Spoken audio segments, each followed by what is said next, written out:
Tom and Kai and Larry for having the good sense to marry well. Chapter 1. Damn snow.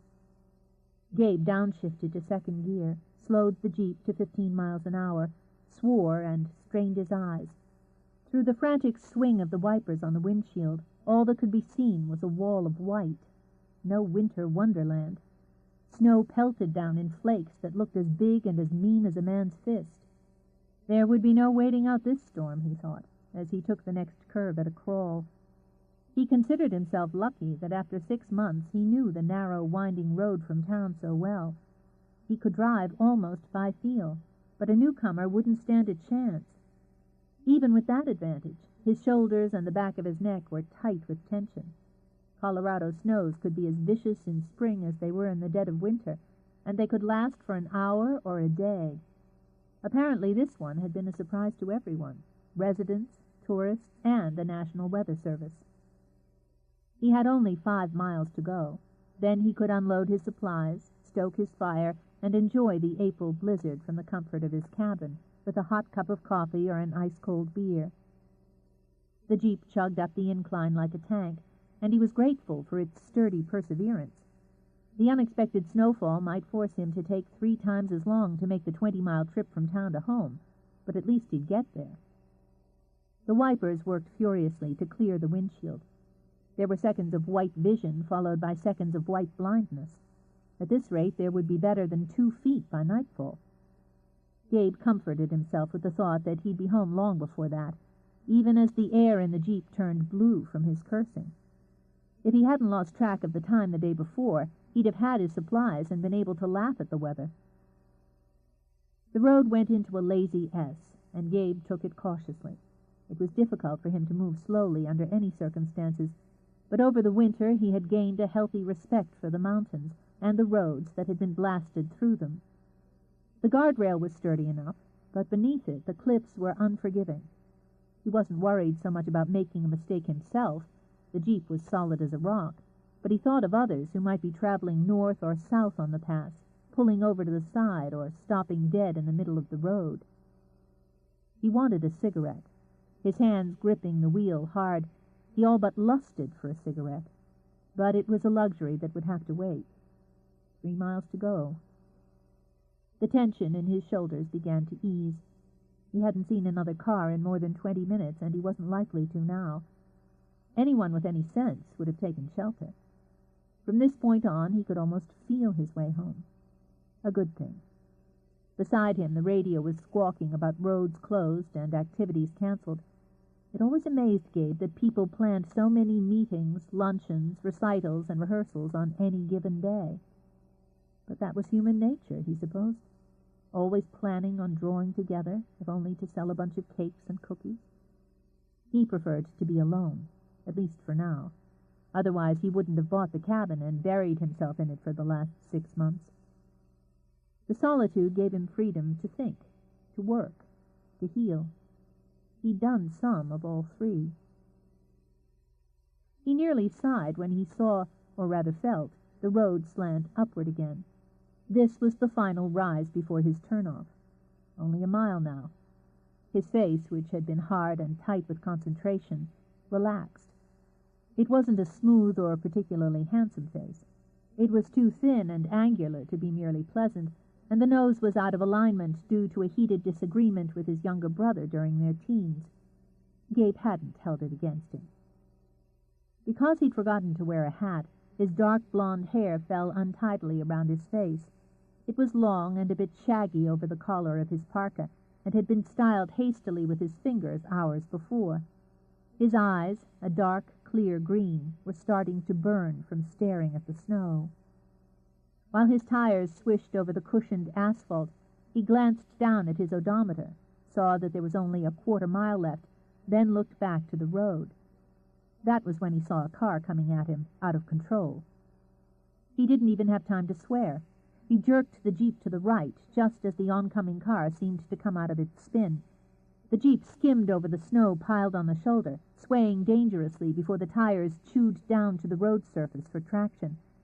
He had a bad moment when he thought the Jeep was going to roll over like a turtle. Then all he could do was sit and watch and hope the other driver was as lucky.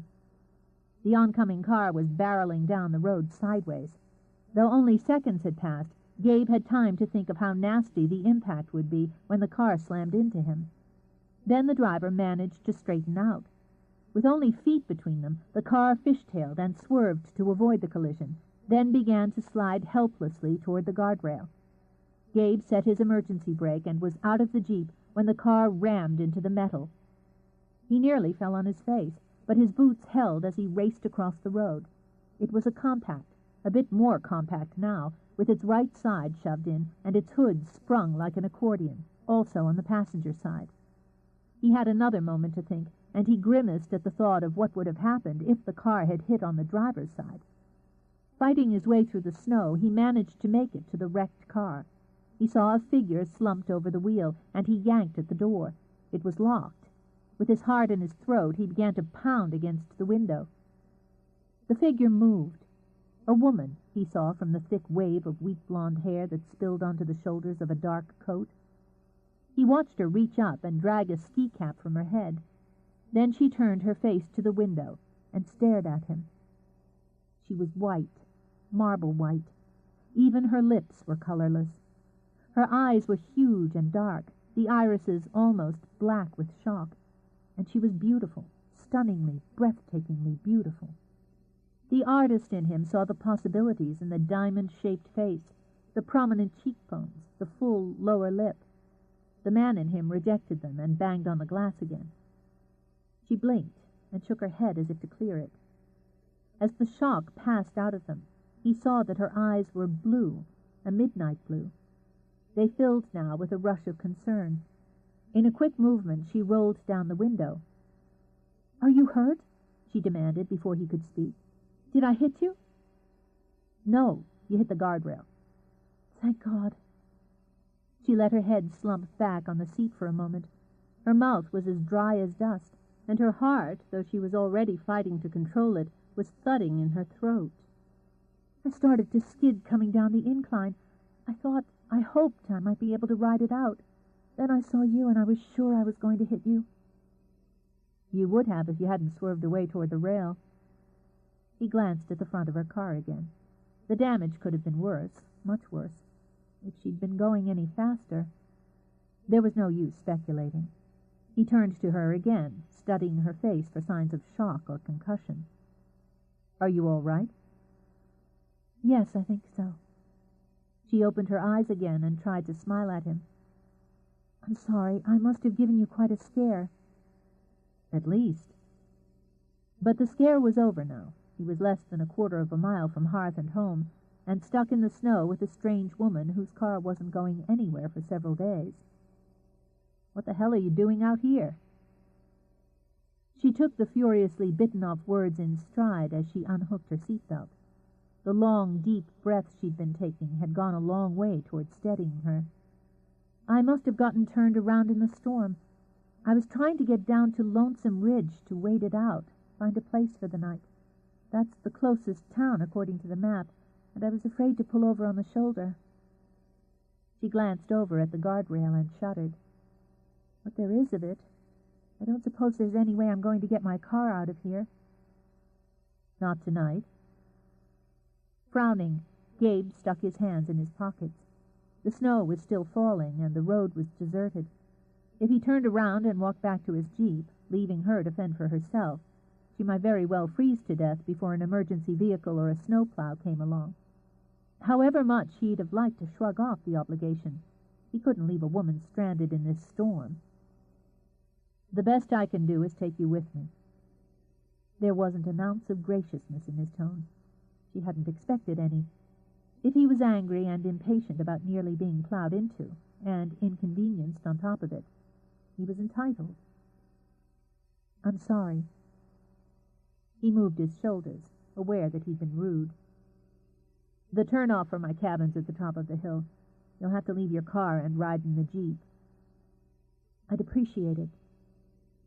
With the engine off and the window open, the cold was beginning to seep through her clothes.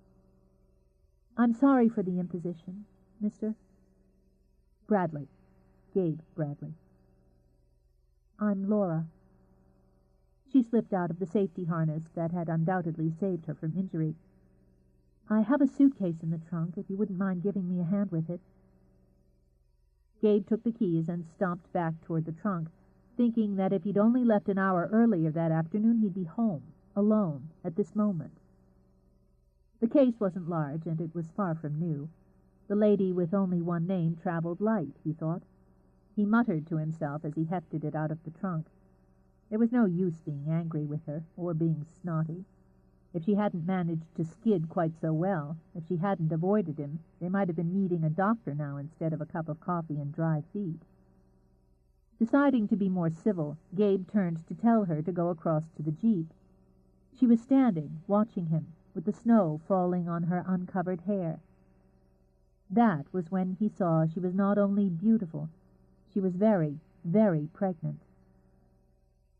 "Oh, God," was all he could manage. "I'm really sorry to be so much trouble," Laura began, "and I want to thank you in advance for the lift. If I could call from your cabin and find a tow truck, maybe we could clear this whole thing up quickly." He hadn't heard a word she'd said, not one. All he could do was stare at the ripe slope beneath her dark coat. "Are you sure you're all right? You didn't tell me you were. Are you going to need a doctor?" "I'm fine." This time she smiled fully. The cold had brought the color back into her face. "Really, the baby wasn't hurt. He's annoyed a bit, I'd say, from the way he's kicking me, but we hardly felt the impact. We didn't ram the guardrail, we sort of slid into it." "You might have—" What, he wondered. "Jarred something." "I'm fine," she said again.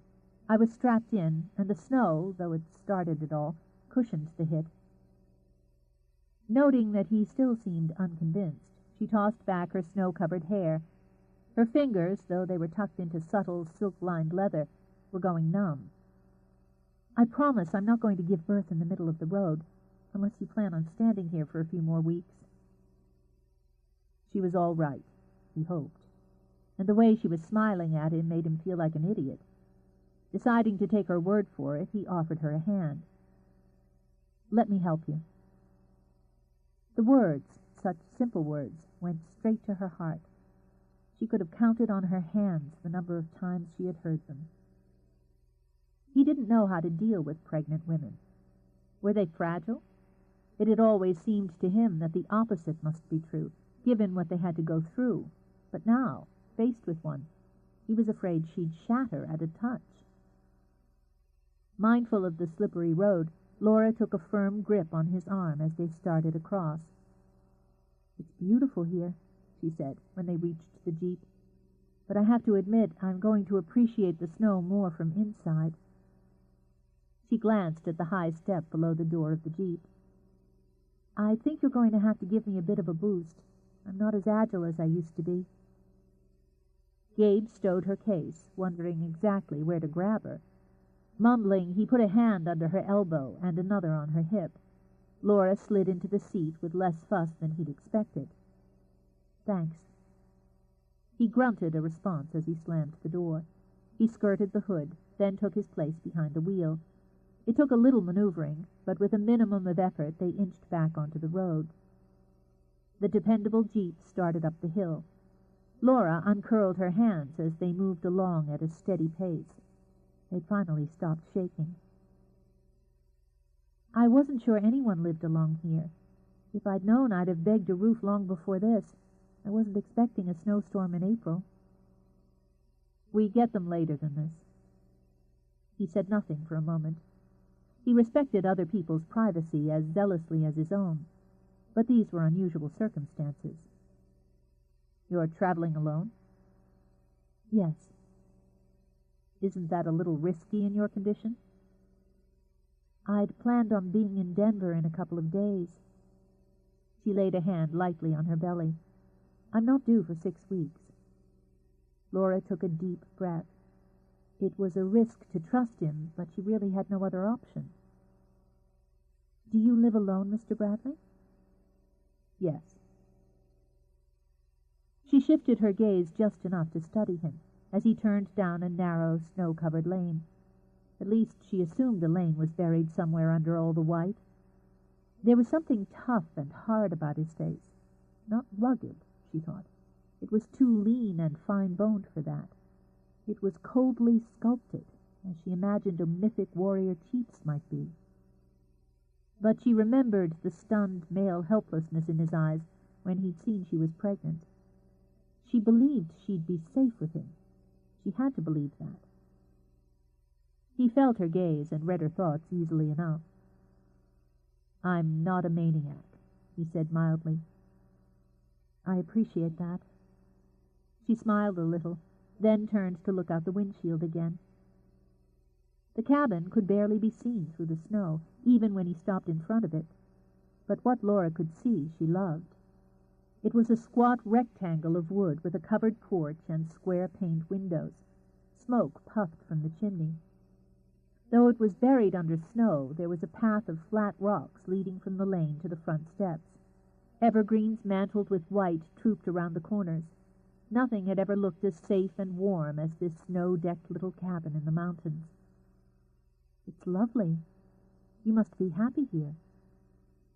"It does the job." Gabe came around to help her down. She smelled like the snow, he thought, or perhaps more like water, the pure virginal water that poured down the mountain in the spring. "I'll take you in," he told her, knowing both his reaction and his comparison were ridiculous. "You can warm up by the fire."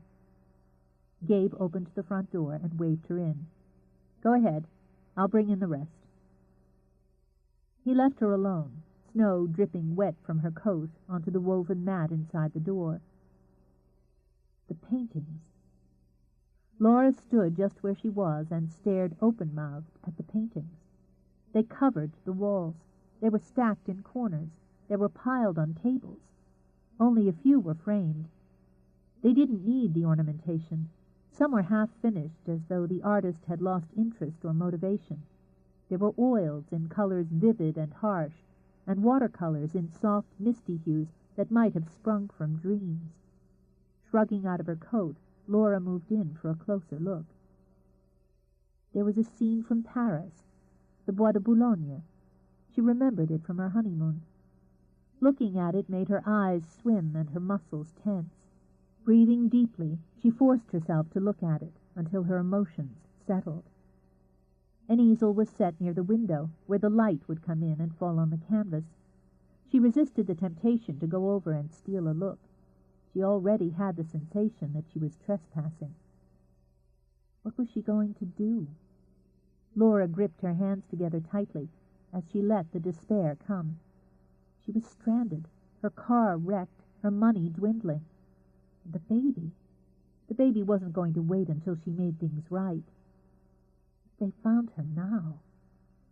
They weren't going to find her. Deliberately, she unlaced her hands. She'd come this far. No one was going to take her baby, now or ever. She turned as the door to the cabin opened. Gabe shifted the bags he'd carried inside, leaving them jumbled together in a pile. He, too, shrugged out of his coat and hung it on a hook by the door. He was as lean as his face had indicated. Though he might have been a bit under 6 feet, the spare toughness of his build gave the illusion of more height, more power. More like a boxer than an artist, Laura thought, as she watched him kick the clinging snow from his boots. More like a man of the outdoors than one who came from graceful mansions and gentle blood. Despite what she knew of his aristocratic background, he wore flannel and corduroy and looked perfectly suited to the rustic cabin. Laura, who came from humbler stock, felt fussy and out of place in her bulky Irish knit sweater and tailored wool. "Gabriel Bradley," she said, and gestured widely toward the walls. "My brain must have been scrambled before. I didn't put it together. I love your work." "Thanks." Bending, he hefted 2 of the bags. "Let me help." "No." He strode off into the kitchen, leaving Laura biting her lip. He wasn't thrilled to have her company, she thought. Then she shrugged. It couldn't be helped. As soon as it was reasonably safe for her to leave, she would leave. Until then, Gabriel Bradley, artist of the decade, would have to make do. It was tempting just to take a seat and passively stay out of his way. Once she would have done just that, but circumstances had changed her. She followed him into the adjoining kitchen. Counting the baby she carried, there were 3 of them in the little room, and it was filled to capacity. "At least let me make you something hot to drink." The ancient 2-burner stove looked tricky, but she was determined. He turned, brushed against her belly, and was amazed at the wave of discomfort he felt, and the tug of fascination. "Here's the coffee," he mumbled, handing her a fresh can. "Got a pot?" It was in the sink, which was filled with water that had once been sudsy. He had been trying to soak out the stains from the last time he'd used it. He moved to get it, bumped her again, and stepped back. "Why don't you let me take care of it?" she suggested. "I'll put this stuff away and start the coffee, and you can call a tow truck." "Fine. There's milk, fresh." She smiled. "I don't suppose you have any tea?" "No." "Milk's fine, then. Thank you." When he left, Laura busied herself in the kitchen. It was too small for it to be complicated. She used her own system in storing the goods, since it appeared Gabe had none. She'd only emptied the first bag when he reappeared in the doorway. "Phone's out." "Out?" "Dead. We lose service a lot when there's a storm." "Oh." Laura stood holding a can of soup. "Is it usually out for long?" "Depends. Sometimes a couple hours, sometimes a week." She lifted a brow. Then she realized that he was perfectly serious. "I guess that puts me in your hands, Mr. Bradley." He hooked his thumbs in his front pockets. "In that case, you'd better call me Gabe." Laura frowned down at the can in her hand. When things got bad, you made the best of them. "Want some soup?" "Yeah. I'll put your things in the bedroom." Laura simply nodded, then began to search for a can opener. She was a piece of work, all right, Gabe decided as he carried Laura's suitcase into his room. Not that he was an expert when it came to women, but he wasn't what anyone would have called a novice either. She hadn't batted an eye when he told her that the phone was dead, and they were effectively cut off from the outside world. Or, to put it more precisely, that she was cut off from everyone but him. Gabe glanced into the streaked mirror over his battered dresser. As far as he knew, no one had ever considered him harmless before. A quick, cocky smile flashed over his face. He hadn't always been harmless, when it came right down to it. This, of course, was an entirely different situation. Under other circumstances, he might have entertained some healthy fantasies about his unexpected guest. That face. There was something haunting, something indefinable about that kind of beauty. When a man looked at it, he automatically began to wonder and imagine. Even if she hadn't been carrying a child, the fantasies would have remained only that, fantasies. He'd never been enthusiastic about flings and one-night stands, and he certainly wasn't in any shape for a relationship. Celibacy had been the order of the day for the last few months. The desire to paint had finally seduced him again. Gabe needed no other love affair. But as for more practical matters, he did have a guest, a lone woman who was very pregnant and very secretive. He hadn't missed the fact that she told him only her first name and hadn't volunteered any information about who she was and where and why she was traveling. Since it was unlikely that she'd robbed a bank or stolen secrets for terrorists, he wouldn't press too hard right now. But given the strength of the storm and the seclusion of the cabin, they were likely to be together for a few days. He was going to find out more about the calm and mysterious Laura. What was she going to do?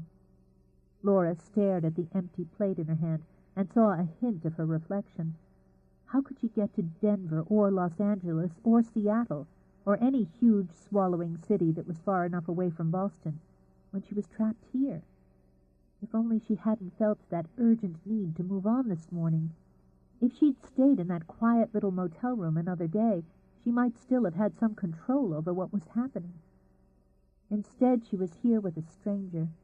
Not just any stranger, Laura reminded herself. Gabriel Bradley, artist. Wealthy, respected artist from a wealthy, respected family. But he hadn't recognized her. Laura was certain of that. At least he had yet to recognize her. What would happen when he did, when he found out who she was running from? For all she knew, the Eagletons might be close family friends of the Bradleys. The gesture of her hand over the mound of her stomach was automatic and protective. They wouldn't take her baby. No matter how much money and how much power they wielded, they wouldn't take her baby. And if she could manage it, they would never find her or the child. Setting down the plate, she turned her attention to the window. How odd it was to look out and see nothing.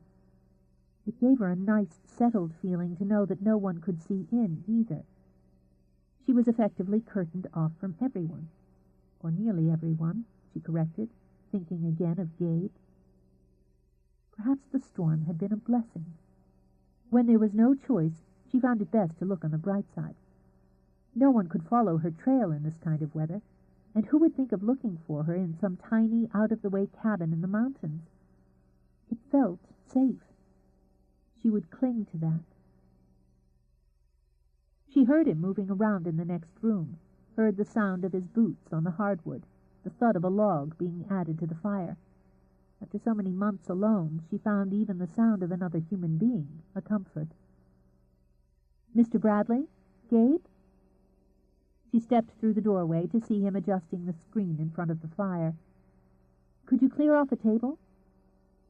"Clear off a table?" "So we could eat, sitting down." "Yeah." She disappeared again while he tried to figure out what to do with the paints, brushes, canvas stretchers, and general disorder on the picnic table that had once served as a dining area. Annoyed at having his space compromised, he spread his equipment throughout the room. "I made some sandwiches, too." Using a bent cookie sheet as a makeshift tray, she carried in bowls and plates and cups. Embarrassed and edgy, Gabe snatched it from her. "You shouldn't be carrying heavy things." Her brows lifted. Surprise came first. No one had ever pampered her, and certainly her life, which had rarely been easy, had been hardest over the last 7 months. Then gratitude came, and she smiled. "Thanks, but I'm careful." "If you were careful, you'd be in your own bed with your feet up and not snowbound with me." "Exercise is important." But she sat and let him set out the dishes. "And so's food." With her eyes closed, she breathed in the scents. Hot, simple, fortifying. "I hope I didn't put too much of a dent in your supplies, but once I got started, I couldn't stop." Gabe picked up half a sandwich that was thick with cheese, crisp bacon, and sliced hothouse tomatoes. "I'm not complaining." The truth was, he'd gotten into the habit of eating right out of the pan over the kitchen sink. Hot food made with more care than hurry tasted one hell of a lot better from a plate. "I'd like to pay you back for the bed and the food." "Don't worry about it." He scooped up clam chowder while he studied her. She had a way of sticking out her chin that made him think of pride and will. It made an interesting contrast with the creamy skin and the slender neck. "That's kind of you, but I prefer paying my own way." "This isn't the Hilton." She wore no jewelry, he noted, not even a plain gold band on her finger. "You cooked the meal, so we'll call it even." She wanted to argue. Her pride wanted to argue. But the simple truth was she had very little cash, except for the baby fund she'd scrupulously set aside in the lining of her suitcase. "I'm very grateful." She sipped at the milk, though she detested it. The scent of his coffee was rich and forbidden. "Have you been here long in Colorado?" 6 months, 7, I guess. That gave her hope. The timing was good, almost too good. From the looks of the cabin, he didn't spend much time poring over the newspapers, and she hadn't noticed a television. It must be a wonderful place to paint. So far. I couldn't believe it when I walked in. I recognized your work right away. I've always admired it. In fact, someone I knew bought a couple of your pieces. One of them was a painting of a huge, deep forest. It seemed as though you could step right into it and be completely alone. He knew the work, and, oddly enough, he'd had the same feeling about it. He couldn't be sure, but he thought it had been sold back east. New York, Boston, perhaps Washington, D.C. If his curiosity about her persisted, it would only take a phone call to his agent to refresh his memory. You didn't say where you were traveling from. No. She continued to eat, though her appetite had fled. How could she have been foolish enough to describe the painting? Tony had bought it, or rather had snapped his fingers and arranged for his lawyers to buy it on his behalf, because Laura had admired it. I've been in Dallas for a while. She'd been there almost 2 months before she'd discovered that the Eagletons' detectives were making discreet inquiries about her. You don't sound like a Texan. No, I suppose I don't. That's probably because I've lived all over the country. That was true enough, and she was able to smile again. You're not from Colorado? San Francisco. Yes, I remember reading that in an article about you and your work. She would talk about him. From her experience, men were easily distracted when the conversation centered on themselves. I've always wanted to see San Francisco. It seems like a lovely place. The hills, the bay, the beautiful old houses. She gave a quick gasp and pressed a hand to her stomach. What is it? The baby's just restless. She smiled, but he noted that her eyes were shadowed with fatigue, and her complexion was pale again. Look, I don't know anything about what you're going through, but common sense tells me you should be lying down. Actually, I am tired. If you wouldn't mind, I'd like to rest for a few minutes. The bed's through here. He rose, and, not certain she could get up and down on her own, offered her a hand. I'll take care of the dishes later, if... Her words trailed off as her knees buckled. Hold on. Gabe put his arms around her and had the odd, rather humbling sensation of having the baby move against him. I'm sorry. It's been a long day, and I guess I pushed it further than I should have. She knew she should move away, pull back on her own, but there was something exquisite about leaning against the hard, sturdy body of a man. I'll be fine after a nap. She didn't shatter as he'd once thought she might, but now she seemed so soft, so delicate, that he imagined her dissolving in his hands. He would have liked to comfort her, would have liked to go on holding her like that, while she leaned into him, trusting, depending, needing him. Calling himself a fool, he picked her up. Laura started to protest, but it felt so good to be off her feet. I must weigh a ton. That's what I was expecting, but you don't. She found she could laugh, even though the fatigue was smothering her. You're a real charmer, Gabe. His own awkwardness began to fade as he moved through the door to the bedroom. I haven't had many opportunities to flirt with pregnant ladies. That's all right. You redeemed yourself by rescuing this one from a snowstorm. With her eyes half closed, she felt herself being lowered onto a bed. It might be nothing more than a mattress and a rumpled sheet, but it felt like heaven. I want to thank you. You've been doing that on an average of every 5 minutes. He pulled a slightly ragged comforter over her. If you really want to thank me, get some sleep, and don't go into labor. Fair enough. Gabe? Yeah? Will you keep trying the phone? All right. She was nearly asleep. He had a moment's attack of guilt for wanting to press her while she was vulnerable.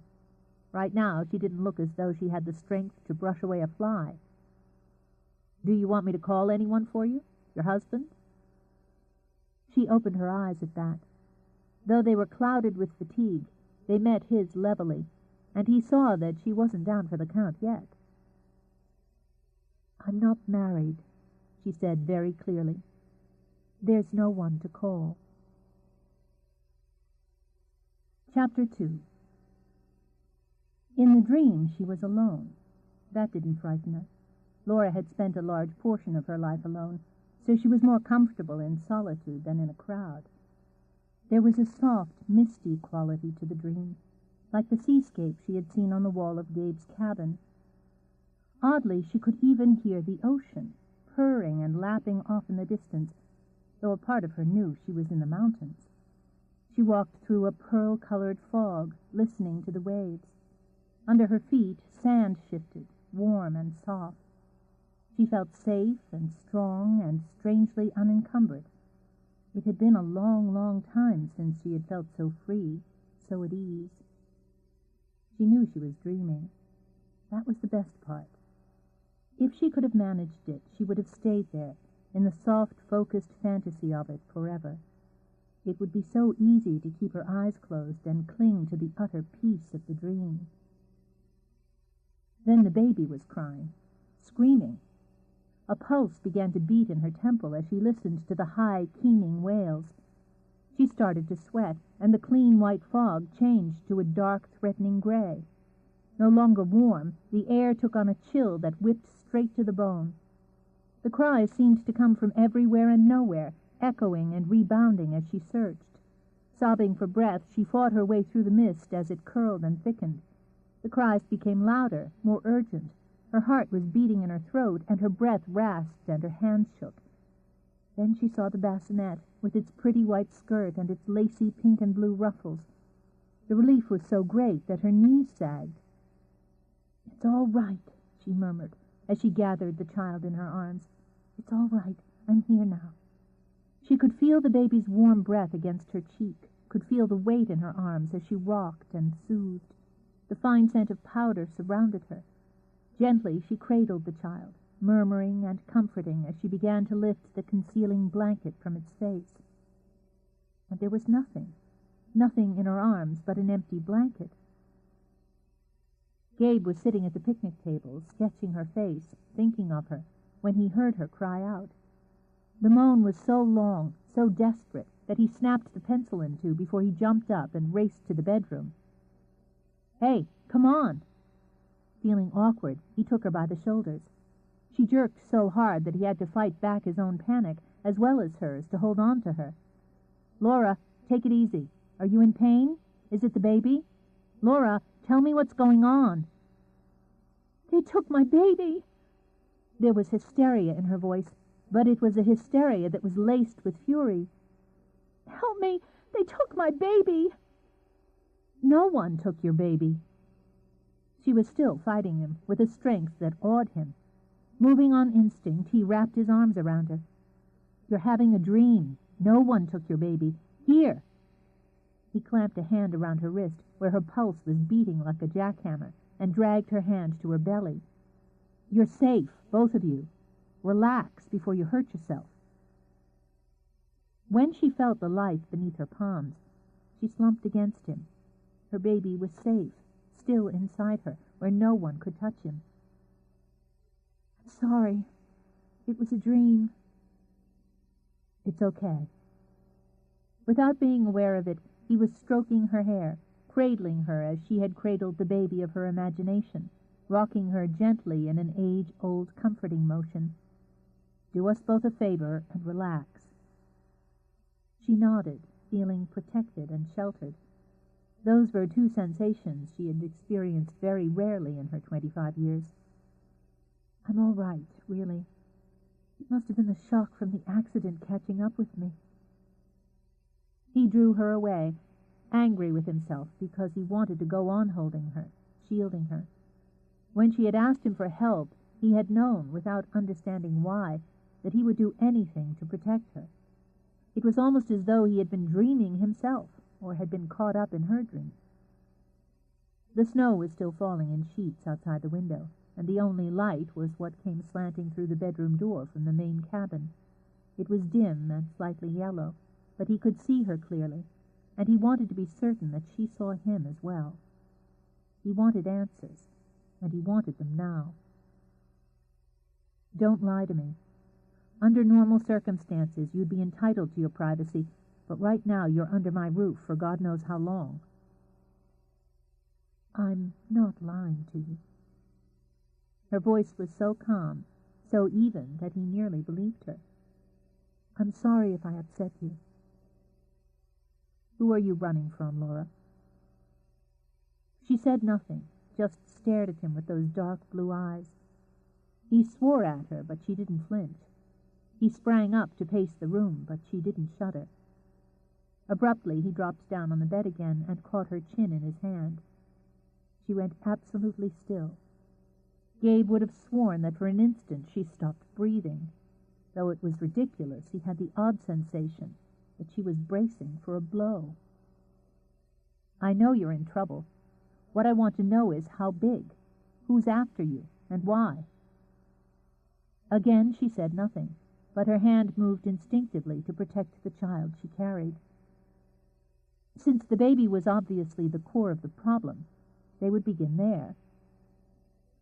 The baby's got a father, he said slowly. You running from him? She shook her head. Then who? It's complicated. He lifted a brow as he jerked his head toward the window.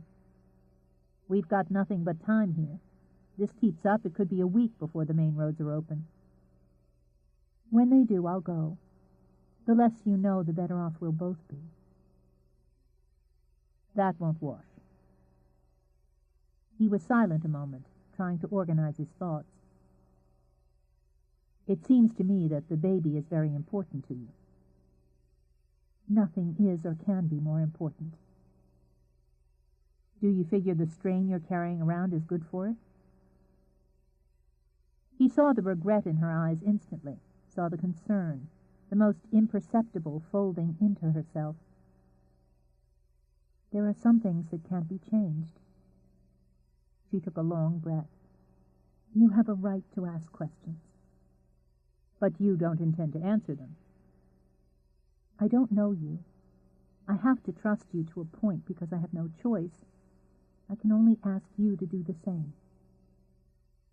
He moved his hand away from her face. Why should I? She pressed her lips together. She knew he was right, but sometimes right wasn't enough. I haven't committed a crime. I'm not wanted by the law. I have no family, no husband looking for me. Is that enough? No.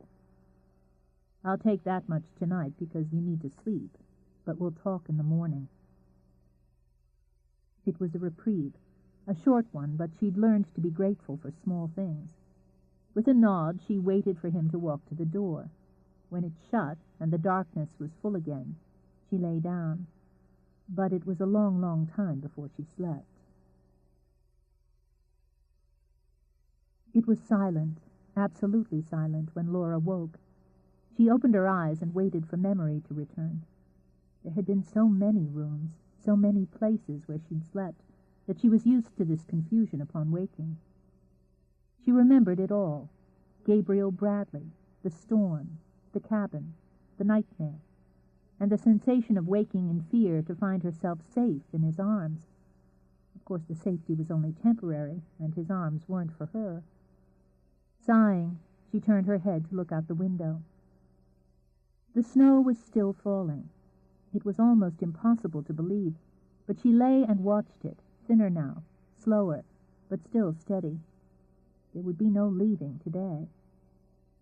Tucking her hand under her cheek, she continued to watch. It was easy to wish that the snow would never stop and that time would. She could stay here, cocooned, isolated, safe.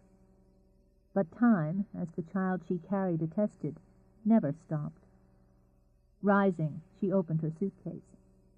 She would put herself in order before she faced Gabe. The cabin was empty. She should have felt relieved at that. Instead, the cozy fire and polished wood made her feel lonely. She wanted him there, even if it was just the sound of his movements in another room.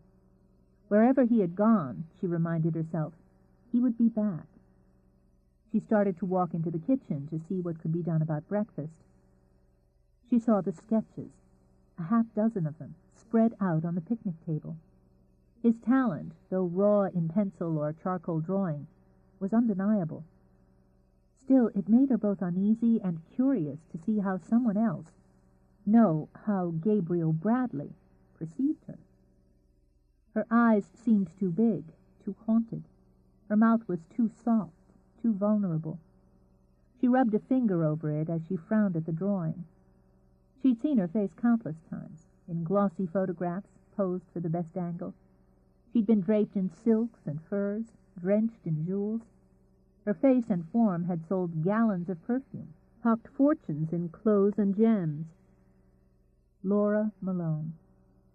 She'd nearly forgotten that woman, the woman they'd said would be the face of the 90s, the woman who had, briefly, held her own destiny in her hands. She was gone, erased. The woman in the sketches was softer, rounder, and infinitely more fragile, and yet she seemed stronger. Laura lifted a sketch and studied it. Or did she just want to see the strength, need to see it? When the front door opened, she turned, still holding the pencil sketch. Gabe, covered with snow, kicked the door shut again.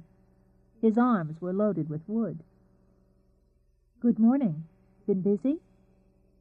He grunted and stomped the worst of the snow from his boots, then walked, leaving a wet trail to the firebox to dump his wood. "I thought you might sleep longer." "I would have." She patted her belly. "He wouldn't. Can I fix you some breakfast?" Drawing off his gloves, he tossed them down on the hearth. "Already had some. You go ahead." Laura waited until he'd stripped off his coat. Apparently they were back on friendly terms again, cautiously friendly. "It seems to be letting up a little." He sat on the hearth to drag his boots off. Snow was caked in the laces. "We've got 3 feet now, and I wouldn't look for it to stop before afternoon." He drew out a cigarette. "Might as well make yourself at home." "I seem to be." She held up the sketch. "I'm flattered." "You're beautiful," he said offhandedly, as he set his boots on the hearth to dry. "I can rarely resist drawing beautiful things." "You're fortunate." She dropped the sketch back on the table.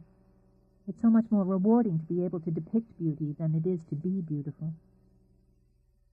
Gabe lifted a brow. There was a trace, only a trace, of bitterness in her tone. "Things," she explained. "It's strange, but once people see you as beautiful, they almost always see you as a thing." Turning, she slipped into the kitchen, leaving him frowning after her. She brewed him fresh coffee, then idled away the morning tidying the kitchen. Gabe gave her room. Before night fell again, he would have some answers, but for now he was content to have her puttering around while he worked. She seemed to need to be busy. He had thought a woman in her condition would be content to sleep or rest or simply sit and knit for most of the day. He decided it was either nervous energy or her way of avoiding the confrontation he'd promised her the night before. She didn't ask questions or stand over his shoulder, so they rubbed along through the morning without incident. Once he glanced over to see her tucked into a corner of the sagging sofa, reading a book on childbirth. Later she threw some things together in the kitchen and produced a thick, aromatic stew. She said little. He knew she was waiting, biding her time until he pushed open the door he'd unlocked the night before. He, too, was waiting, biding his time. By mid-afternoon he decided she looked rested. Taking up his sketch pad and a piece of charcoal, he began to work while she sat across from him peeling apples. "Why Denver?" The only sign of her surprise was a quick jerk of the paring knife. She didn't look up or stop peeling. "Because I've never been there." "Under the circumstances, wouldn't you be better off in some place that's familiar?" "No." "Why did you leave Dallas?" She set the apple down and picked up another. Because it was time. Where's the baby's father, Laura? Dead. There wasn't even a shadow of emotion in her voice. Look at me. Her hands stilled as she lifted her gaze, and he saw that much at least was true. You don't have any family who could help you? No. Didn't he? Her hand jerked again. This time the blade nicked her finger. The blood welled up as Gabe dropped his pad to take her hand. Once again she saw her face in the sweeping charcoal lines. I'll get you a bandage. It's only a scratch, she began, but he was already up and gone. When he returned, he dabbed at the wound with antiseptic. Again Laura was baffled by the care he displayed. The sting came and went. His touch remained gentle. He was kneeling in front of her, his brows drawn together as he studied the thin slice in her finger. Keep this up, and I'll think you're accident-prone. And I'll think you're the original Good Samaritan. She smiled when he looked up. We'd both be wrong. Gabe merely slipped a bandage over the cut and took his seat again. Turn your head a little to the left. When she complied, he picked up his pad and turned over a fresh sheet. Why do they want the baby? Her head jerked around, but he continued to sketch. I'd like the profile, Laura. His voice was mild, but the demand in it was very clear. Turn your head again, and try to keep your chin up. Yes, like that. He was silent as he formed her mouth with the charcoal. The father's family wants the baby. I want to know why. I never said that. Yes, you did. He had to hurry if he was going to capture that flare of anger in her eyes. Let's not beat that point into the ground. Just tell me why. Her hands were gripped tightly together, but there was as much fear as fury in her voice. I don't have to tell you anything. No. He felt a thrill of excitement, and incredibly one of desire, as he stroked the charcoal over the pad. The desire puzzled him. More, it worried him. Pushing it aside, he concentrated on prying answers from her. But since I'm not going to let it drop, you may as well. Because he knew how to look and to see, he caught the subtle play of emotions over her face. Fear, fury, frustration. It was the fear that continued to pull him over the line. Do you think I'd bundle you and your baby off to them, whoever the hell they are? Use your head. I haven't got any reason to. He'd thought he would shout at her. He'd have sworn he was on the verge of doing so. Then, in a move that surprised them both, he reached out to take her hand. He was more surprised than she to feel her fingers curl instinctively into his. When she looked at him, emotions he'd thought unavailable to him turned over in his chest. You asked me to help you last night. Her eyes softened with gratitude, but her voice was firm. You can't. Maybe I can't, and maybe I won't. But as much as it went against the grain of what he considered his character, he wanted to. I'm not a Samaritan, Laura, good or otherwise, and I don't like to add someone else's problems to my own. But the fact is you're here, and I don't like playing in the dark. She was tired. Tired of running, tired of hiding, tired of trying to cope entirely on her own. She needed someone. When his hand was covering hers, and his eyes were calm and steady on hers, she could almost believe it was him she needed. The baby's father is dead, she began, picking her way carefully. She would tell him enough to satisfy him, she hoped, but not all.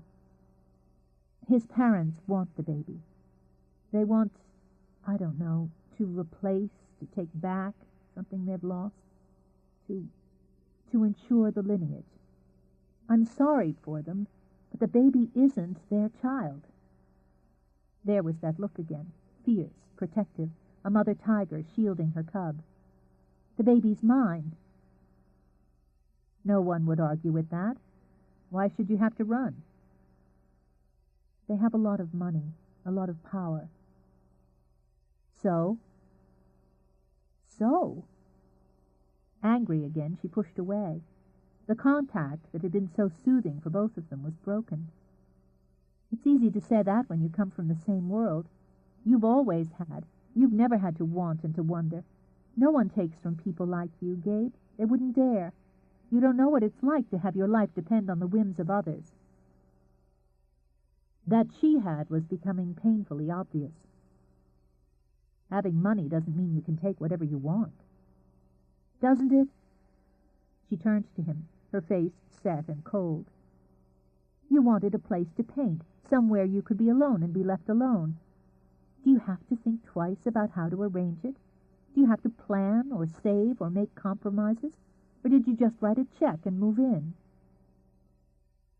His eyes were narrowed as he rose to face her. Buying a cabin is a far cry from taking a baby from its mother. Not to some. Property is property, after all. You're being ridiculous. And you're being naive. His temper wavered, vying with amusement. That's a first. Sit down, Laura. You make me nervous when you swing around. I'm not going to break, she muttered, but she eased into a chair. I'm strong. I take care of myself. I had an examination just before I left Dallas, and the baby and I are fine. Better than fine. In a few weeks I'm going to check into a hospital in Denver and have my baby. Then we're going to disappear. He thought about it. He almost believed the woman sitting across from him could accomplish it. Then he remembered how lost and frightened she'd been the night before. There was no use pointing out the strain she'd been under and its consequences for her, but he knew now what button to push. Do you think it's fair to the baby to keep running? No, it's horribly, horribly unfair. But it would be worse to stop and let them take him. Why are you so damn sure they would, or could? Because they told me. They explained what they thought was best for me and the child, and they offered to pay me. The venom came into her voice at that, black and bitter. They offered to give me money for my baby, and when I refused, they threatened to simply take him. She didn't want to relive that dreadful, terrifying scene. With an effort, she cleared it from her mind. He felt a swift and dark disgust for these people he didn't even know. He buried it with a shake of his head and tried to reason with her. Laura, whatever they want or intend, they couldn't just take what isn't theirs. No court would just take an infant from its mother without good cause. I can't win on my own. She closed her eyes for a moment because she wanted badly to lay her head down and weep out all the fear and anguish. I can't fight them on their own ground, Gabe, and I won't put my child through the misery of custody suits and court battles, the publicity, the gossip and speculation. A child needs a home and love and security. I'm going to see to it that mine has all of those things, whatever I have to do, wherever I have to go. I won't argue with you about what's right for you and the baby, but sooner or later you're going to have to face this. When the time comes, I will. He rose and paced over to the fire to light another cigarette. He should drop it, just leave it, her, alone, and let her follow her own path. It was none of his business, not his problem. He swore because somehow, the moment she'd taken his arm to cross the road, she'd become his business. Got any money? Some. Enough to pay a doctor, and a bit more.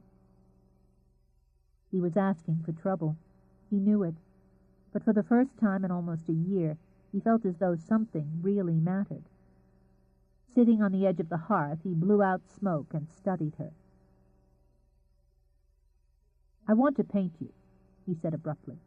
I'll pay you the standard model's fee plus room and board. I can't take your money. Why not? You seem to think I have too much for my own good anyway." Shame brought color flooding into her cheeks.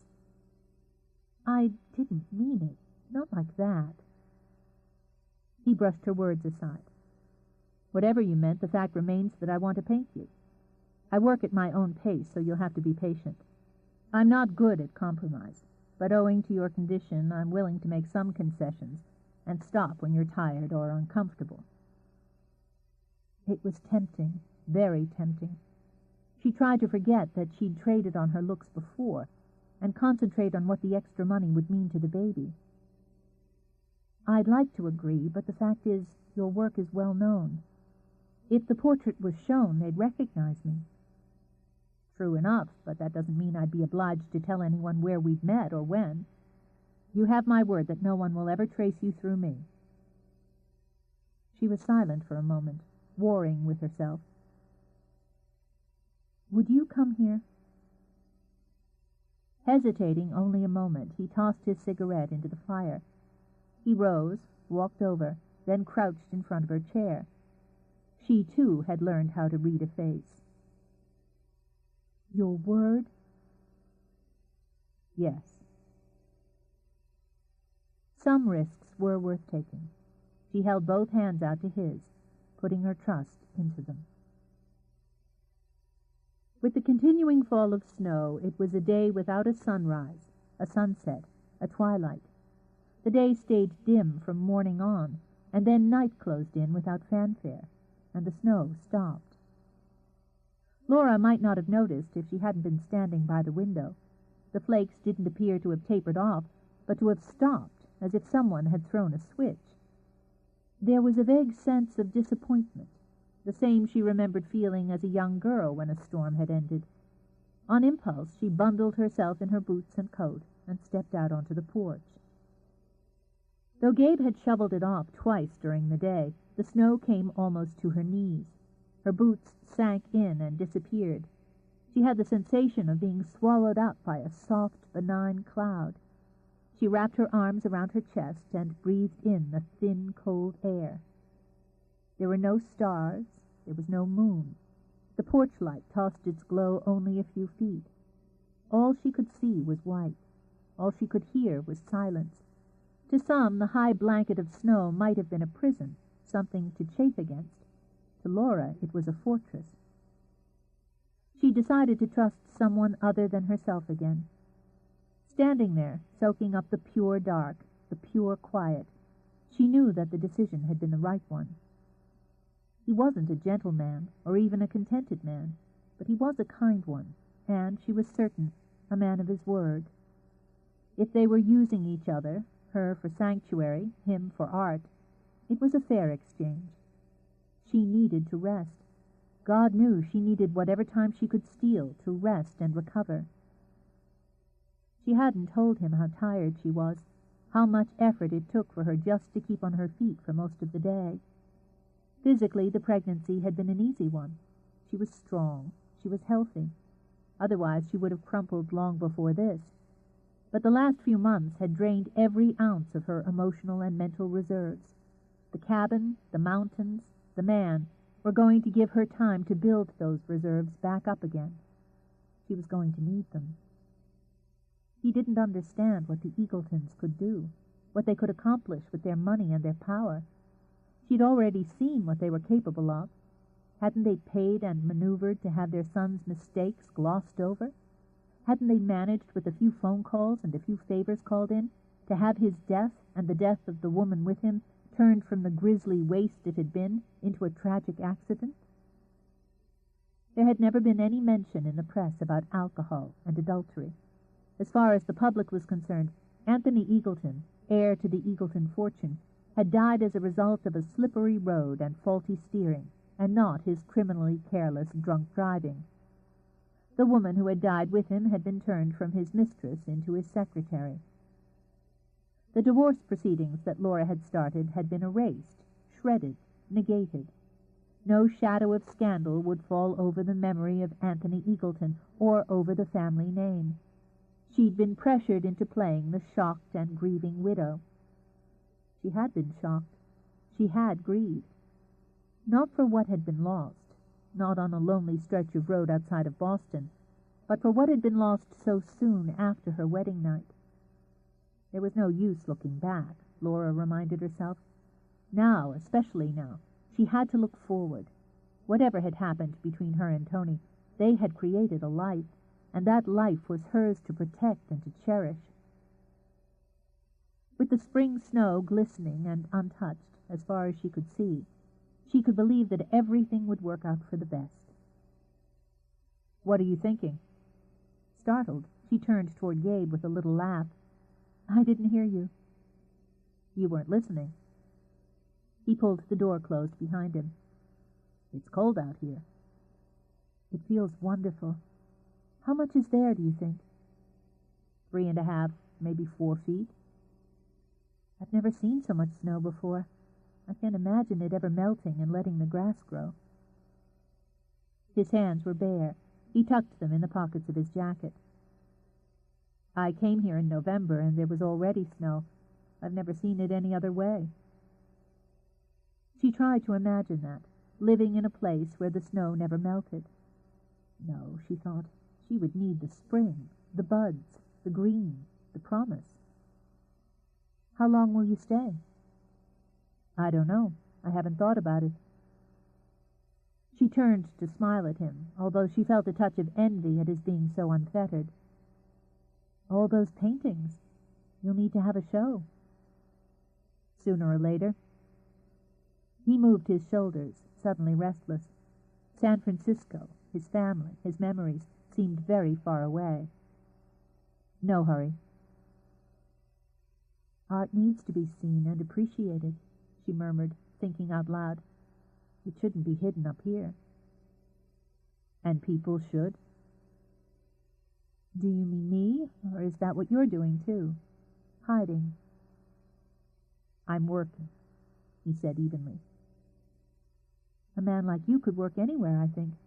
You'd just elbow people aside and go to it." He had to grin. "Maybe, but now and again I like to have some space. Once you make a name, people tend to look over your shoulder." "Well, I for one am glad you came here, for whatever reason." She brushed the hair away from her face. "I should go back in, but I don't want to." She was smiling as she leaned back against the post. His eyes narrowed. When he cupped her face in his hands, his fingers were cold and firm. "There's something about your eyes," he murmured, turning her face fully into the light. "They say everything a man wants a woman to say, and a great deal he doesn't. You have old eyes, Laura. Old, sad eyes." She said nothing, not because her mind was empty, but because it was suddenly filled with so many things, so many thoughts, so many wishes. She hadn't thought she could feel anything like this again, and certainly not this longing for a man. Her skin warmed with it, even though his touch was cool, almost disinterested. The sexual tug surprised her, even embarrassed her a little, but it was the emotional pull, the slow, hard drag of it, that kept her silent. "I wonder what you've seen in your life." As if of their own volition, his fingers stroked her cheek. They were long, slender, artistic, but hard and strong. Even so, he might merely have been familiarizing himself with the shape of her face, with the texture of her skin, an artist with his subject. The longing leaped inside her, the foolish, impossible longing to be loved, held, desired, not for her face, not for the image a man could see, but for the woman inside. "I'm getting tired," she said, managing to keep her voice steady. "I think I'll go to bed now." He didn't move out of her way immediately, and his hand lingered. He couldn't have said what kept him there, staring at her, searching the eyes he found so fascinating. Then he stepped back quickly and shoved the door open for her. "Good night, Gabe." "Good night." He stayed out in the cold, wondering what was wrong with him. For a moment, damn it, for a great deal longer than a moment, he'd found himself wanting her. Filled with self-disgust, he pulled out a cigarette. A man had to be sinking low to think about making love to a woman who was more than 7 months along with another man's child. But it was a long time before he could convince himself he'd imagined it. Chapter 3. He wondered what she was thinking. She looked so serene, so quietly content. The pale pink sweater she wore fell into a soft cowl at her throat. Her hair shimmered to her shoulders. Again she wore no jewelry, nothing to draw attention away from her, nothing to draw attention to her. Gabe rarely used models in his work, because even if they managed to hold the pose for as long as he demanded, they began to look bored and restless. Laura, on the other hand, looked as though she could sit endlessly with that same soft smile on her face. That was part of what he wanted to capture in the portrait, that inner patience, that, well, he supposed he could call it a gracious acceptance of time, what had come before and what was up ahead. He'd never had much patience, not with people, not with his work, not with himself. It was a trait he could admire in her without having the urge to develop it himself. Yet there was something more, something beyond the utterly feminine beauty and the Madonna-like calm. From time to time he saw a fierceness in her, a warrior-like determination. He could see that she was a woman who would do whatever was necessary to protect what was hers. Judging from her story, all that was hers was the child she carried. She had more to tell, he mused, as he ran the pencil over the pad. The bits and pieces she'd offered had only been given to keep him from asking more. He hadn't asked for more. It wasn't his usual style, once he decided an explanation was called for, to accept a partial one. He couldn't quite make himself push for the whole when even the portion she'd given him had plainly cost her so much. There was still time. The radio continued to squawk about the roads that were closed and the snow that was yet to come. The Rockies could be treacherous in the spring. Gabe estimated it would be 2 weeks, perhaps 3, before a trip could be managed with real safety. It was odd, but he would have thought the enforced company would annoy him.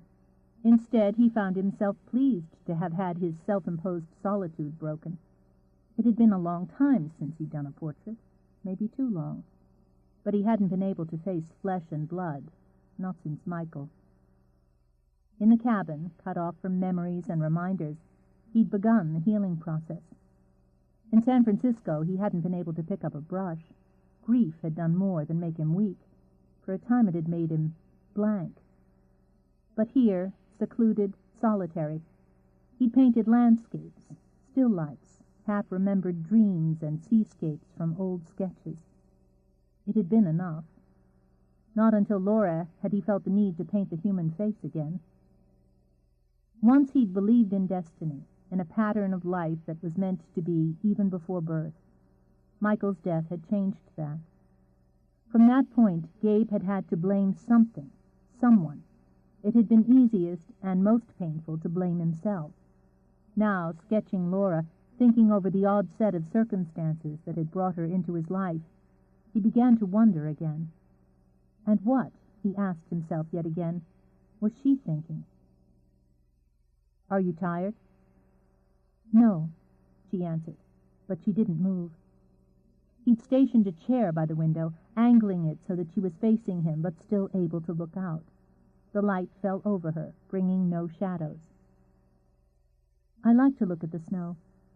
There are tracks in it now, and I wonder what animals might have passed by without us seeing.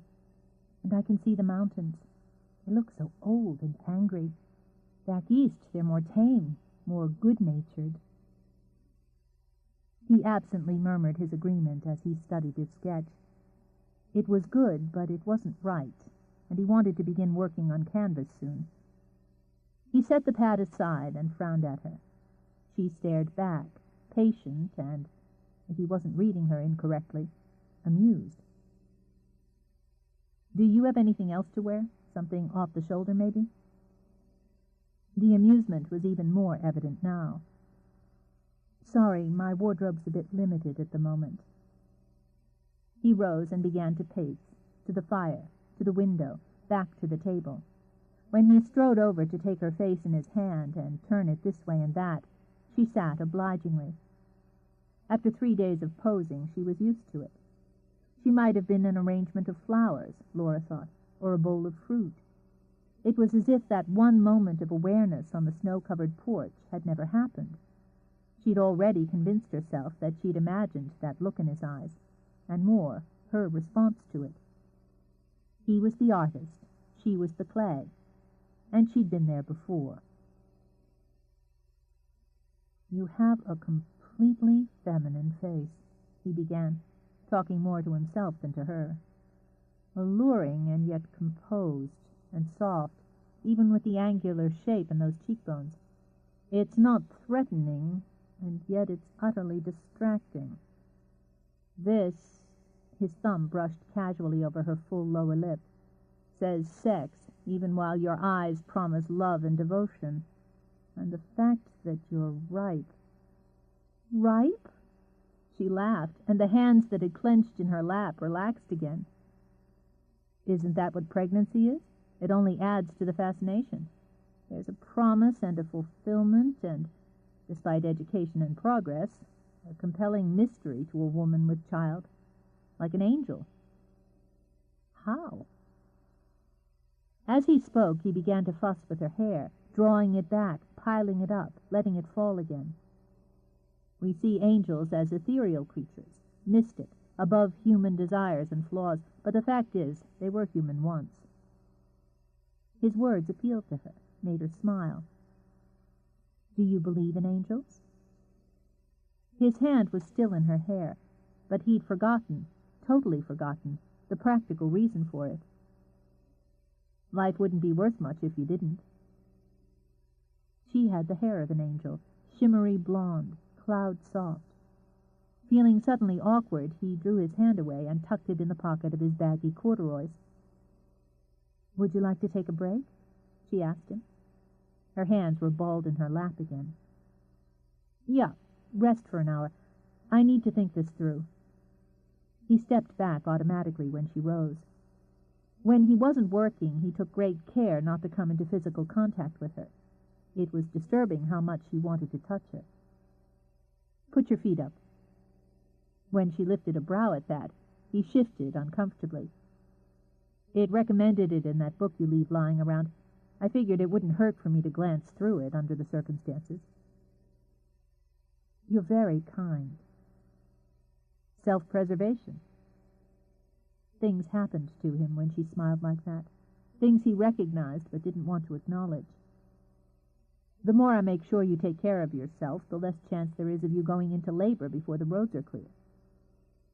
"I've got more than a month," she reminded him. "But I appreciate you worrying about me, about us." "Put your feet up," he repeated. "I'll get you some milk." "But You've only had one glass today." With an impatient gesture, he motioned her to the sofa before he walked into the kitchen. With a little sigh of relief, Laura settled back against the cushions. Putting her feet up wasn't as easy as it once had been, but she managed to prop them on the edge of the coffee table. The heat from the fire radiated toward her, making her wish she could curl up in front of it. If she did, she thought wryly, it would take a crane to haul her back up again. He was being so kind, Laura thought, as she turned her head toward the sound of Gabe rummaging in the kitchen. He didn't like her to remind him of it, but he was. No one had ever treated her quite like this, as an equal, yet as someone to be protected. As a friend, she thought, without tallying a list of obligations, a list of debts that had to be paid. Whether he listed them or not, someday, when she was able, she'd find a way to pay him back. Someday. She could see the future if she closed her eyes and thought calm thoughts. She'd have a little apartment somewhere in the city, any city.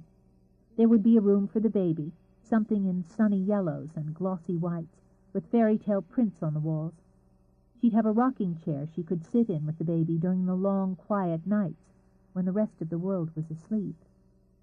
And she wouldn't be alone anymore. Opening her eyes, she saw Gabe standing over her. She wanted, badly, to reach up, to take his hands and draw in some of the strength and confidence she felt radiating from him. She wanted more, for him to run his thumb along her lip again, slowly, gently, as though she were a woman rather than a thing to be painted. Instead, she reached up to take the glass of milk he held.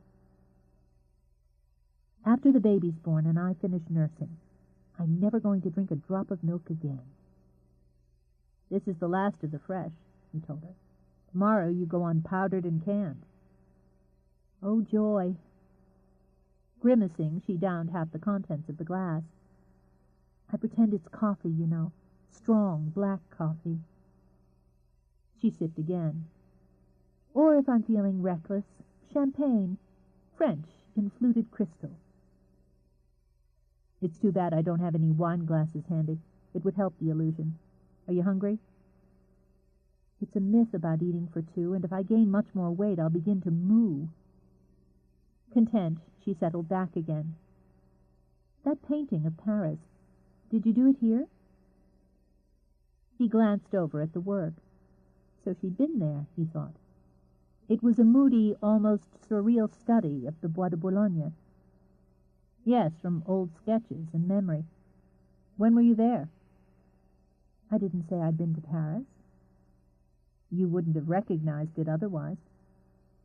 He took the empty glass out of her hand and set it aside. "The more secretive you are, Laura, the more it makes me want to dig." "A year ago," she said stiffly. "I spent 2 weeks there." "How did you like it?" "Paris?" She ordered herself to relax. It had been a lifetime ago, almost long enough that she could imagine it had all happened to someone else. "It's a beautiful city, like an old, old woman who still knows how to flirt. The flowers were blooming and the smells were incredible. It rained and rained for 3 days, and you could sit and watch the black umbrellas hurrying by and the blossoms opening up."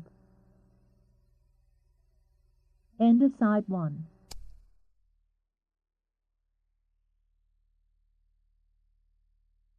Side 2. Gabriel's Angel by Nora Roberts. Continuing on page 62. Instinctively, he put a hand over hers to calm the agitated movements of her fingers. "You weren't happy there." "Paris in the spring?" She concentrated on making her hands go limp. "Only a fool wouldn't be happy there." "The baby's father, was he with you there?" "Why does it matter?" It shouldn't have mattered. But now, whenever he looked at the painting, he would think of her, and he had to know. "Did you love him?" Had she? Laura looked back at the fire, but the only answers were within herself. Had she loved Tony? Her lips curved a little. Yes, she had. She had loved the Tony she'd imagined him to be. "Very much. I loved him very much." "How long have you been alone?" "I'm not." She laid a hand on her stomach. When she felt the answering movement, her smile widened. Taking Gabe's hand, she pressed it against her. "Feel that? Incredible, isn't it?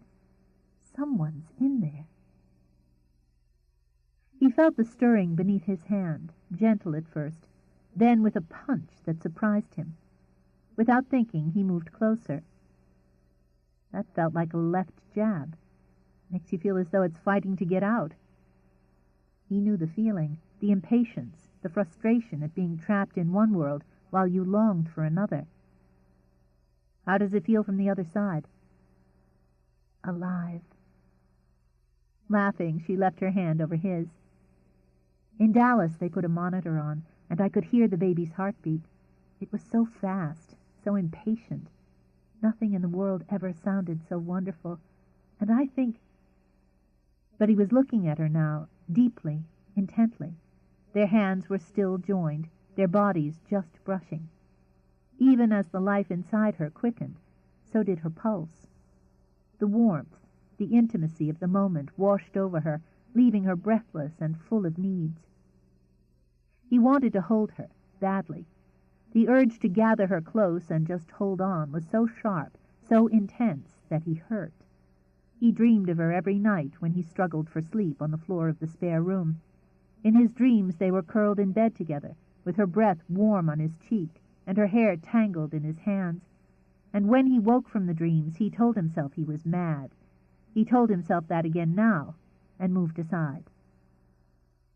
Though they were no longer touching, he could feel, as well as hear, her long, quiet sigh. "I'd like to work some more if you're up to it." "Of course." She wanted to weep. That was natural, she told herself. Pregnant women wept easily. Their emotions ran on the surface, to be bruised and battered without effort, and often without cause.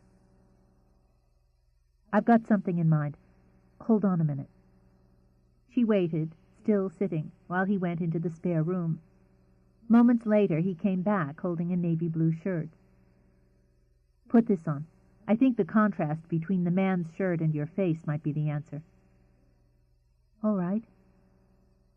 Laura went into the bedroom and stripped off the big pink sweater. She started to draw an arm through the sleeve, and then she caught his scent. It was there, clinging to the heavy cotton, tough and unapologetically sexual. Man.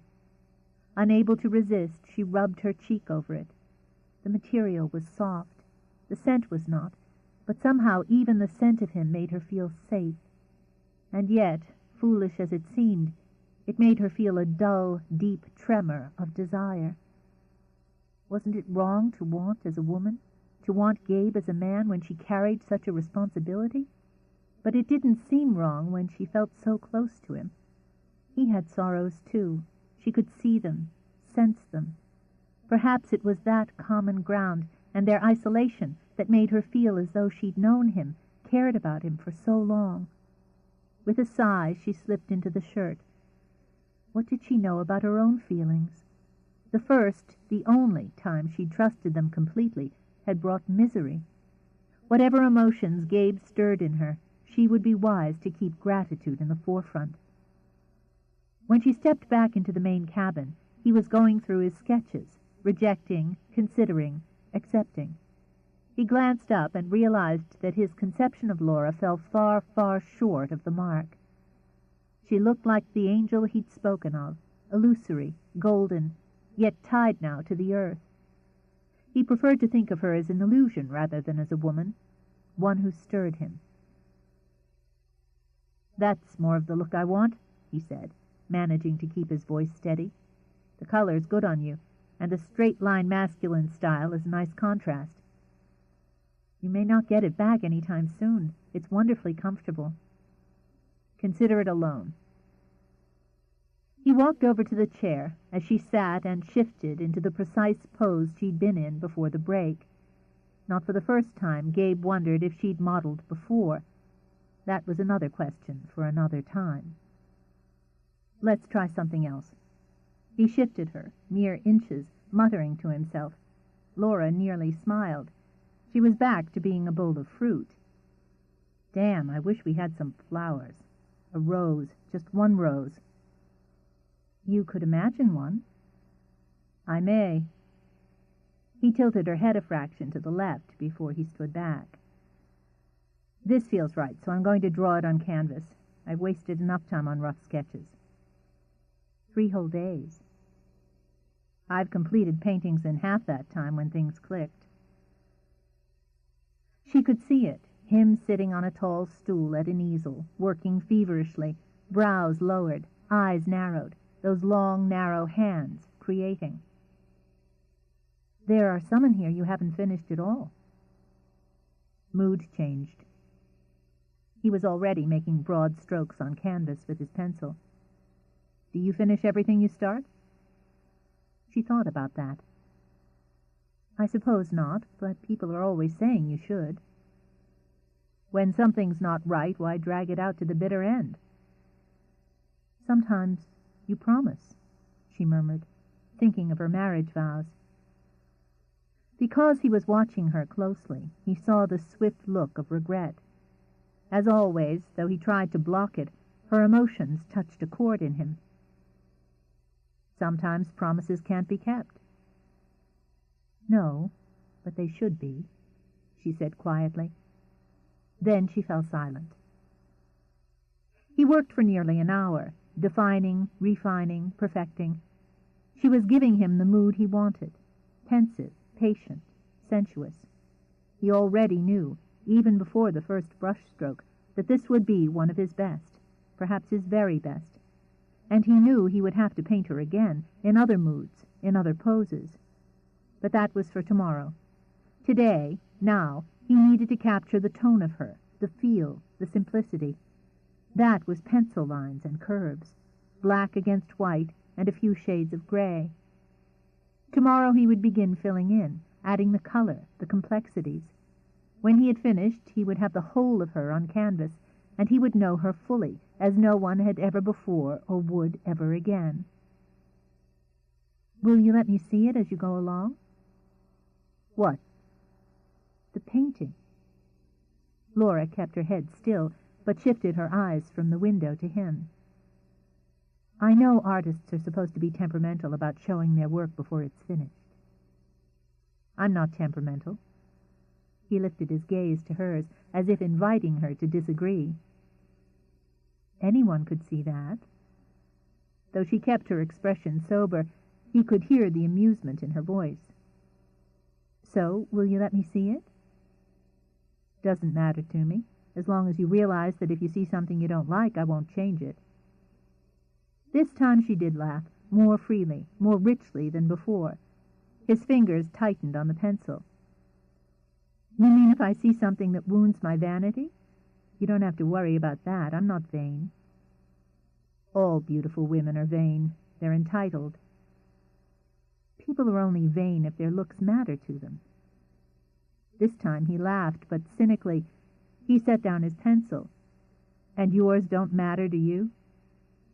"I didn't do anything to earn them, did I? An accident of fate or a stroke of luck. If I were terribly smart or talented somehow, I'd probably be annoyed with my looks, because people look at them and nothing else." She shrugged, then settled with perfect ease into the pose again. "But since I'm neither of those, I've learned to accept that looking a certain way is, I don't know, a gift that makes up for a lack of other things." "What would you trade your beauty for?" "Any number of things. But then a trade isn't earning, either, so it wouldn't count." "Will you tell me something?" "Probably." He took a rag out of his back pocket and dusted off his hands. "Which are you more vain about, your looks or your work?" He tossed the rag aside. It was odd that she could look so sad, so serious, and still make him laugh. "No one's ever accused me of being beautiful, so there's no contest." He started to turn the easel. When she began to rise, he motioned her back. "No, relax. Look from there and tell me what you think." Laura settled back and studied. It was only a sketch, less detailed than many of the others he'd done. It was her face and torso, her right hand resting lightly just below her left shoulder. For some reason it seemed a protective pose, not defensive, but cautious. He'd been right about the shirt, she realized. It made her seem more of a woman than any amount of lace or silks could have. Her hair was long and loose, falling in heavy, disordered curls that contradicted the pose. She hadn't expected to find any surprises in her face, but as she studied his conception of it, she shifted uncomfortably in her chair. "I'm not as sad as you make me look." "I've already warned you I wouldn't change anything." "You're free to paint as you please. I'm simply telling you that you have a misconception." There was a huffiness in her voice that amused him. He turned the easel around again, but didn't bother to look at his work. "I don't think so." "I'm hardly tragic." "Tragic?" He rocked back on his heels as he studied her. "There's nothing tragic about the woman in the painting. Valiant is the word." She smiled at that and pushed herself out of the chair. "I'm not valiant either, but it's your painting." "We agree on that." "Gabe!" She flung out her hand. The urgency in her voice had him crossing to her quickly and gripping her hand. "What is it?" Look out there!" She turned to him, using her free hand to point. Not urgency, Gabe realized. He was tempted to strangle her. Excitement. The excitement of seeing a solitary buck less than 2 yards from the window. It stood deep in snow, its head lifted, scenting the air. Arrogantly, and without a trace of fear, it stared at them through the glass. "Oh, he's wonderful! I've never seen one so big before, or so close." It was easy to share the pleasure. A deer, a fox, a hawk circling overhead, those were some of the things that had helped him over his own grief. A few weeks ago I hiked down to a stream about a mile south of here. I came across a whole family. I was downwind, and I managed 3 sketches before the doe spotted me. This whole place belongs to him. Can you imagine it? Acres and acres. He must know it, even enjoy it, or else he wouldn't look so sure of himself. She laughed again and pressed her free hand to the frosted glass. You know, it's as if we were exhibits and he'd come to take a quick look around the zoo. The deer nosed down in the snow, perhaps looking for the grass that was buried far beneath, perhaps scenting another animal. He moved slowly, confident in his solitude. Around him the trees dripped with ice and snow. Abruptly he raised his head, his crown of antlers plunging high in the air. In bounds and leaps he raced across the snow and disappeared into the woods beyond. Laughing, Laura turned, then instantly forgot everything. She hadn't realized they had moved so close together, nor had he. Their hands were still linked. Beside them the sun streamed in, losing power as the afternoon moved toward evening, and the cabin, like the woods beyond, was absolutely silent. He touched her. He hadn't known he would, but the moment his fingers grazed her cheek, he knew he needed to. She didn't move away. Perhaps he would have accepted it if she had. He wanted to believe he would have accepted it, but she didn't move. There were nerves. He felt them in the hand that trembled in his. He had them too. Another new experience. How did he approach her when he knew he had no business approaching her? How did he resist what common sense told him he had to resist? Yet her skin was warm under his touch, real, not a portrait, but a woman. Whatever had happened in her life, whatever had made her into the woman she was, that was yesterday. This was now. Her eyes, wide and more than a little frightened, were on his. She didn't move. She waited. He swore at himself even as he slowly, ever so slowly, lowered his lips to hers. It was madness to allow it. It was more than madness to want it. But even before his lips touched hers, she felt herself give in to him. As she gave, she braced herself, not knowing what to expect for herself or for him. It might have been the first. That was her one and only thought as his mouth closed over hers. Not just the first with him, but the first with anyone. No one had ever kissed her like this. She had known passion, the quick, almost painful desire that came from heat and frenzy. She had known demands, some that she could answer, some that she could not. She had known the anger and the hunger a man could have for a woman, but she had never known, had never imagined, this kind of reverence. And yet, even with that, there were hints of darker needs, needs held down by chains that made the embrace more exciting, more involving than any other. His hands were in her hair, searching, exploring, while his lips moved endlessly over hers. She felt the world tip and knew instinctively that he would be there to right it again. He had to stop. He couldn't stop. One taste, just one taste, and he craved more. It seemed he'd been empty without knowing it, and now, incredibly, swiftly, terrifyingly, he was filled. Her hands, hesitant, somehow innocent, slipped over his arms to his shoulders. When she parted her lips, there was that same curious shyness in the invitation. He could smell the spring, though it was still buried beneath the snow, could smell it in her hair, on her skin. Even the wood smoke that always tinted the air in the cabin couldn't overwhelm it. Logs shifted in the grate, and the wind that came up with evening began to moan against the window, and Laura, her mouth warm and giving under his, sighed.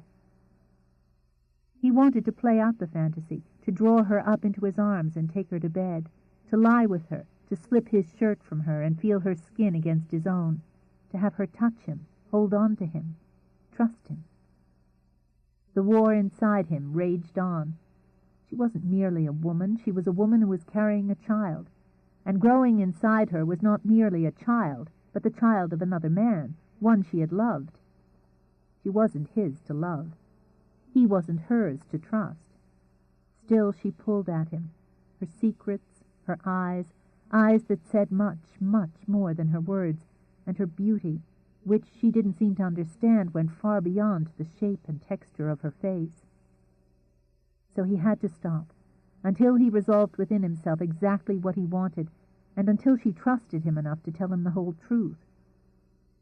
He would have drawn her away from him, but she pressed her face into his shoulder. "Please don't say anything, just for a minute." There were tears in her voice, and they left him more shaken than the kiss had. The tug of war increased, and finally he lifted a hand to stroke her hair. The baby turned, moving inside her, against him, and he wondered what in God's name he was going to do. "I'm sorry." Her voice was under control again, but she didn't let go. How could she have known how badly she needed to be held when there had been so few times in her life when anyone had bothered? "I don't mean to cling." "You're not." "Well." Drawing herself up straight, she stepped back. There were no tears, but her eyes glimmered with the effort it took to hold them in. "You were going to say that you didn't mean for that to happen, but it's all right." "I didn't mean for that to happen," he said evenly. "But that's not an apology." "Oh." A little nonplussed, she braced a hand on the back of the chair. "I suppose what I meant is that I don't want you to think that hell." With that, she gave in and sat. "I'm trying to say that I'm not upset that you kissed me, and that I understand." Good. He felt better, much better than he thought he would. Casually, he dragged over another chair and straddled it.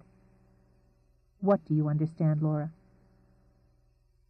She'd thought he would let it go at that, take the easy way out. She struggled to say what she felt without saying too much. "That you felt a little sorry for me, and involved a bit because of the situation, and the painting, too." Why couldn't she relax again, and why was he looking at her that way? "I don't want you to think that I misunderstood. I would hardly expect you to be." The ground was getting shakier by the minute. She was ready to shut up entirely, but he quirked a brow and gestured with his hands, inviting her, almost challenging her, to finish. "I realize you wouldn't be attracted to me, physically, that is, under the circumstances. And I don't want you to think that I interpreted what just happened as anything other than a sort of kindness." "That's funny." As if he were considering the idea, Gabe reached up and scratched his chin. "You don't look stupid. I'm attracted to you, Laura, and there's a part of that attraction that's very, very physical. Making love with you may not be possible under the circumstances, but that doesn't mean that the desire to do so isn't there." She opened her mouth as if to speak, but ended up just lifting her hands and letting them fall again. "The fact that you're carrying a child is only part of the reason I can't make love with you. The other, though not as obvious, is just as important. I need the story, Laura. Your story. All of it." "I can't." "Afraid?" She shook her head. Her eyes glimmered, but her chin lifted. "Ashamed." He would have expected almost any other reason than that. "Why? Because you weren't married to the baby's father?" "No. Please don't ask me." He wanted to argue, but he bit the words back. She was looking pale and tired and just too fragile. All right for now. But think about this. I have feelings for you, and they're growing much faster than either of us might like. Right now I'm damned if I know what to do about it. When he rose, she reached up and touched his arm. Gabe, there's nothing to do. I can't tell you how much I wish it were otherwise. Life's what you make it, Angel. He touched her hair, then stepped away. We need more wood. Laura sat in the empty cabin and wished more than she had ever wished for anything, that she had made a better job of hers. Chapter 4. More snow had fallen during the night. It was, compared to what had come before, hardly more than a dusting. The fresh inches lay in mounds and drifts over the rest, where the wind had blown them. In places the snow was as high as a man. Miniature mountains of it lay cozily against the window panes, shifting constantly in the wind. Already the sun was melting the fresh fall, and if Laura listened, she could hear the water sliding down the gutters from the roof like rain. It was a friendly sound, and it made her think of hot tea by a sizzling fire, a good book read on a lazy afternoon, a nap on the sofa in early evening. But this was morning, only an hour or two past dawn. As usual, she had the cabin to herself. Gabe was chopping wood. From the kitchen, where she was optimistically heating milk and a chocolate bar in a pan, she could hear the steady thud of the axe. She knew the woodbox was full, and the stack of logs outside the rear door was still high. Even if the snow lasted into June, they would still have an ample supply. Artist or not, he was a physical man, and she understood his need to do something manual and tiring. It seemed so normal, she thought. Her cooking in the kitchen, Gabe splitting logs, icicles growing long and shiny on the eaves outside the window. Their little world was so well-tuned, so self-contained. It was like this every morning. She would rise to find him already outdoors, shoveling, chopping, hauling. She would make fresh coffee or warm what he'd left in the pot. The portable radio would bring her news from the outside, but it never seemed terribly important. After a little while he would come in, shake and stomp the snow off, then accept the cup of coffee she offered him. The routine would continue, with him taking his place in behind the easel and Laura taking hers by the window. Sometimes they would talk. Sometimes they would not. Beneath the routine, she sensed some kind of hurry in him that she couldn't understand. Though he might paint for hours, his movements controlled and measured, he still seemed impatient to finish. The fact was, the portrait was coming along faster than she could ever have imagined. She was taking shape on canvas, or rather the woman he saw when he looked at her was taking shape. Laura couldn't understand why he had chosen to make her look so otherworldly, so dreamy. She was very much a part of the world. The child she carried grounded her to it. But she'd learned not to complain, because he didn't listen. He'd done other sketches as well, some full length, some just of her face. She told herself he was entitled, particularly if that was all the payment she could give him for the roof over her head. A few of the sketches made her uneasy, like the one he'd drawn when she'd fallen asleep on the sofa late one afternoon. She'd looked so defenseless, and she'd felt defenseless when she'd realized that he'd watched her and drawn her while she was unaware of it. Not that she was afraid of him. Laura poked half-heartedly at the mixture of powdered milk, water, and chocolate. He'd been kinder to her than she'd had any right to expect, and though he could be terse and brusque, he was the gentlest man she'd ever known. Perhaps he was attracted to her. Men had often been attracted to her face, but whether he was or not, he treated her with respect and care. She'd learned not to expect those things when there was attraction. With a shrug, she poured the liquid into a mug. Now wasn't the time to focus on the feeling Gabe might or might not have. She was on her own. Fixing a mental image of creamy hot chocolate in her mind, Laura downed half the contents of the mug. She made a face, sighed, then lifted the mug again. In a matter of days she would be on her way to Denver again. A sudden pain had her gripping the side of the counter for support. She held on, fighting back the instinctive need to call for Gabe. It was nothing, she told herself, as it began to ease. Moving carefully, she started into the living room. Gabe's chopping stopped. It was in that silence that she heard the other sound. An engine? The panic came instantly, and almost as quickly was pushed down. They hadn't found her. It was ridiculous to even think it. But she walked quickly, quietly, to the front window to look out. A snowmobile. The sight of it, shiny and toy-like, might have amused and pleased her if she hadn't seen the uniformed state trooper on it. Preparing to stand her ground if it came to that, Laura moved to the door and opened it a crack. Gabe had worked up a warm, healthy sweat. He appreciated being outdoors, appreciated the crisp air, the rhythm of his work. He couldn't say that it kept his mind off Laura. Nothing did. But it helped him put the situation into perspective. She needed help. He was going to help her. There was some who knew him who would have been more than a little surprised by his decision. It wasn't that anyone would have accused him of being unfeeling. The sensitivity in his paintings was proof of his capacity for emotion, passion, compassion. But few would have thought him capable of unconditional generosity. It was Michael who had been generous. Gabe had always been self-absorbed, or more accurately, absorbed in his art, driven to depict life with all its joys and pains. Michael had simply embraced life. Now he was gone. Gabe brought the axe down, his breath whistling through his teeth and puffing white in the thin air. And Michael's leaving had left a hole so big, so great, that Gabe wasn't certain it could ever be filled. He heard the engine when his axe was at the apex of his swing. Distracted, he let it fall so that the blade was buried in wood. Splinters popped out to join others on the trampled snow. With a quick glance toward the kitchen window, Gabe started around the cabin to meet the visitor. He didn't make a conscious decision to protect the woman inside.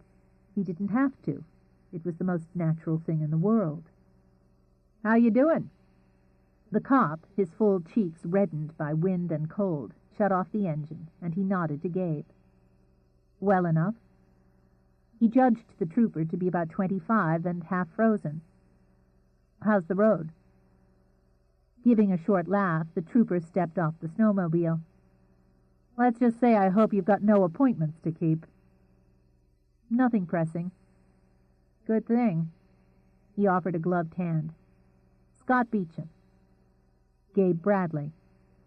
"I heard someone bought the old McCampbell place." With his hands on his hips, Beecham studied the cabin. "A hell of a winter to pick from moving in. We're swinging by to check on everybody on the ridge, seeing if they need supplies or if anyone's sick." "I stocked up the day of the storm." "Good for you." He gestured toward the Jeep. "At least you've got a fighting chance in a four-wheel drive. Could have filled a used car lot with some of the vehicles towed in. We're checking around on a compact, an '84 Chevy that took a spin into the guardrail about a quarter mile from here. Abandoned. Driver might have wandered out and got lost in the blizzard." "My wife," Gabe said. In the doorway, Laura opened her eyes wide. "She was worried that something had happened to me and got the idea of driving into town." Gabe grinned and drew out a cigarette. "Damn near ran into me. At the rate things were going, I figured it was best to leave the car where it was and get us back here. Haven't been able to get back out to check on the damage." "Not as bad as some I've seen the last few days. Was she hurt?" "No. Scared 10 years off both of us, though." "I'll bet. Afraid we're going to have to tow the vehicle in, Mr. Bradley." He glanced toward the house. His voice was casual, but Gabe sensed that he was alert. "Your wife, you say?" "That's right." "Name on the registration was Malone. Laura Malone." "My wife's maiden name," Gabe said easily. On impulse, Laura pushed open the door. "Gabe?" Both men turned to look at her. The trooper pulled off his hat. Gabe merely scowled. "I'm sorry to interrupt," she smiled, "but I thought the officer might like some hot coffee." The trooper replaced his hat. "That's mighty tempting, ma'am, and I appreciate it, but I have to get along. Sorry about your car." "My own fault. Can you tell us when the road will be open?" "Your husband ought to be able to manage a trip into town in a day or two," Beecham said. "I wouldn't recommend the drive for you, ma'am, for the time being." "No." She smiled at him and hugged her elbows. "I don't think I'll be going anywhere for a little while yet." "I'll just be on my way." Beecham straddled the snowmobile again. "You got a shortwave, Mr. Bradley?" "No." "Might not be a bad idea to pick one up next time you're in town. More dependable than the phones. When's your baby due?" Gabe just stared for a moment. The pronoun had stunned him. 4 or 5 weeks. "You got yourself plenty of time, then." With a grin, Beecham started the engine. "This your first?" "Yes," Gabe murmured. "It is." "Nothing quite like it. Got myself 2 girls. Last one decided to be born on Thanksgiving.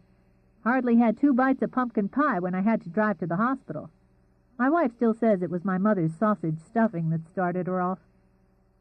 He raised a hand and his voice. "Take care, Mrs. Bradley." They watched, Gabe from the yard, Laura from the doorway, as the snowmobile scooted up the lane. And then they were alone.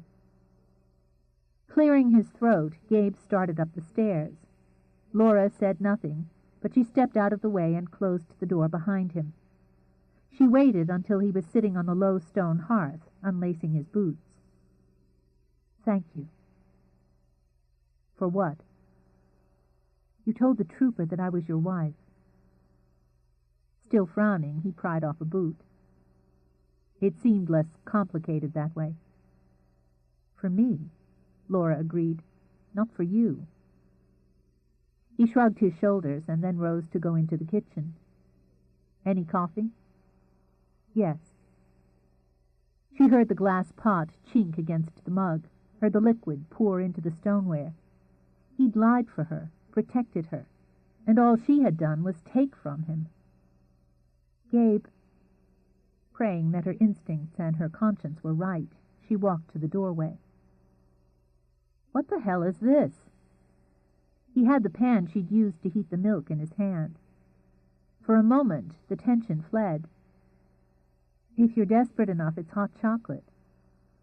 "It looks like—" "Well, never mind what it looks like." He set it back on the stove. "That powdered stuff tastes filthy, doesn't it?" "It's hard to argue with the truth." "I'll try to make it into town tomorrow." "If you do, could you—" Embarrassed, she let her words trail off. "What do you want?" "Nothing. It's stupid. Listen, could we sit down a minute?" He took her hand before she could back away. "What do you want from town, Laura?" "Marshmallows, to toast in the fireplace. I told you it was stupid," she murmured, and tried to tug her hand away. He wanted, God, he'd wanted just to fold her into his arms. Is that a craving or just a whim? "I don't know. It's just that I look at the fireplace and think about marshmallows." Because he wasn't laughing at her, it was easy to smile. "Sometimes I can almost smell them." "Marshmallows. You don't want anything to go with them, like horseradish?" She made a face at him. "Another myth." "You're spoiling all my preconceptions." He wasn't sure when he'd lifted her hand to his lips, but after the faintest taste of her skin, he dropped it again. "And you're not wearing the shirt." Though he was no longer touching it, her hand felt warm, warm and impossibly soft. "Oh!" She took a long breath. He was thinking of the painting, not of her. He was the artist with his subject again. "I'll change." "Fine." More than a little shaken by the extent of his desire for her, he turned back to the counter and his coffee. The decision came quickly, or perhaps it had been made the moment she'd heard him lie for her, protect her. Gabe, I know you want to work right away, but I feel like I want to tell you everything, if you still want to hear it. He turned back. His eyes were utterly clear and intent. Why? Because it's wrong not to trust you. Again the breath seemed to sigh out of her. And because I need someone. We need someone. Sit down, he said simply, leading her to the couch. I don't know where to start. It would probably be easier for her to start further back, he thought, as he tossed another log in the fire. Where do you come from? He asked, when he joined her on the couch. I've lived a lot of places. New York, Pennsylvania, Maryland. My aunt had a little farm on the eastern shore. I lived with her the longest.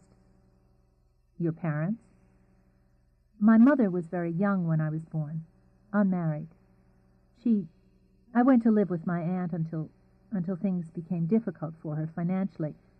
There were foster homes after that. That isn't really the point. Isn't it? She took a steadying breath. I don't want you to feel sorry for me. I'm not telling you this so that you'll feel sorry for me.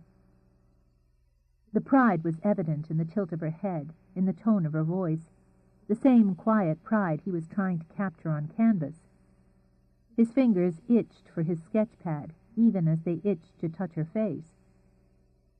All right, I won't. With a nod, she continued. From what I can gather, things were very hard on my mother. Even without the little I was told, it's easy enough to imagine. She was only a child. It's possible that she wanted to keep me, but it didn't work out. My aunt was older, but she had children of her own. I was essentially another mouth to feed, and when it became difficult to do so, I went into foster care. How old were you? 6 the first time. For some reason, it just never seemed to work out. I would stay in one place for a year, in another for 2.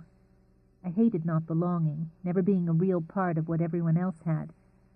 When I was about 12, I went back with my aunt for a short time, but her husband had problems of his own, and it didn't last. He caught something in her voice, something that made him tense. What sort of problems? They don't matter. She shook her head and started to rise, but Gabe put his hand firmly on hers. You started this, Laura. Now finish it. He drank, she said quickly. When he drank, he got mean. Mean? Do you mean violent? Yes. When he was sober, he was discontented and critical. Drunk, could be, vicious. She rubbed a hand over her shoulder as if she were soothing an old wound. My aunt was his usual target, but he often went after the children. Did he hit you? Unless I was quick enough to get out of his way. She managed a ghost of a smile. And I learned to be quick. It sounds worse than it was. He doubted it. Go on. The social services took me away again and placed me in another home. It was like being put on hold. I remember when I was 16, counting the days until I'd be of age and able to at least fend for myself, make some of my own decisions. Then I was. I moved to Pennsylvania and got a job. I was working as a clerk in a department store in Philadelphia.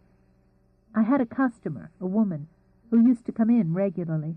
We got friendly, and one day she came in with a man. He was short and balding, looked like a bulldog. He nodded to the woman and told her she'd been absolutely right. Then he handed me a business card and told me to come to his studio the next day. Of course, I had no intention of going. I thought, that is, I'd gotten used to men. I imagine you did, Gabe said dryly. It still embarrassed her, but since he seemed to take it in stride, she didn't dwell on it. In any case, I set the card aside and would have forgotten about it, but one of the girls who worked with me picked it up later and went wild. She told me who he was. You might know the name, Jeffrey Wright. Gabe lifted a brow. Wright was one of the most respected fashion photographers in the business. No, the most. Gabe might not know much about the fashion business, but a name like Jeffrey Wright's crossed boundaries. It rings a bell. When I found out he was a professional, a well-known photographer, I decided to take a chance and go to see him. Everything happened at once. He was very gruff and had me in makeup and under the lights before I could babble an excuse. I was terribly embarrassed, but he didn't seem to notice. He barked out orders, telling me to stand, sit, lean, turn. He had a fur in his vault, a full-length sable. He took it out and tossed it around my shoulders. I thought I was dreaming. I must have said so aloud, because while he was shooting, he laughed and told me that in a year I could wear sable to breakfast. Saying nothing, Gabe settled back. With his eyes narrowed, he could see her enveloped in furs. There was a twist in his stomach as he thought about her becoming one of Wright's young and casually disposable mistresses. Within a month I had done a layout for Mode magazine. Then I did another for her and one for Charm. It was incredible. One day I was selling linens, and the next I was having dinner with designers. And Wright? No one in my life had ever been as good to me as Jeffrey. Oh, I know he saw me as a commodity half the time, but he set himself up as, I don't know, a watchdog. He had plans, he'd tell me, not too much exposure too quickly. Then in another 2 years there wouldn't be a person in the Western world who wouldn't recognize my face. It sounded exciting. Most of my life I'd been essentially anonymous. He liked that, the fact that I'd come from nothing, from nowhere. I know some of his other models saw him as cold. He often was. But he was the closest thing I'd ever had to a father. Is that how you saw him? I suppose. And then, after all he'd done for me, after all the time he'd invested, I let him down. She started to rise again, and again Gabe stopped her. Where are you going? I need some water. Sit, I'll get it. She used the time to compose herself. Her story was only half done, and the worst part, the most painful part, was yet to come. He brought her a clear glass with ice swimming in it. Laura took 2 long sips, then continued. We went to Paris. It was like being Cinderella and being told midnight never had to come. We were scheduled to be there for a month, and because Jeffrey wanted a very French flavor to the pictures, we went all over Paris for the shoot. We went to a party one night. It was one of those gorgeous spring nights, when all the women are beautiful and the men handsome. And I met Tony. He caught the slight break in her voice, the shadow of pain in her eyes, and knew without being told that she was speaking now of her baby's father. He was so gallant, so charming, the prince to my Cinderella. For the next 2 weeks, whenever I wasn't working, I was with Tony. We went dancing. We ate in little cafes and walked in the parks. He was everything I thought I'd wanted and knew I could never have.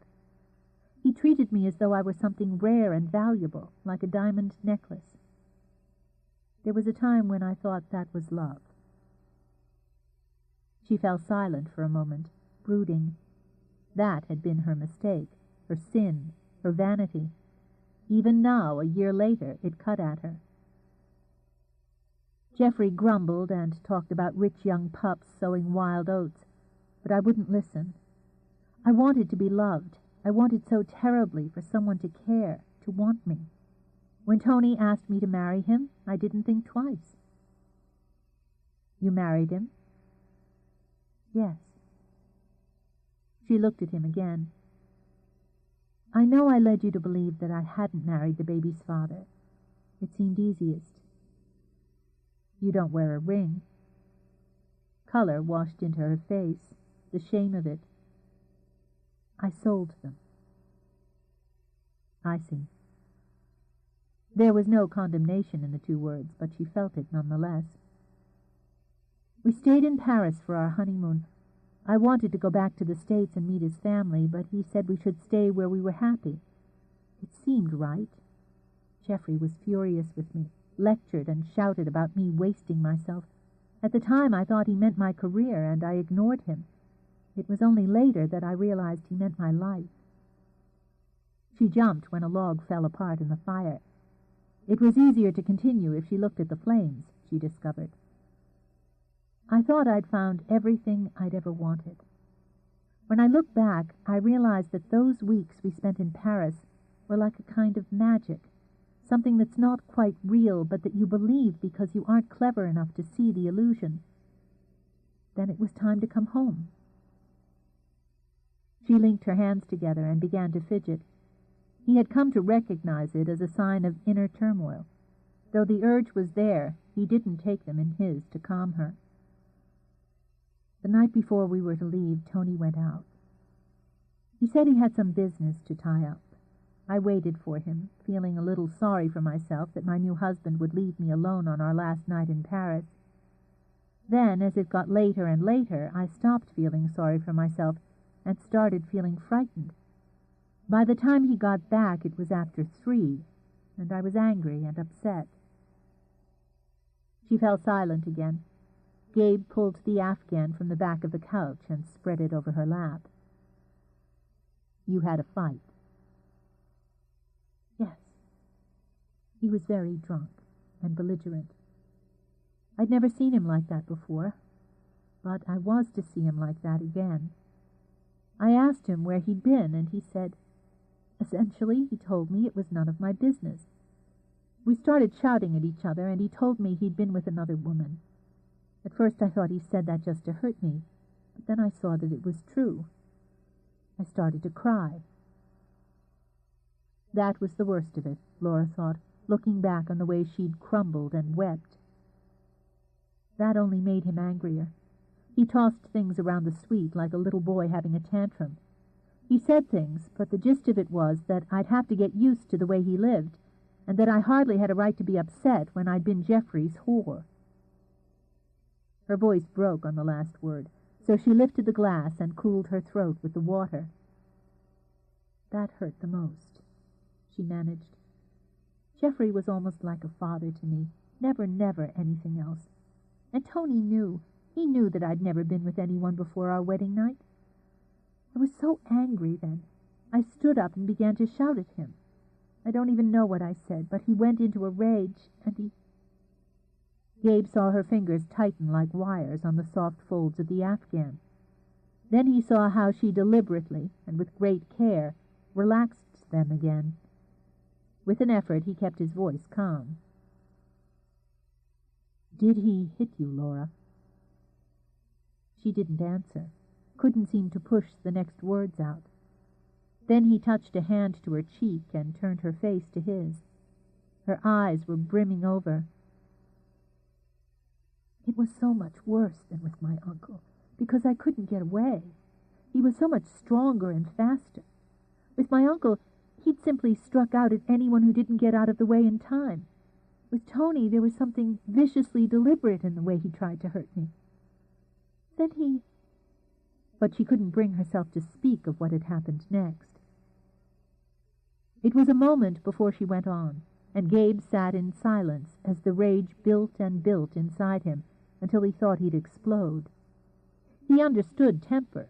He had a hair-trigger one of his own, but he could never understand, never forgive anyone who inflicted pain on someone smaller, weaker. When it was over, she continued, calmer now, he just went to sleep. I lay there not knowing what to do. It's funny, but later, when I talked with other women who had had some of the same experiences, I found out that it's fairly common to believe you had it coming somehow. The next morning, he wept and he apologized, promised that it would never happen again. That became the pattern for the time we were together. "You stayed with him?" The color came and went in her face, and part of that, too, was shame.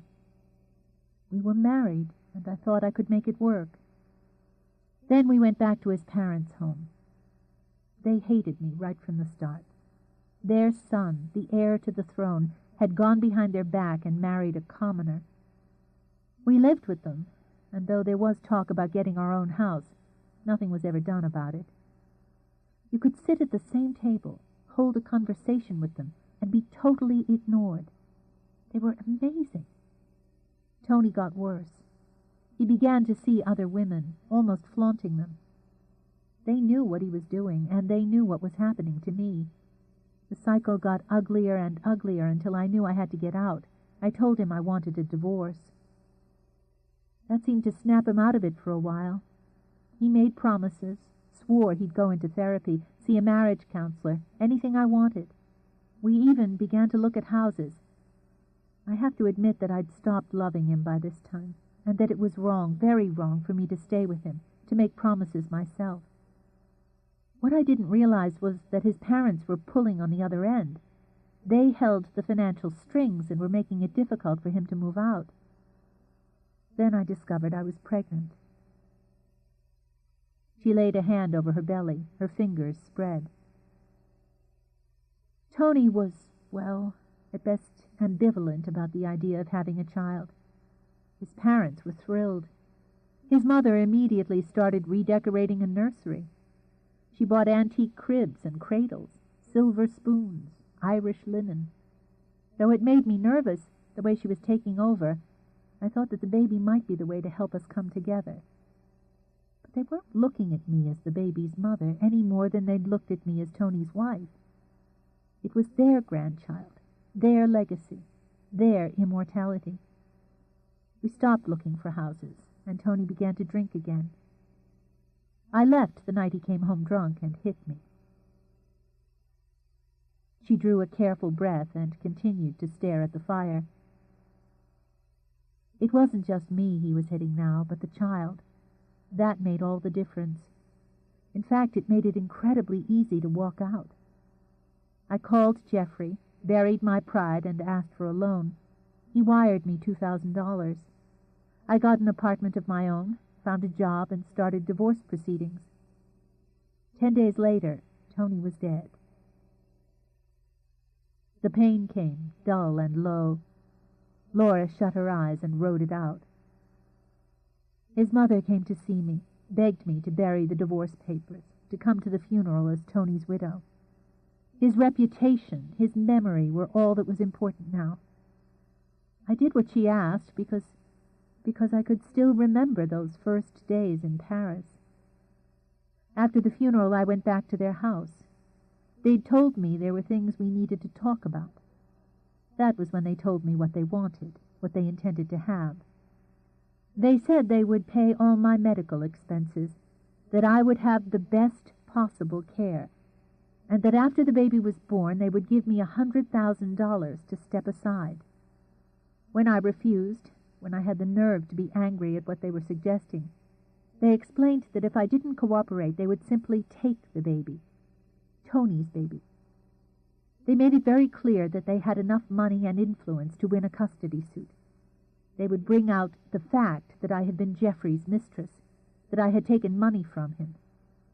They checked my background and would show that due to my upbringing, I would be an unstable influence on a child, that they, as the child's grandparents, could provide a better environment. They gave me 24 hours to think it over. And I ran. He didn't speak for several minutes. What she had told him had left a bitter taste in his mouth. He had asked for her story, had all but demanded it. Now that he had it, he wasn't at all sure he could handle it. Laura, no matter what you were told, how you were threatened, I don't believe they could take the child. That isn't enough? Don't you see? As long as there's a chance, I can't risk it. I'd never be able to fight them on their terms. I don't have the money, the connections. Who are they? When she hesitated, he took her hand again. You've trusted me with this much. Their name is Eagleton, she said. Thomas and Lorraine Eagleton of Boston. His brows drew together. He knew the name. Who didn't? But because of his family's position, it was more than a name, more than an image. You were married to Anthony Eagleton? Yes. She turned to him then. You knew him, didn't you? Not well, barely. He was more Michael's age, he'd started to say. He was younger. I met him once or twice when he came to the coast. And what he had seen hadn't impressed him enough to have him form any opinion. I read that he had been killed in a car accident, and I suppose a wife was mentioned, but this past year has been a little difficult, and I didn't pay attention. My family has socialized with the Eagletons occasionally, but they aren't well acquainted. Then you know they're an old, well-established family with old, well-established money. They consider this child a part of their holdings. It had me followed all across the country. Every time I would settle in a place and begin to relax, I discovered that detectives were making inquiries about me. I won't let them find me. He rose to pace, to light a cigarette, to try to organize his thoughts and, more, his feelings. I'd like to ask you something. She sighed tiredly. All right. Once before, when I asked you if you were afraid, you said no, that you were ashamed.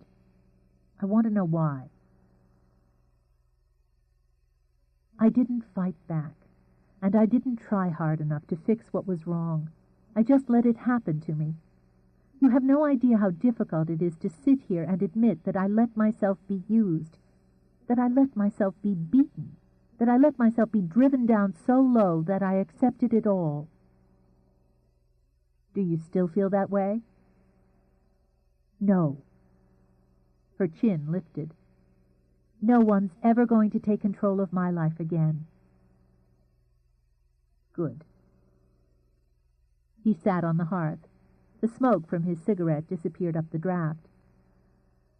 I think you've had a hell of a time, Angel, worse than anyone deserves. Whether you brought some of it on yourself, as you choose to think, or if it was just a matter of circumstances, doesn't really matter at this point. It's over. It's not as easy as that, Gabe. I don't just have myself to worry about now. How far are you willing to go to fight them? I've told you I can't. He interrupted her with a wave of his hand. If you had the means, how far? All the way, as far and as long as it takes. But that isn't the point, because I don't have the means. He drew on his cigarette, studied it with apparent interest, then tossed it into the fire. You would, if you were married to me. Chapter 5. She said nothing, could say nothing. He sat on the hearth, his legs folded up, his eyes very cool, very calm, on her face. Part of the enormity of his talent was his ability to focus on an expression and draw the underlying emotions out of it. Perhaps because he did it so well, he also knew how to mask emotions when they were his own. She could hear the logs sizzling behind him. The mid-morning sunlight sparkled through the frost on the window panes and landed at his feet. He seemed totally at ease, as though he'd just suggested that they have soup for lunch. If her life had depended upon it, Laura couldn't have said whether it meant any more to him than that. Using the table for leverage, she rose. I'm tired. I'm going in to lie down. All right, we can talk about this later. She whirled around, and it wasn't anguish or fear he saw on her face now. It was fury, livid and clear. How can you sit there and say something like that to me after everything I've told you? You might consider that I said it because of everything you've told me. Oh, the Good Samaritan again. She detested the bitterness in her voice, but she could do nothing to stop it. The white knight riding in full of chivalry and good intentions to save the bumbling, inept female. Do you think I should fall on my knees and be grateful? That I would blindly let myself be taken over again? Fall back into the same pitiful, destructive pattern a second time because a man offers me a way out? He thought about controlling his temper, then rose, deciding to let her see it. "I have no desire to control you, and I'll be damned if you're going to stand there and compare me with some weak-minded, alcoholic wife-beater." "What then? The knight on a white charger, selflessly rescuing damsels in distress?" He laughed at that, but his anger was still on the edge. "No one's ever accused me of that. I'm very selfish, which is another reason for my suggestion. I'm moody. You've been around me long enough to know that. I have a temper, and I can get angry. But I don't hit women, and I don't use them." With an effort, she pulled her emotions back in and forced them to settle. "I didn't mean to imply that you did, or to compare you with someone else. It's the situation that's comparable. One has nothing to do with the other. The fact that I have money only works to your advantage." "I didn't marry Tony for his money." "No." His tone softened. "No, I'm sure you didn't. But in this case I'm willing to accept that you marry me for mine." "Why?" Something flickered in his eyes and was gone before she could read it. That might have been the wisest question to ask first. Maybe you're right. She already regretted the outburst of temper and harsh words, as she invariably did. "I'm asking it now." With a nod, he roamed the room, stopping before the nearly completed portrait. He stared at it, as he had stared at it countless times before, trying to understand, to define, not only Laura, but himself. "I feel something for you. I'm not sure what it is, but it's very strong. Stronger than anything I've felt before." He lifted a finger to the face on canvas. He wished he could explain himself completely, to himself, to her, but he'd always expressed himself best through painting. "I'm attracted to you, Laura, and I've discovered recently that I've been alone long enough." "That might be enough, almost enough for marriage, but not for me, not to me, not with what you'd be taking on." "I have some debts to pay," he murmured, then turned to her again. "Helping you and the child might just clear the slate."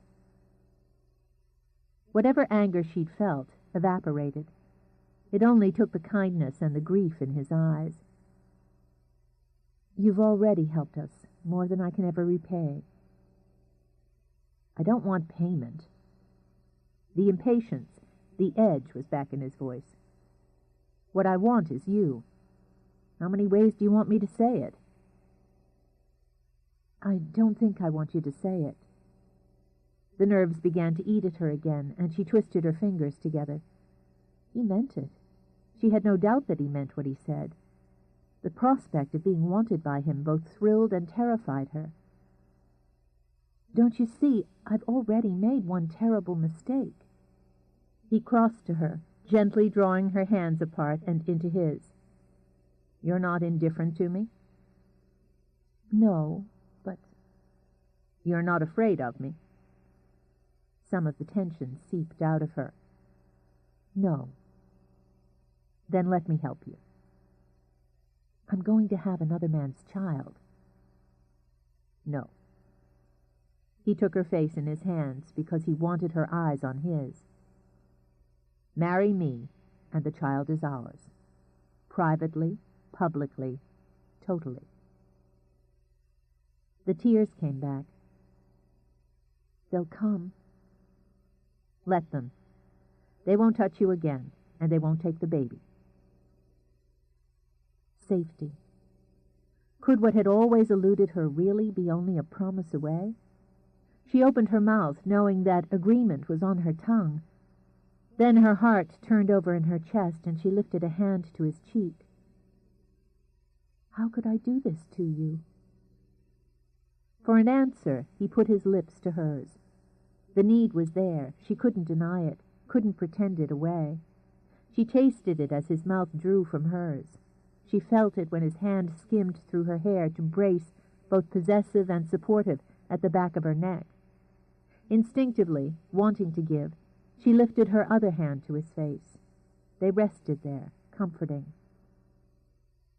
She wasn't the only one who had demons, Laura thought. She wasn't the only one who needed love and understanding. Because he was strong, it was easy to forget that he, too, might have pain. Seeking to soothe, she drew him closer into her arms. He could have sunk into her, into the softness, the generosity. This was what he wanted to capture on canvas. Her warmth, her spirit, and this was what he was forced to admit he would never have the skill to translate. This part of her beauty, this most essential part, could never be painted, but it could be cherished.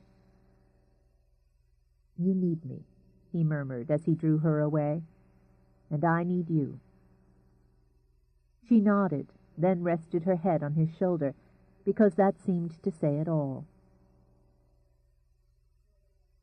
Due to fresh flurries, it was 3 days before Gabe risked a trip into town.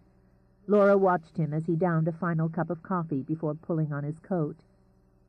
"I'll be as quick as I can." "I'd rather you took your time and paid attention to the roads." "The Jeep drives like a tank." He accepted the gloves she held out to him, but didn't put them on. "I don't like leaving you alone." "Gabe, I've been taking care of myself for a long time." "Things have changed. My lawyers have probably sent the marriage license." Immediately she began to fuss with the breakfast dishes. "That would be quick work." "They get paid to work fast, and it's been 3 days since I contacted them. If I can arrange it, I'd like to bring a justice of the peace back here with me." A cup slipped out of her hand and plopped into the soapy water. "Today?" "You haven't changed your mind?" "No, but—" "I want my name on the birth certificate." He had a moment of panic, vague and disturbing, at her hesitation. "It would be less complicated if we were married before the baby's born." "Yes, that makes sense." It seemed so rushed. She plunged her hands into the water and began to wash. Her first wedding had been rushed too, a whirlwind of flowers and champagne and white silk. "I realize you might prefer something a little more festive, but under the circumstances—" "No!" She turned and managed to smile. "No, I don't care about that. If you can arrange it for today, here, that's fine." "All right, then. Laura, I'd feel better if you rested until I got back. You didn't sleep well." She turned back again. No, she hadn't slept well. The nightmare had come back, and she hadn't rested until Gabe had come in and finally slipped into bed with her. "I won't overdo." "I don't think it would tax your strength for you to kiss me goodbye." That made her smile. She turned, her hands still dripping, to lift her lips to his. "Not even married yet, and you're already kissing me as though we've been together 20 years. He changed the mood simply by nipping her lip. In seconds she was clinging to him, and there was nothing casual about the embrace. "Better," he murmured. "Now go lie down. I'll be back in less than 2 hours." "Be careful." He closed the door. In moments she heard the sound of the Jeep's engine chugging to life. Moving into the living room, she watched Gabe drive away. Strangely enough, even as the quiet settled over the cabin, she didn't feel alone. She felt nervous, she admitted with a little laugh. Brides were entitled to nerves. If Gabe had his way, and she'd come to believe that he nearly always did, they would be married that afternoon. And her life, Laura realized, would change yet again. This time it would be better. She would make it better. As the ache in her lower back grew worse, she pressed her hand against it. Blaming the discomfort she'd been feeling all morning on the mattress and a restless night, she walked over to the portrait. He'd finished it the day before. She knew, because he'd explained it to her, that the paint would take a few days to set and dry completely, so she didn't touch it. She sat on the stool Gabe sometimes used and studied her own face. So this was how he saw her, she thought. Her skin was pale, with only a faint shadow of color along her cheekbones. It was partly that whiteness, that translucence, that made her appear like the angel he sometimes called her. She looked as though she were caught in a daydream, one of the many she'd indulged in during the hours Gabe had painted. As she had told him, as she had complained, there was too much vulnerability. It was in her eyes, around her mouth. There was something strong and independent about the pose, about the way her head was tilted, but that lost, sad look in her eyes seemed to negate the strength. She was reading too much into it, Laura decided, as the pain dug deep and dull into her back. Rubbing at it, she rose to look around the cabin. She would be married here in a matter of hours. There would be no crowd of well-wishers, no pianist playing romantic songs, no trail of rose petals. Yet with or without the trimmings, she would be a bride. She might not be able to make it look festive, but at least she could tidy up. The pain in her back drove her to lie down. 2 hours later, she heard the jeep coming down the lane. For a moment longer, she lay there, working to block out the discomfort. Later, she told herself, she would soak the ache away in a hot tub. She walked into the living room just as Gabe ushered an elderly couple into the cabin. "Laura, this is Mr. and Mrs. Witherby. Mr. Witherby is a justice of the peace." "Hello. It's so nice of you to come all this way." "Part of the job," Mr. Witherby said, adjusting his fogging glasses. "Besides that, your young man here wasn't going to take no for an answer." "Don't you worry about this old man here." Mrs. Witherby patted her husband's arm and studied Laura. "He loves to complain." "Can I get you something? Some coffee?" "Don't you fuss. Mr. Bradley's got a carload of supplies. You just sit down and let him take care of it." She had already walked over to lead Laura to the couch with her frail hands. "Man's nervous as a goose at Christmas," she confided. "Let him keep busy for a spell." Though she couldn't imagine Gabe being nervous about anything, she thought the Witherbys would expect such emotion from a man about to marry. Laura listened to Gabe rattling bags and cans in the kitchen. "Maybe I should help him." "Now you sit right here." Mrs. Witherby motioned to her husband to sit as well. "A woman's entitled to be waited on when she's carrying. The good Lord knows you won't have much time to sit once that baby's born." Grateful, Laura shifted to ease the throbbing in her back. "You have children?" "Had 6 of them. Now we've got 22 grandchildren and 5 great-grandchildren." "And another on the way," Mr. Witherby stated, pulling out a pipe. "You can just put that smelly thing away," his wife told him. "You aren't smoking up this room with this lady expecting." "I wasn't going to light it," he said, and began to chew on the stem. Satisfied that her husband had been put in his place, Mrs. Witherby turned back to Laura. "That's a pretty picture there." She indicated a sprawling landscape that might very well sell for an amount in 6 figures. "Your man's an artist fellow?" Her man. Laura experienced a twinge of panic and a glow of pleasure at the phrase. "Yes, Gabe's an artist." "I like pictures," she said comfortably. "Got me one of the seashore over my sofa." Gabe walked back in, carrying an armful of flowers. Feeling awkward, he cleared his throat. "They sold them at the market." "And he bought them out, too," Mrs. Witherby cackled. Then, with a few wheezes, she heaved herself off the couch. "You got a vase? She can't be carrying all of them." "No, at least, I don't know." "Man." She sighed and then winked at Laura. "Give them to me and let me take care of it. You can do something useful, like putting more wood on that fire. Wouldn't want your lady to catch a chill." "Yes, ma'am." If he'd ever felt more of a fool, he couldn't remember when. Wanting to keep his hands busy, he moved to the fire. "Don't let her browbeat you, boy," Mr. Witherby advised him from the comfort of his chair. "She's already spent 52 years nagging me." "Somebody had to," Mrs. Witherby called out from the kitchen, and he chuckled. "Sure you two know what you're getting into?" Gabe dusted his hands on the thighs of his jeans and grinned. "No." That's the spirit. Witherby laughed and rested his head against the back of the chair. Essie, get that bag of bones you call a body moving, will you? These two people want to get married while they're still young. Keep your tongue in your mouth, she muttered. Already lost his teeth. She came in carrying a watering can filled with flowers. She set it in the middle of the coffee table, nodded her approval, then handed Laura a single white carnation. Thank you. They're lovely.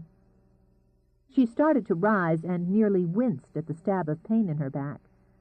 Then Gabe was there to take her hand and draw her to his side. They stood in front of the fire with wood crackling and the scent of the flowers merging with that of the smoke. The words were simple and very old.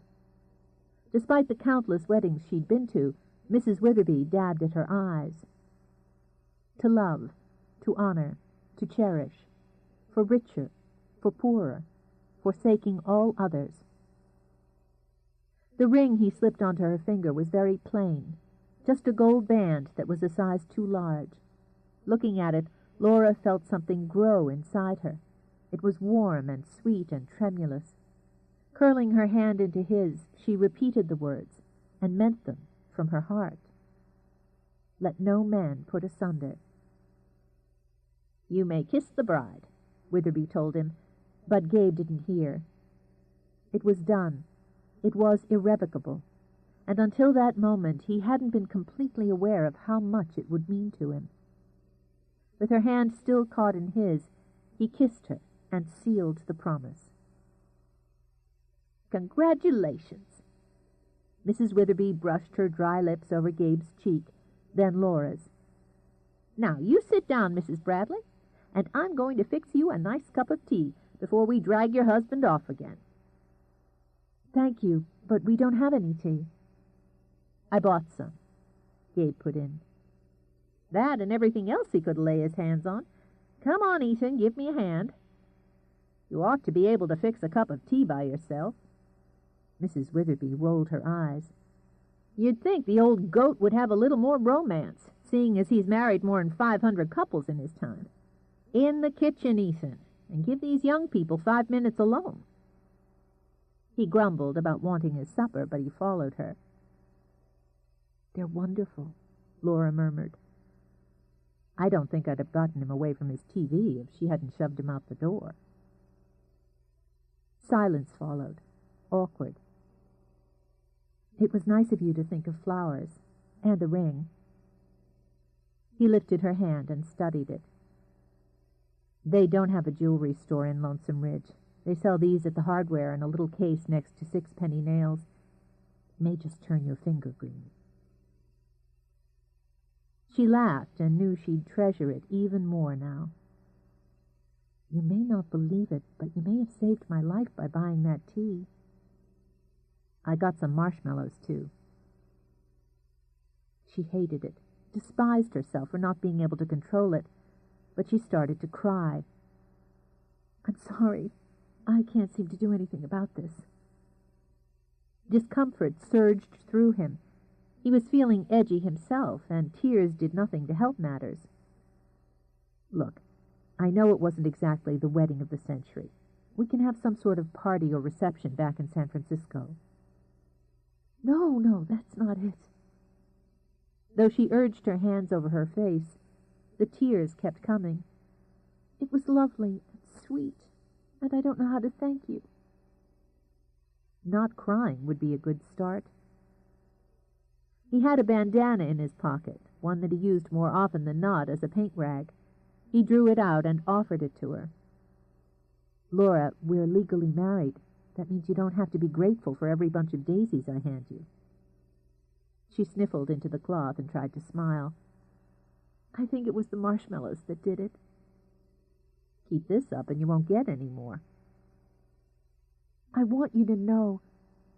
She dried her face and managed to compose herself. I want you to know that I'm going to do everything I can to make you happy, to make you comfortable, so that you never regret what you did today. I'm going to regret it, he said, suddenly impatient, if you keep making it sound as though I gave someone else the last life jacket as the ship was sinking, I married you because I wanted to, not to be noble." "Yes, but I—" "Shut up, Laura." To make certain she did, he closed his mouth over hers, and for the first time she felt the true strength of his passion and need and desire. With a little murmur of surprise, she drew him closer. This was what he had needed, all he had needed, to settle him. Yet even as the first layer of tension dissolved, a new layer, one built on desire, formed. "Before too much longer," he said against her mouth. "We're going to finish this. I want to make love with you, Laura, and after I do, you won't have the strength to thank me." Before she could think of a response, Mrs. Witherby came in with her tea. "Now let the poor thing rest and drink this while it's hot."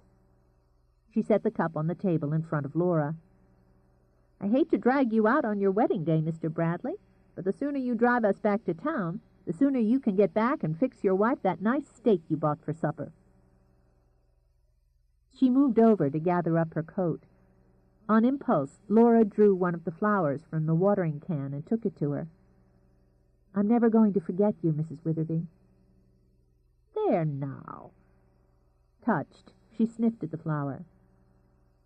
"You just take care of yourself and that baby of yours. Shake a leg, Ethan." "I should only be an hour," Gabe told her. "The roads aren't too bad. I really think you should rest, Laura. You look exhausted." "I'm supposed to look glowing, but I promise I won't lift anything heavier than a teacup until you get back."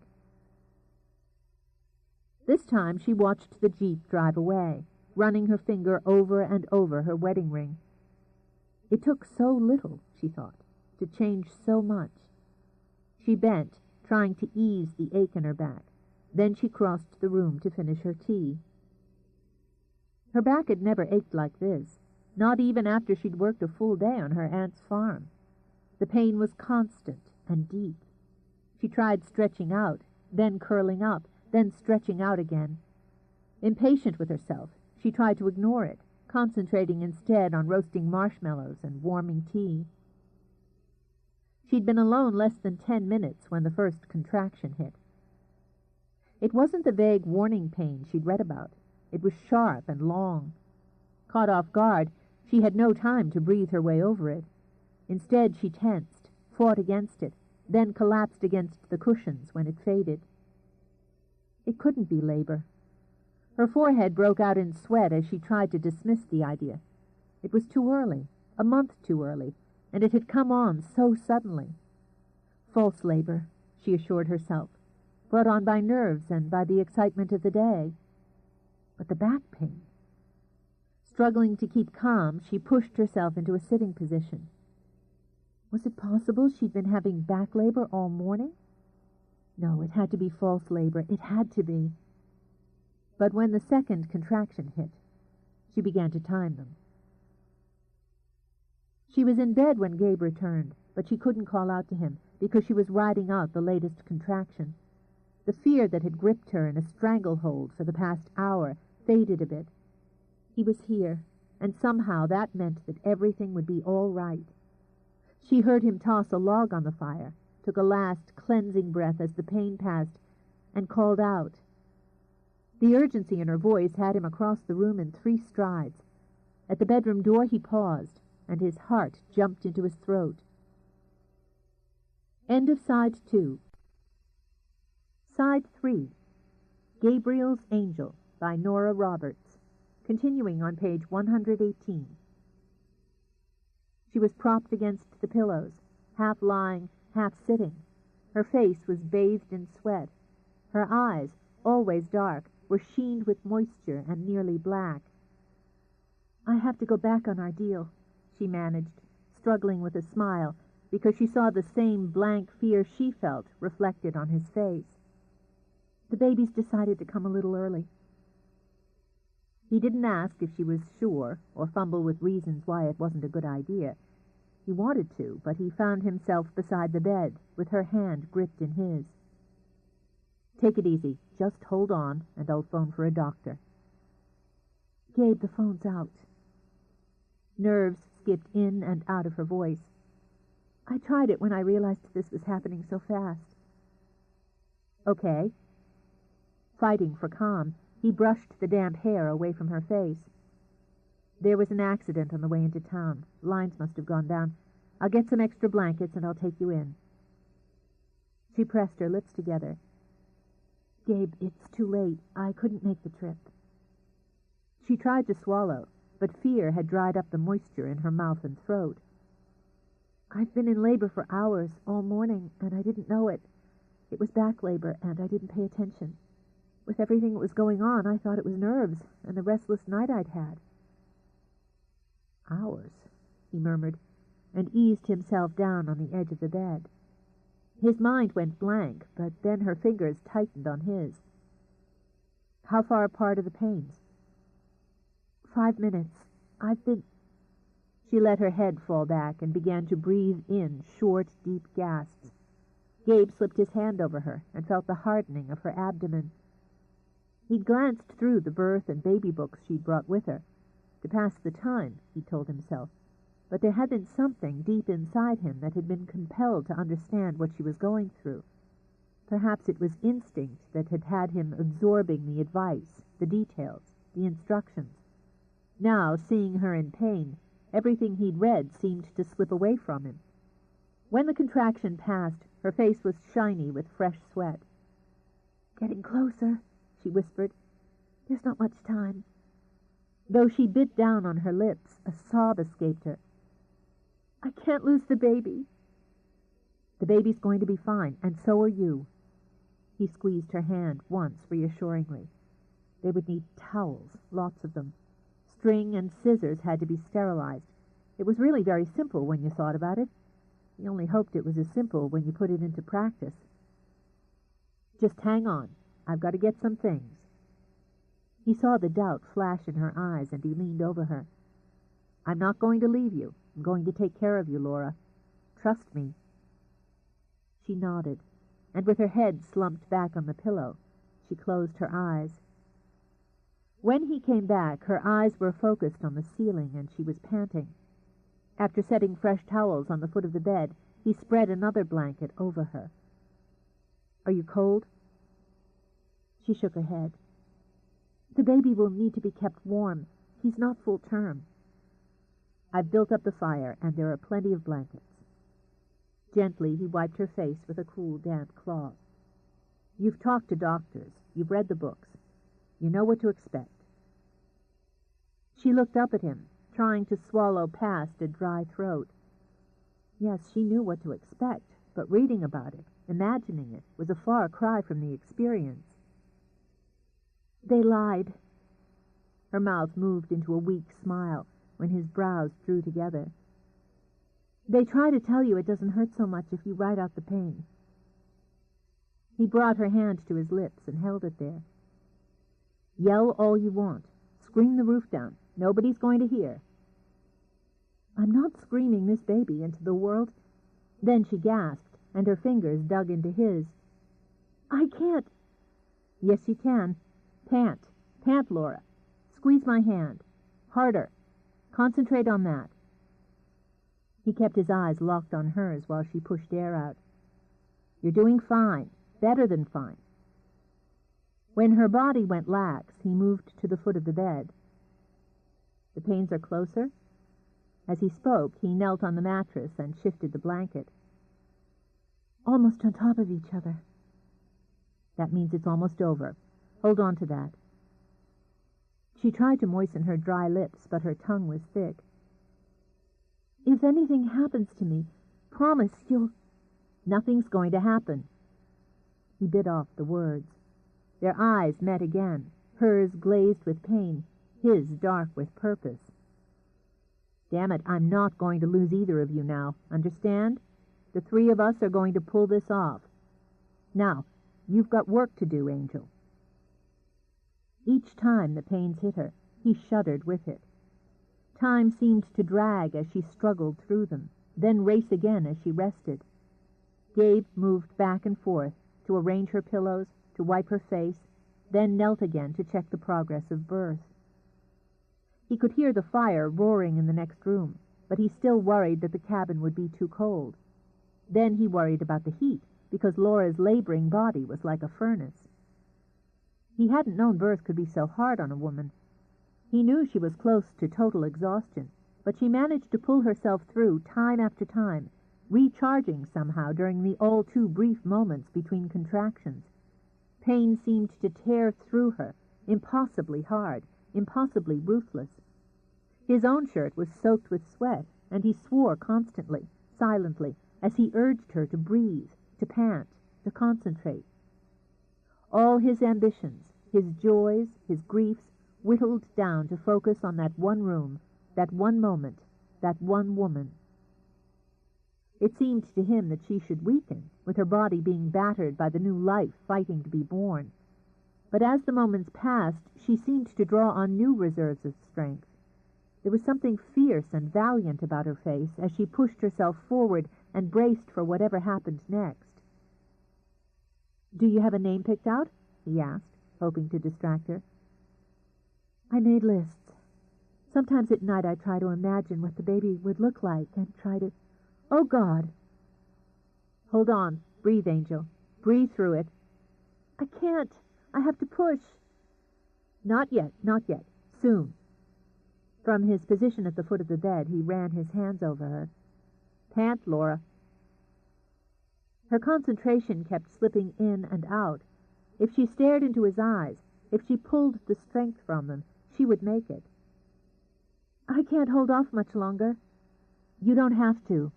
I can see the head." There was wonder in his voice when he looked back at her. "I can see it. Push with the next one." Giddy, straining with the effort, she bore down. She heard the long, deep-throated moan, but she didn't know it was her own voice. Gabe shouted at her, and in response, she automatically began to pant again. "That's good. That's wonderful." He barely recognized his own voice, or his own hands. Both were shaking. "I have the head. Your baby's beautiful. The shoulders come next." She braced herself, desperate to see. "Oh, God!" Tears mixed with sweat as she steepled her hands over her mouth. "It's so little."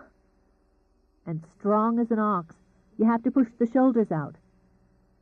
Sweat dripped off his forehead as he cupped the baby's head in his hand and leaned over it. "Come on, Laura. Let's have a look at the rest of it." Her fingers dug into the blankets, and her head fell back, and she gave birth. Over her own gasping breaths, she heard the first cry. A boy.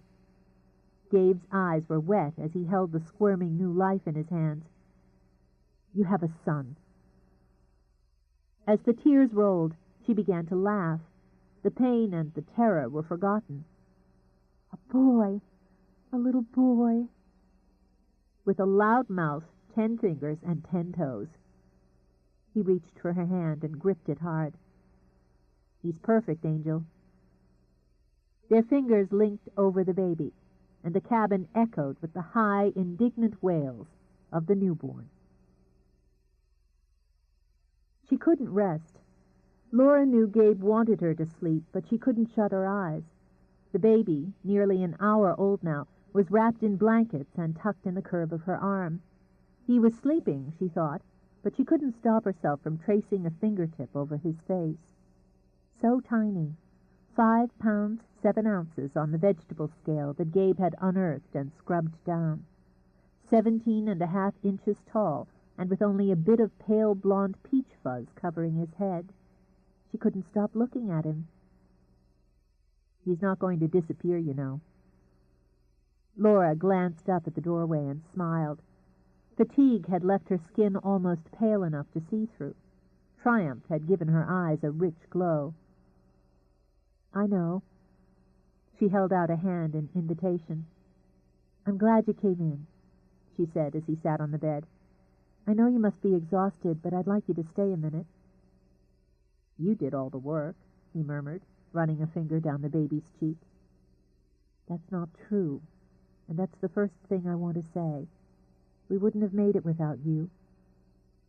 "Of course you would have. I was basically a cheerleader." "No." Her hand tightened on his, demanding that he look at her. You were as responsible for his life as I was. I know what you said about having your name on the birth certificate, about helping us, but I want you to know it's more than that. You brought him into the world. There's nothing I can ever do or say that could be enough. Don't look like that." She gave a quiet laugh and settled back among the pillows. "I know you hate to be thanked, and that's not what I'm doing." "Isn't it?" "No." She shifted the baby from her arm to his. It was a gesture that said more, much more, than the words that followed it. "I'm telling you that you got more than a wife today." The baby went on sleeping peacefully, cupped between them. He didn't know what to say. He touched the tiny hand and watched it curl reflexively. As an artist, he'd thought he understood the full range of beauty, until today. "I've been reading about preemies," he began. "His weight is good, and from what the book says, a baby born after the 34th week is in pretty good shape. But I want to get you both into a hospital. Will you be strong enough to travel into Colorado Springs tomorrow?" "Yes, we'll both be strong enough." "We'll leave in the morning, then. Do you think you could eat now?" "Only a horse." He grinned, but he couldn't quite bring himself to give her back the baby. "You may have to settle for beefsteak." "Isn't he hungry?" "I imagine he'll let us know." Just as Laura had been, he was compelled to trace the shape of the child's face. "What about that name? We can't keep calling him he." "No, we can't." Laura stroked the soft down on his head. "I was wondering if you'd like to pick his name." "Me?" "Yes. You must have a favorite, or a name of someone who's important to you. I'd like you to choose." "Michael," he murmured, looking down at the sleeping infant. Chapter 6. San Francisco. It was true that Laura had always wanted to see it, but she had never expected to arrive there with a 2-week-old son and a husband, and she had never expected to be shown into a tall, gracious house near the bay.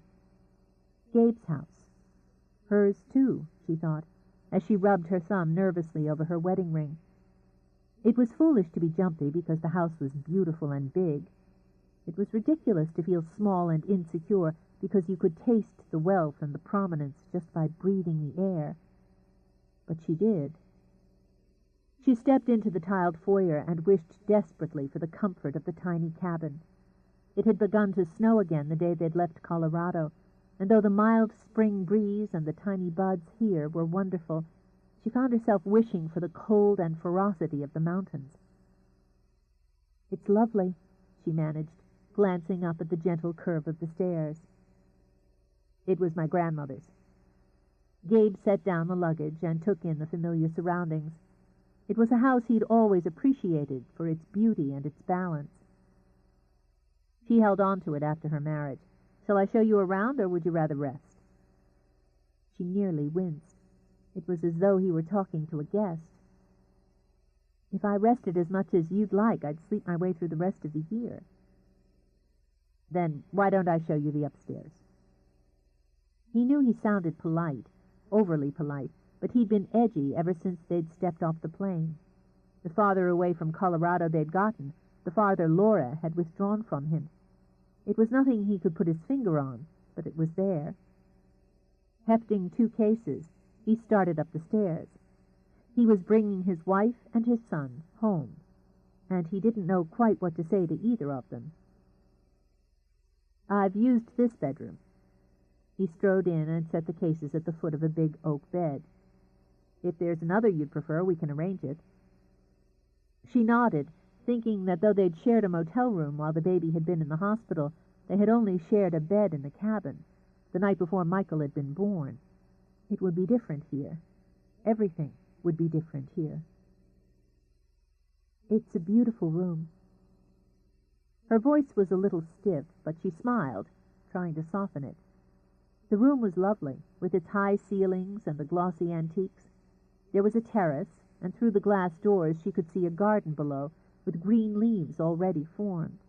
The floors were dark with age and gleaming, just as the oriental rug was faded with age and rich with heritage.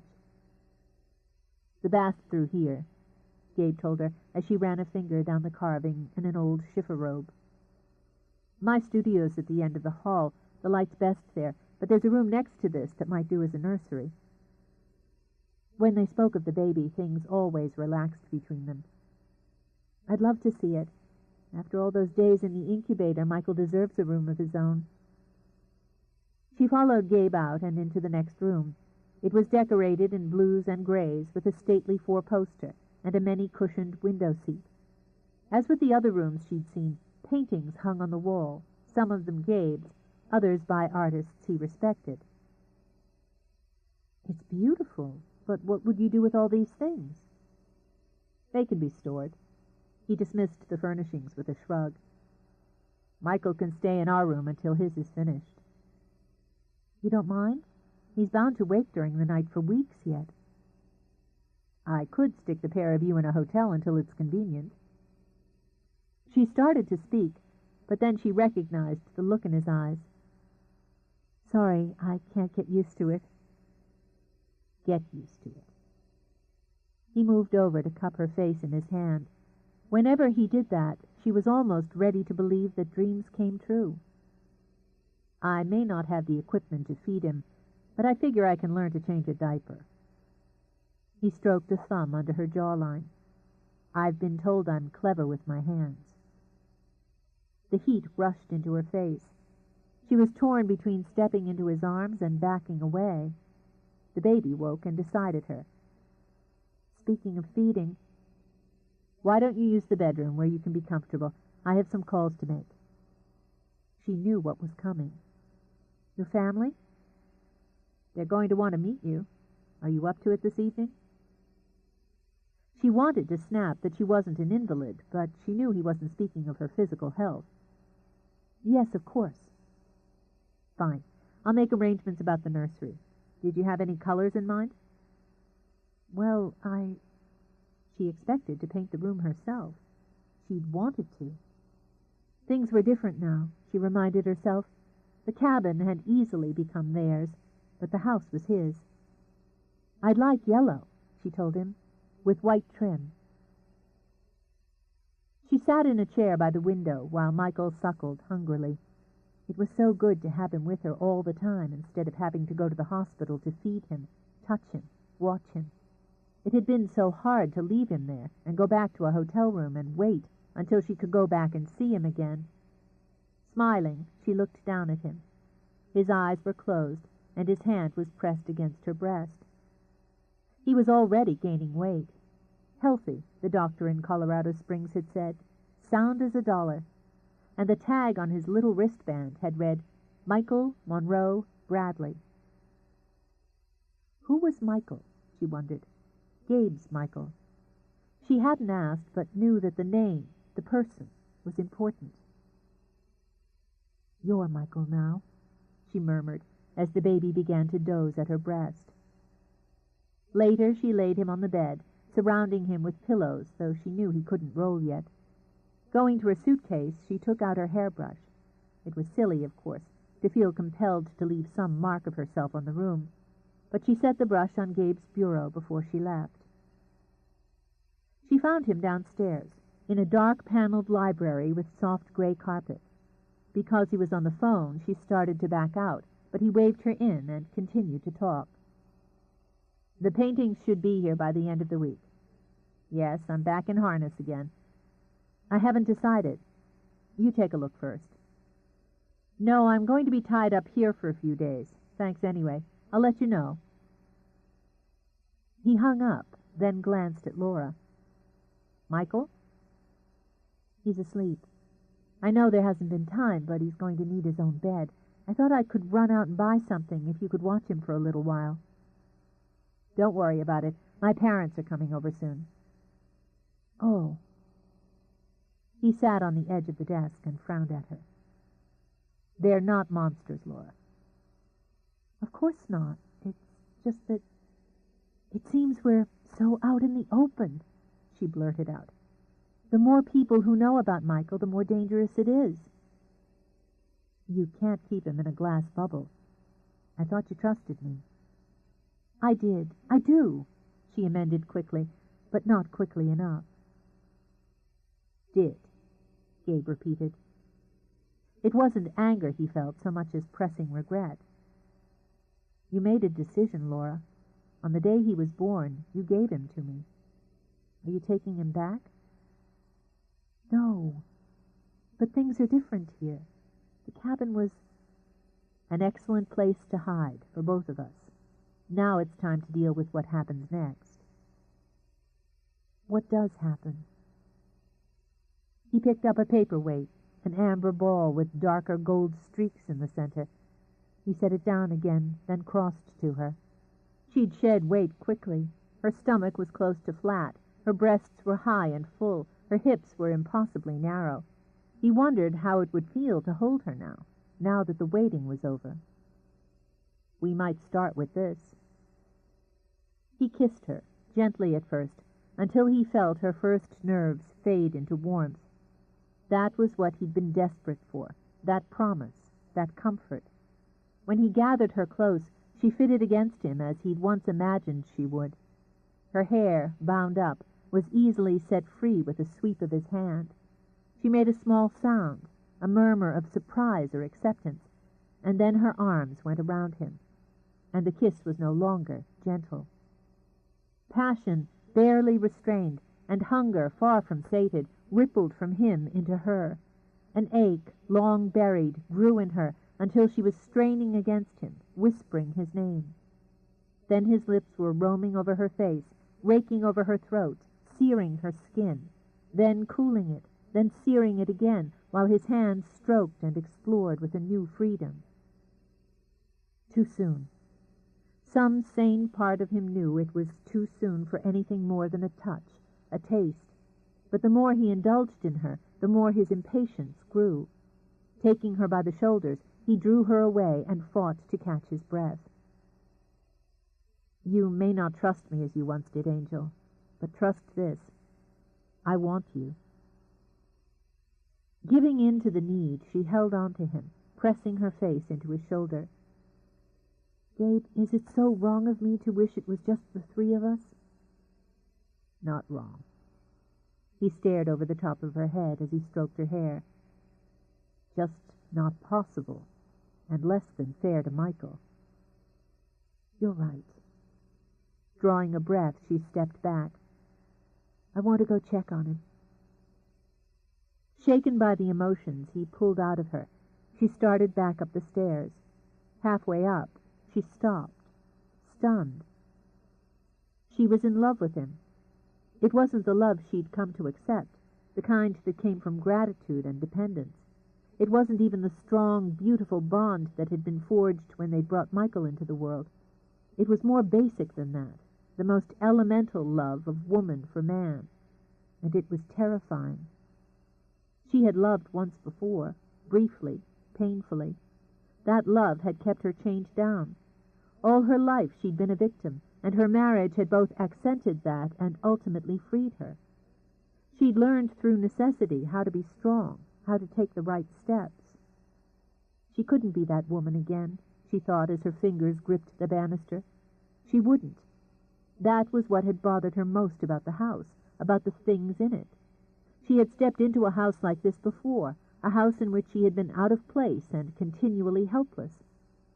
Not again, she told herself, and shut her eyes. Never again. Whatever she felt for Gabe, she wouldn't allow it to change her back into that kind of woman. She had a child to protect. The doorbell rang. Laura sent one swift look over her shoulder, then fled up the stairs.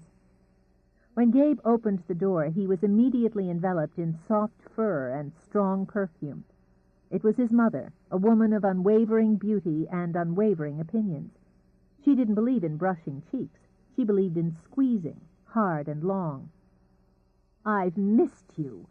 I didn't know what it would take to drag you off that mountain, but I didn't think it would be a wife and a baby. Hello, Mother.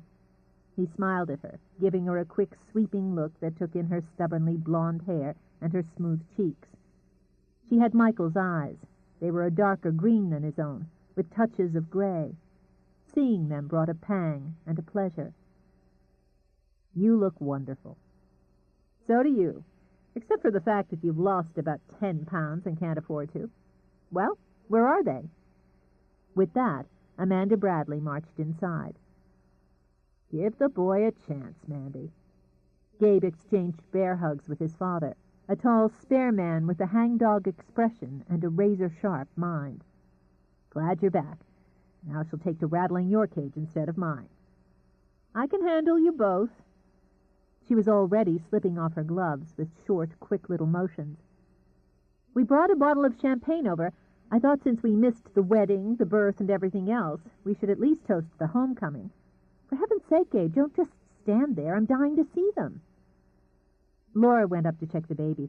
"Why don't we go in and sit down?" "This way, Mandy," Cliff Bradley said, taking his wife's arm when she started to object. "Very well, then. You can hold me off for 5 minutes by telling me how your work's been going." "Well..." He watched his parents sit, but couldn't relax enough to follow suit. "I've already called Marion. The paintings I finished in Colorado should be delivered to her gallery by the end of the week." "That's wonderful. I can't wait to see them." His hands were in his pockets as he moved around the room, with a restlessness both of his parents recognized. "There's one piece in particular I'm fond of. I plan to hang it in here over the fire." Amanda lifted a brow and glanced at the empty space above the mantel. Gabe had always claimed that nothing suited that spot. "It must be very special." "You'll have to judge for yourself." He drew out a cigarette, then set it down when Laura moved into the doorway.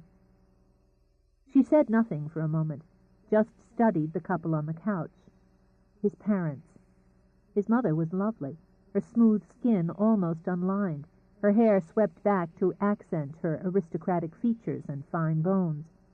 There were emeralds at her ears and at her throat. She wore a rose silk suit with a fox stole carelessly thrown over her shoulders.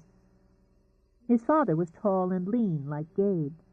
Laura saw a diamond wink at his pinky. He looked sad and quiet, but she saw his eyes sharpen as he studied her. "This is my wife, Laura, and our son." Braced for whatever was to come, holding the baby protectively against her breasts, she stepped into the room. Amanda rose first, only because she always seemed to move quicker than anyone else. "It's so nice to meet you at last." Amanda had reservations, a chestful of them, but she offered a polite smile. "Gabe didn't mention how lovely you were." "Thank you." She felt a little trip hammer of fear in her throat. Laura knew formidable when she saw it. Instinctively, she lifted her chin. "I'm glad you could come, both of you." Amanda noted the little gesture of pride and defiance, and approved. "We wanted to meet you at the airport, but Gabe put us off." "Rightly so," Cliff added in his soothing, take-your-time voice. "If I'd been able to, I'd have held Mandy off another day." "Nonsense. I want to see my grandchild. May I?" Laura's arms had tightened automatically.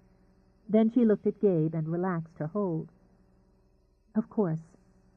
With care and caution, she shifted the slight weight into Amanda's arms. "Oh, how beautiful!" The cool, sophisticated voice wavered. "How precious!" The scents, the baby scents of talc and mild soap and fragile skin, made her sigh. "Gabe said he was premature. No problems?" "No, he's fine." As if to prove it, Michael opened his eyes and stared out owlishly. "There, he looked right at me." With emeralds glowing on her skin, Amanda grinned foolishly and cooed. "Looked right at your gran, didn't you?" He looked at me. Cliff leaned closer to chuck the baby under the chin. "Nonsense! Why should he want to look at you? Do something useful, Cliff, like opening the champagne." She clucked and cooed at the baby while Laura stood twisting her hands. I hope you don't object to the wine. I didn't ask if you were nursing." "Yes, I am, but I don't think a sip would hurt either of us." Approving a second time, Amanda started for the couch. Laura took an instinctive step forward, then made herself stop. This wasn't Lorraine Eagleton, and she wasn't the same woman who had once cowered. But as hard as she tried to dispel the image, she saw herself standing just outside the family circle. "I'd get glasses," she said lamely, "but I don't know where they are." Saying nothing, Gabe went to a cabinet and drew out 4 champagne flutes. Cliff took Laura's arm. "Why don't you sit down, dear? You must be tired after traveling." "You sound like Gabe." Laura found herself smiling as she eased into a chair. Glasses were passed. Amanda lifted hers. "We'll drink to... For goodness sake, I don't know the child's name." "It's Michael," Laura offered. She saw the grief flash into Amanda's eyes before she closed them. When she opened them again, they were wet and brilliant. "To Michael," she murmured, and after a sip she leaned down to kiss the baby's cheek. Looking up, she smiled at Gabe. "Your father and I have something in the car for the baby. Would you get it?" Though they didn't touch, and the glance lasted only a moment, Laura saw something pass between them. "I'll be just a minute." "We won't eat her, for heaven's sake," Amanda muttered as her son left the room. With a laugh, Cliff rubbed her shoulder. There was something familiar about the gesture. It was Gabe's, Laura realized. The same casual intimacy. "Have you been to San Francisco before?" he asked Laura, snapping her back to the present. No. I'd like to offer you something, but I don't know what we have. Or even where the kitchen is," she thought miserably. "Don't worry about it." Cliff draped his arm comfortably over the back of the chair. "We don't deserve anything after barging in on your first day home." "Families don't barge," Amanda put in. "Ours does." Grinning, he leaned over and chucked the baby under the chin again. "Smiled at me." "Grimaced, you mean?" With a laugh of her own, Amanda kissed her husband's cheek. "Granddad." "I take it the cradle's for Michael and the roses are for me." Gabe strode in, carrying a dark pine cradle heaped with frilly sheets and topped with a spray of pink roses. "Oh, the flowers. I completely forgot. And no, they're certainly not for you, but for Laura." Amanda handed the baby to her husband and rose. Though she moved to rise, Laura saw Cliff tuck the baby easily in the crook of his arm. "We'll need some water for these," Amanda decided. No, I'll get it myself." No one argued with her as she marched out of the room carrying the flowers. "It's very lovely," Laura began, bending from the chair to run a finger along the smooth wood of the cradle. "We were just talking about the baby needing a bed of his own." "The Bradley bed," Cliff stated. "Fix those sheets, Gabe, and let's see how he takes to it." "This cradle's a family tradition." Obediently, Gabe lifted out the extra sheets and smoothed on white linen. "My great-grandfather built it, and all the Bradley children have had their turn rocking in it." He took the baby from his father. "Let's see how you fit, old man." Laura watched Gabe set the baby down and give the cradle a gentle push. Something seemed to break inside her. "Gabe, I can't." Crouched at her feet beside the cradle, he looked up. There was a dare in his eyes, a challenge, and she was certain, a buried anger. "Can't what?" "It isn't right. It isn't fair." She drew the baby from the cradle into her arms. "They have to know." She might have fled right then and there, but Amanda came back into the room holding a crystal vase filled with roses. Sensing tension, and intrigued by it, she continued in. "Where would you like these, Laura?" "I don't know. I can't. Gabe, please." "I think they'll look nice by the window," she said mildly, then moved over to arrange them to her satisfaction. Now then, don't you three gentlemen think you could find something to occupy yourselves while Laura and I have a little talk?" Panic leaping within, Laura looked from one to the other, then back at her husband. "Gabe, you have to tell them." He took the baby and settled him on his shoulder. His eyes, very clear and still sparking with anger, met hers. "I already have." Then he left her alone with his mother. Amanda settled herself on the sofa again. She crossed her legs and smoothed her skirts. "A pity there isn't a fire. It's still cool for this time of year." "We haven't had a chance." "Oh, dear, don't mind me." She waved a hand vaguely at a chair. "Would you rather sit?" When Laura did so without a word, she lifted a brow. "Are you always so amenable? I should certainly hope not, as I liked you better when you stuck your chin out at me." Laura folded her hands in her lap. "I don't know what to say. I hadn't realized Gabe had explained things to you. The way you were acting—" She let her words trail off. Then, when Amanda continued to wait patiently, she tried again. "I thought you believed that Michael was, well, biologically Gabe's." "Should that make such a big difference?" She was calm again, at least outwardly, and able to meet Amanda's eyes levelly. "I would have expected it to, especially with a family like yours." Amanda drew her brows together as she thought that through. "Shall I tell you that I'm acquainted with Lorraine Eagleton?" She saw the instant overwhelming fear and backed up. She wasn't often a tactful woman, but she wasn't cruel. "We'll save talk of her for another time. Right now, I think I should explain myself instead. I'm a pushy woman, Laura, but I don't mind being pushed back." "I'm not very good at that." "Then you'll have to learn, won't you? We may be friends, or we may not. I can't tell so soon. But I love my son. When he left all those months ago, I wasn't sure I'd ever have him back. You, for whatever reason, brought him back. And for that I'm grateful." "He would have come when he was ready." "But he might not have come back whole. Let's leave that." Again the vague gesture. "And get to the point. Your son. Gabe considers the child his. Do you?" "Yes." "No hesitation there, I see." Amanda smiled at her, and Laura was reminded of Gabe. "If Gabe considers Michael his son, and you consider Michael his son, why should Cliff and I feel differently?" "Bloodlines." "Let's leave the Eagletons out of this for the time being," Amanda said. Laura merely stared, surprised that the mark had been hit so directly. "If Gabe had been unable to have children, and had adopted one, I would love it and think of it as my grandchild. So don't you think you should get past this nonsense and accept it?" "You make it sound very simple."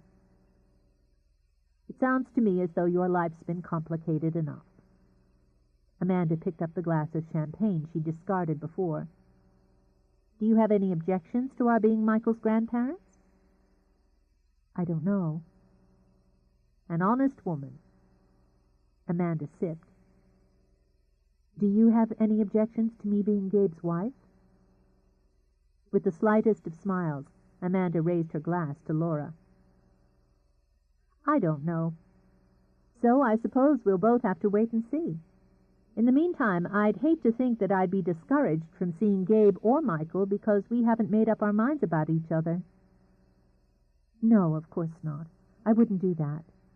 Mrs. Bradley, no one's ever been as kind or as generous with me as Gabe.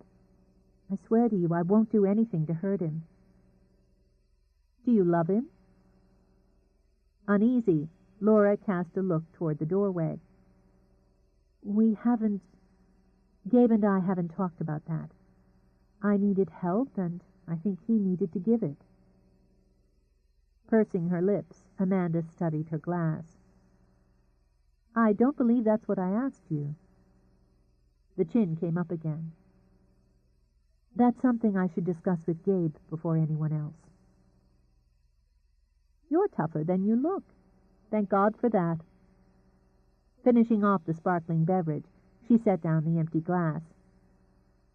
I might just like you at that, Laura. Or, of course, we might end up detesting each other. But whatever is between the two of us doesn't change the fact that Gabe has committed himself to you and the child. Your family. She sat back, lifting both brows, but inside she felt a faint twist of sympathy. From the look on your face, that doesn't thrill the life out of you. I'm sorry, I'm not used to being in a family. You've had a very rough time, haven't you? There was compassion there, but not so much that it made Laura uncomfortable. Mentally, Amanda made a note to do a little digging on the Eagletons. I'm trying to put that behind me. I hope you succeed. Some things in the past need to be remembered. Others are best forgotten. Mrs. Bradley, may I ask you something? Yes, on the condition that after this question call me Amanda or Mandy or anything except, please God, Mother Bradley. All right. Who was Michael named for? Amanda's gaze drifted to the empty cradle and lingered there. There was a softening, a saddening in her face that compelled Laura to touch her hand. My son, Gabe's younger brother. He died just over a year ago. With a long sigh, she rose. It's time we left you to settle in. Thank you for coming. She hesitated because she was never quite sure what people expected. Then, listening to her heart, she kissed Amanda's cheek. Thank you for the cradle. It means a great deal to me. And to me. She brushed her hand over it before she left the room. Clifton, aren't you the one who said we shouldn't stay more than a half hour? His voice carried, muffled from upstairs. Clucking her tongue, Amanda pulled on her gloves. Always poking around in Gabe's studio. The poor dear doesn't know a Monet from a Picasso, but he loves to look over Gabe's work. He did some beautiful things in Colorado. You must be so proud of him. More every day. She heard her husband coming and glanced upstairs. Do let me know if you want any help setting up the nursery or finding a good pediatrician. I also expect you'll understand if I buy out the baby boutiques. I don't not understand, then, but you'll have to tolerate. Kiss your new daughter-in-law goodbye, Cliff. You don't have to tell me that. Rather than the formal, meaningless kiss she was expecting, Laura received a hearty hug that left her dazed and smiling. Welcome to the Bradleys, Laura.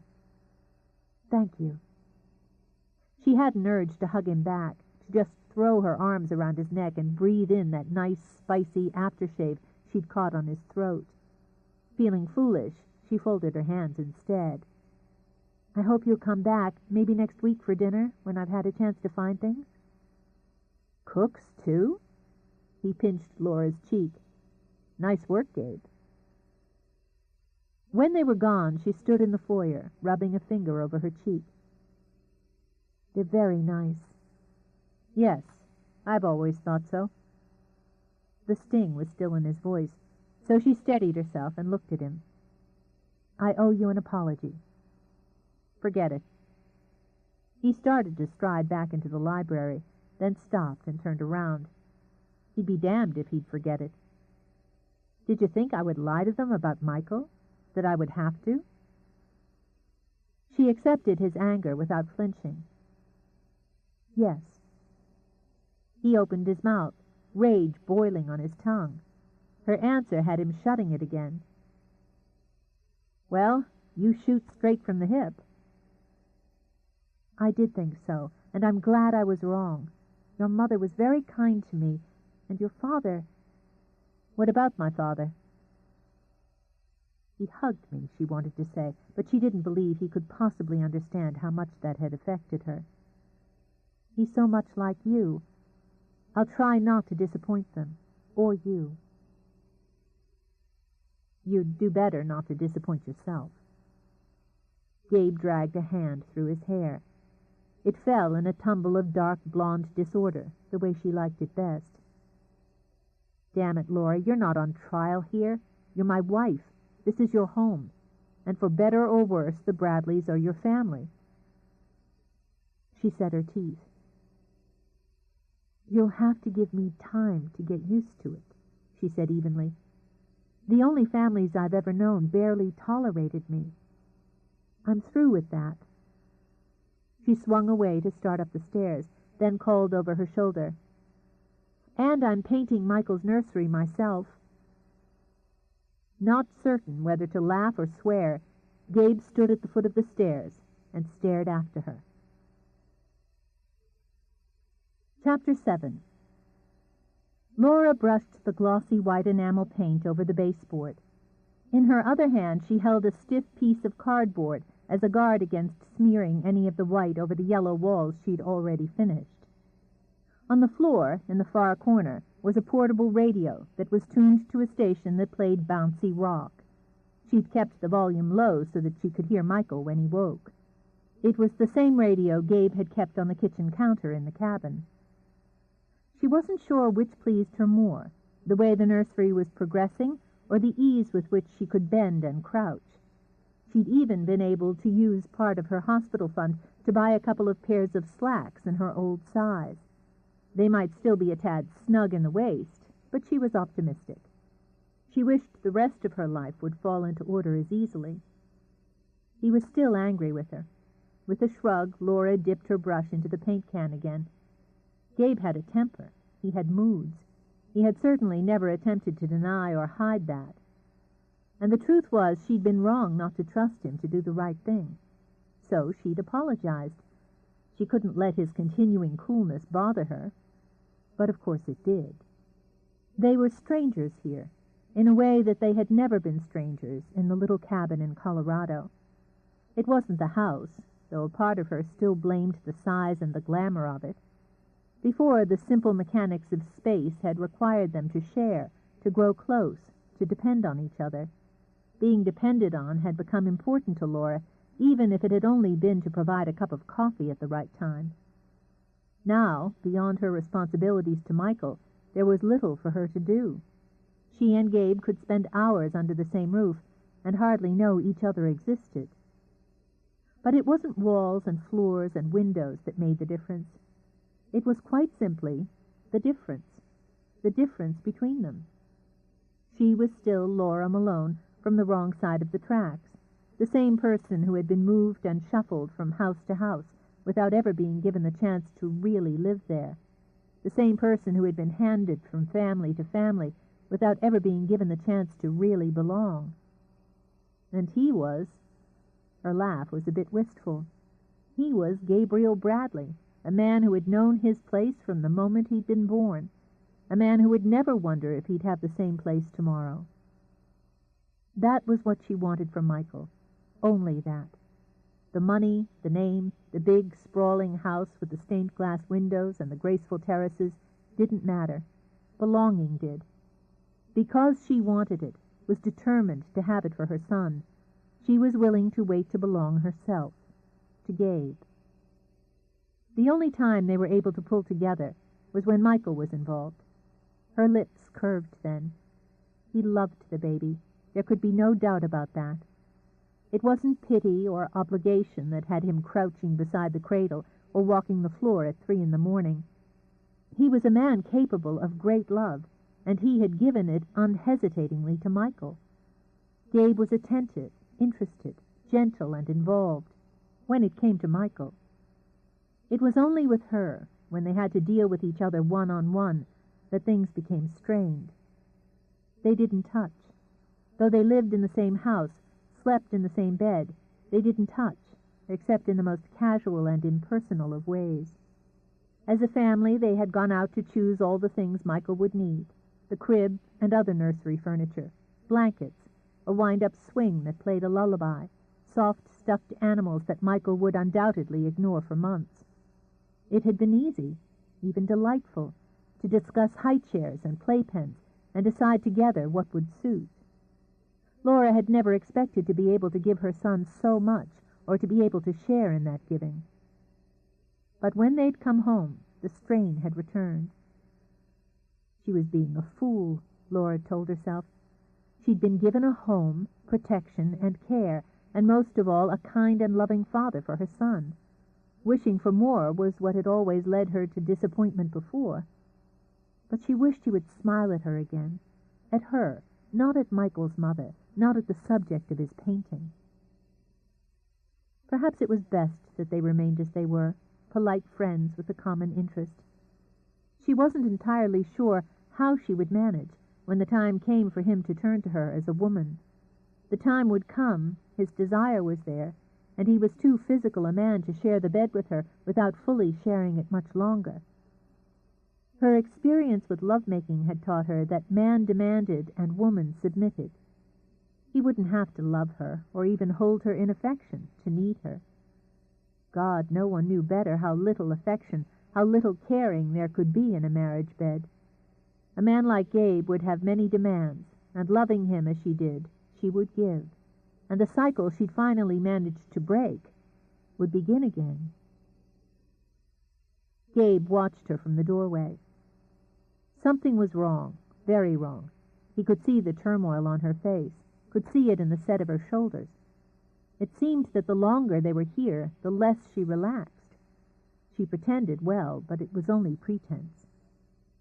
It infuriated him, and the harder he held on to his temper, the more infuriated he became. He hadn't so much as raised his voice to her since their first day in the house, and yet she seemed continually braced for an outburst. He'd given her as much room as was humanly possible, and it was killing him. Sleeping with her, having her turn to him during the night, her skin separated from his only by the fragile cotton of a nightgown, had given new meaning to insomnia. He'd taken to working during the middle of the night, and spending his free time in the studio or at the gallery, anywhere he wouldn't be tempted to take what was his only legally. How could he take when she was still so delicate, physically, emotionally?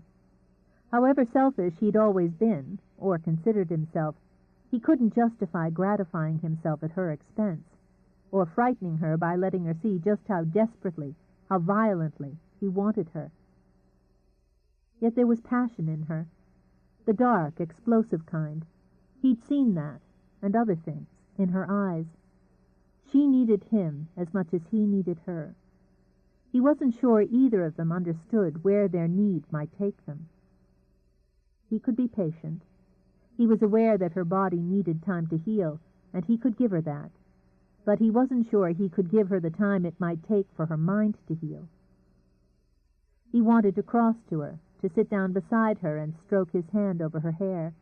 He wanted to reassure her, but he had no idea what words to use. Instead, he tucked his hands into his pockets. Still at it? Laura started, splattering paint on her hand. She sat back on her heels. I didn't hear you come in. Don't get up, he told her. You make quite a picture. He stepped into the room, glancing at the sunny walls before looking down at her. She wore an old pair of jeans, obviously his. He could see the clothesline she'd used to secure the waist. One of his shirts was tented over her, its hem torn at her hip. Mine? I thought it would be all right. She picked up a rag to wipe the paint from her hand. I could tell from the splatters on them they'd already been worked in. Perhaps you don't know the difference between painting and... He gestured toward the wall. Painting. She'd nearly fumbled out an apology before she realized he was joking. So the mood had passed. Perhaps they were friends again. Not at all. I thought your pants would give me artistic inspiration. You could have come to the source. She set the brush on top of the open paint can. Relief poured through her. Though he didn't know, Gabe had found exactly the right words to reassure her. I would never have suggested that the celebrated Gabriel Bradley turn his genius to a lowly baseboard. It seemed so easy when she was like this, relaxed, with a hint of amusement in her eyes. Obviously afraid I'd show you up. She smiled, a bit hesitantly. He hadn't looked at her in quite that way for days. Then she was scrambling back up on her knees as he joined her on the floor. "Oh, Gabe, don't. You'll get paint all over you, and you look so nice." He had the brush in his hand. "Do I?" "Yes." She tried to take it away from him, but he didn't give way. "You always look so dashing when you go to the gallery." "Oh, God." The instant disgust on his face made her laugh. "Well, you do." She checked the urge to brush at the hair on his forehead. "It's quite different from the rugged outdoorsman look you had in Colorado, though that was nice, too." He wasn't certain whether to smile or sneer. Rugged outdoorsman? That's right. The cords and the flannel, the untidy hair and the carelessly unshaven face. I think Geoffrey would have loved to photograph you with an axe. She was staring at him, seeing him as he'd been and as he was. Abruptly, she became aware that her hand was still covering his on the handle of the brush. Drawing it away, she struggled to remember her point. "You're not dressed for work now, and I was in the fashion business long enough to recognize quality. Those pants are linen, and you'll ruin them." He was well aware of the sudden tension in her fingers and the look that had come into her eyes, but he only lifted a brow. "Are you saying I'm sloppy?" "Only when you paint."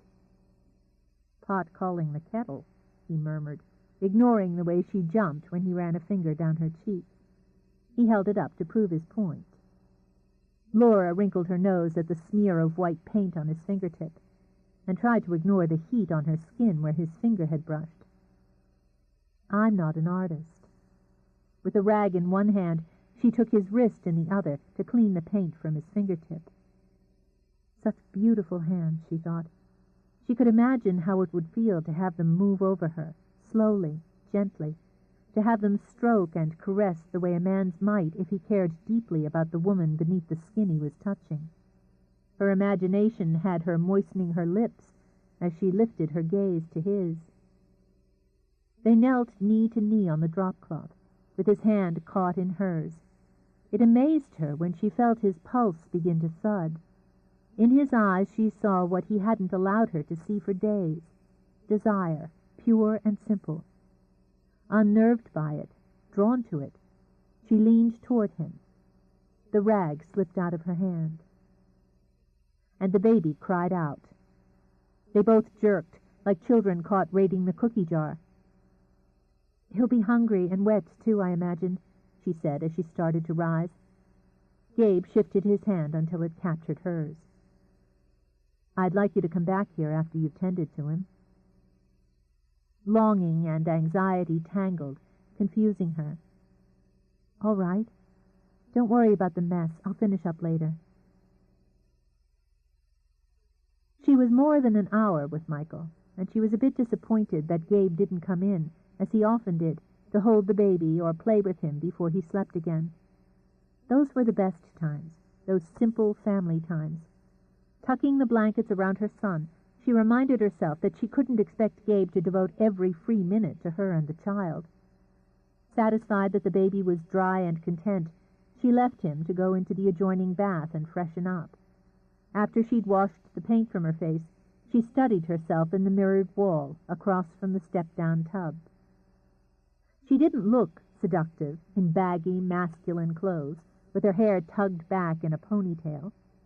Regardless of that, for an instant in the nursery, Gabe had been seduced. Was that what she wanted? How could she know what she wanted? She pressed her fingers to her eyes and tried to sort out her feelings. Confusion and little else. One moment she imagined what it would be like, being with Gabe, making love with him. The next moment she was remembering the way it had been before, when love had had little to do with it. It was wrong to continually let memories intrude. She told herself she was too sensible for that, or wanted to be. She'd been in therapy. She'd talked to counselors and other women who had been in situations all too similar to her own. Because she'd had to stay on the move, she hadn't been able to remain with any one group for long, but they had helped her. just learning that she wasn't alone in what had happened to her, seeing and talking with others who had turned their lives around again, had given her the strength to go on. She knew, intellectually she knew, that what had happened to her was the result of a man's illness and her own insecurity. But it was one thing to know it, and another to accept it and go on, to risk another relationship. She wanted to be normal, was determined to be. That had been the communal cry from all the sessions in all the towns. Along with the fear and the anger and the self-disgust, there had been a desperate mutual need to be normal women again. But that step, that enormous, frightening step from past to future, was so difficult to take. Only she could do it, Laura told herself, as she continued to stare into her own eyes. With Gabe and her feelings for him, she had a chance, if she was willing to take it. How could she know how close they could be, how much they could mean to each other, if she didn't allow herself to want the intimacy? Catching her lower lip between her teeth, she turned to study the lush bath. It was nearly as large as many of the rooms she'd lived in during her life. White on white on white, it gleamed and glistened and invited indulgence. She could sink into hot, deep water in the tub and soak until her skin was soft and pink. She still had most of a bottle of perfume, French and suggestive, that Geoffrey had bought her in Paris. She could dab it on her damp skin so that the scent seeped into her pores. Then she could... what? She had nothing lovely or feminine to wear. The only clothes she hadn't taken to thrift shops or second-hand stores during her cross-country flight were maternity clothes. The 2 pairs of slacks and the cotton blouses didn't count. In any case, what would it matter if she had a closet full of lace negligées? She wouldn't know what to do or say. It had been so long since she thought of herself strictly as a woman. Perhaps she never had. And surely it was better to try to re-establish that early friendship with Gabe before they attempted intimacy, if that was what he wanted, what she wanted. Turning away from the mirror, she went to find him. She couldn't have been more surprised when she walked into the nursery and found the painting finished, the cans sealed, and the brushes cleaned. As she stared, Gabe folded the drop cloth. "You finished it," she managed. "I seem to have struggled through without doing any damage." "It's beautiful, the way I'd always imagined." She stepped into the empty room and began arranging furniture in her head. "There should be curtains, white ones, though I suppose dotted Swiss is too feminine for a boy." "I couldn't say, but it sounds like it. It's warm enough, so I've left the windows open." He tossed the drop cloth over a step-ladder. "I don't want to put Michael in here until the smell of the paint's gone." "No," she agreed absently, wondering if the crib should go between the 2 windows. "Now that this is out of the way, I have something for you. A belated Mother's Day present." "Oh, but you gave me the flowers already." He took a small box out of his pocket. "There wasn't the time or the opportunity for much else then. We were living out of a suitcase and spending all of our time at the hospital. Besides, the flowers were from Michael. This is from me." That made it different, intimate. Again she found herself drawn to him, and again she found herself pulled away. "You don't have to give me anything." The familiar impatience shimmered. He barely suppressed it. "You're going to have to learn how to take a gift more graciously." He was right, and it was wrong of her to continue to compare, but Tony had been so casual, so lavish in his gifts, and they had meant so little. "Thank you." She took the box, opened it, and stared. The ring looked like a circle of fire, with its channel-linked diamonds flashing against its gold band, and nestled in velvet. Instinctively she ran a fingertip over it, and was foolishly amazed that it was cool to the touch. "It's beautiful, absolutely beautiful, but There had to be one. It's just that it's a wedding ring, and I already have one. He took her left hand to examine it. I'm surprised your finger hasn't fallen off from wearing this thing. There's nothing wrong with it, she said, and nearly snatched her hand away. So sentimental, Angel? Though his voice had gentled, his hand was firm on hers. Now, perhaps, he would be able to dig a bit deeper into what she was feeling for him, about him. Are you so attached to a little circle of metal? It was good enough for us before. I don't need anything else. It was a temporary measure. I'm not asking you to toss it out the window, but be a little practical. If you weren't always curling your finger up, it would fall right off. I could have it sized. Suit yourself. He slipped it from her finger, then replaced it with the diamond circle. Just consider that you have 2 wedding rings. When he offered her the plain band, Laura curled it into her fist. The new one holds the same intentions. It is beautiful.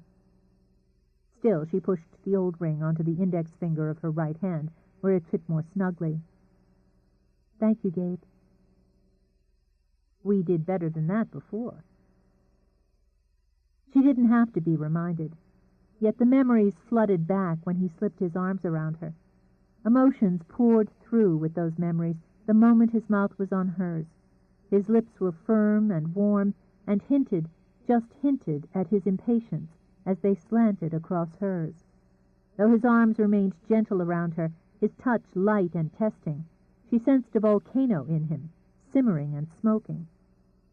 As if to soothe, she leaned into him and lifted a hand to his cheek. Understanding, acceptance. Her touch triggered the need crawling inside him, and his arms tightened, and his mouth crushed down on hers. She responded with a moan that he barely heard, with a shudder that he barely felt. Tense, hungry, he fell victim to her as much as to his own demands. He had wanted before, casually and desperately, and all the degrees in between. Why then did this seem like a completely new experience? He had held women before, known their softness, tasted their sweetness, but he had never known a softness, never experienced a sweetness like Laura's. He took his mouth on a slow, seeking journey over her face, along her jawline, down her throat, drinking in, then devouring. His hands, long and limber, slipped under her full shirt, then roamed upward. At first, the slender line of her back was enough, the smooth skin and the quick tremors all he required. Then the need to touch, to possess, grew sharper. As his mouth came back to hers, he slid his hand around to cup, then claim her breast. The first touch made her catch her breath, pulling air in quickly, then letting it out again in a long, unsteady sigh. How could she have known, even blinded by love and longings, how desperately she'd need to have his hands on her? This was what she wanted, to be his in every way, in all ways. The confusion, the doubts, the fears drained away. No memories intruded when he held her like this. No whispers of the past taunted her. There was only him and the promise of a new life and an enduring love. Her knees were trembling, so she braced her body against his, arching in an invitation so instinctive that only he recognized it. The room smelled of paint and was bright with the sun that streamed through the uncurtained windows. It was empty and quiet. He could fantasize about pulling her to the floor, tugging at her clothes until they were skin to skin on the polished hardwood. He could imagine taking her in the sun-washed room until they were both exhausted and replete. With another woman he might have done so without giving a thought to where or when, and little more to how. But not with Laura. Churning, he drew her away from him. Her eyes were clouded. Her mouth was soft and full. With a restraint he hadn't known he possessed, Gabe swore only in his mind. I have work to do. She was floating, drifting on a mist so fine it could only be felt, not seen. At his words, she began the quick, confused journey back to Earth. What? I have work to do, he repeated, stepping carefully away from her. He detested himself for taking things so far when he knew she was physically unable to cope with his demands. I'll be in the studio if you need me. If she needed him, Laura thought dimly as his footsteps echoed down the hall. Hadn't she just shown him how much she needed him? It wasn't possible that he hadn't felt it, that he hadn't understood it. With an oath, she turned and walked to the window. There she huddled on the small, hard seat and stared down at the garden, which was just beginning to bloom. What was there about her, she wondered, that made men look at her as a thing to be taken or rejected at will? Did she appear so weak, so malleable? She curled her hands into fists as frustration spread through her. She wasn't weak, not any longer, and a long time, in some ways a lifetime, had passed since she had been malleable. She wasn't a young girl caught up in fairy tale lies now. She was a woman, a mother, with responsibilities and ambitions. Perhaps she loved, and perhaps this time would be as unwise a love as before. But she wouldn't be used, she wouldn't be ignored, and she wouldn't be molded. Talk was cheap, Laura thought, as she propped her chin on her knees. Doing something about it was a little costlier. She should go into Gabe now and make herself clear. She cast a look at the door, then turned back to the window.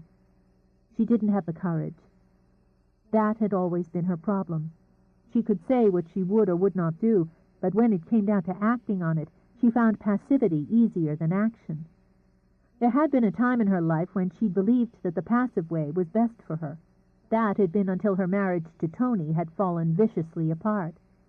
She'd done something then, Laura reminded herself, or had begun to do something, then had allowed herself to be pressured and persuaded to erase it.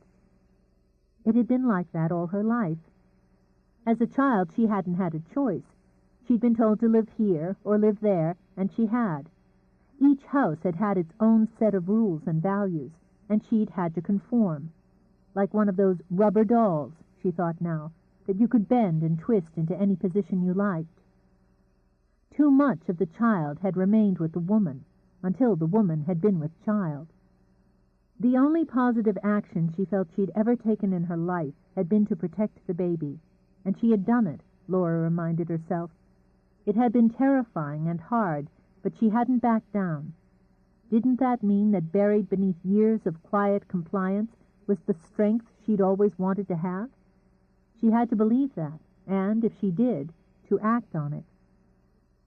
Loving Gabe couldn't mean, that she would sit quietly by while he made decisions for her.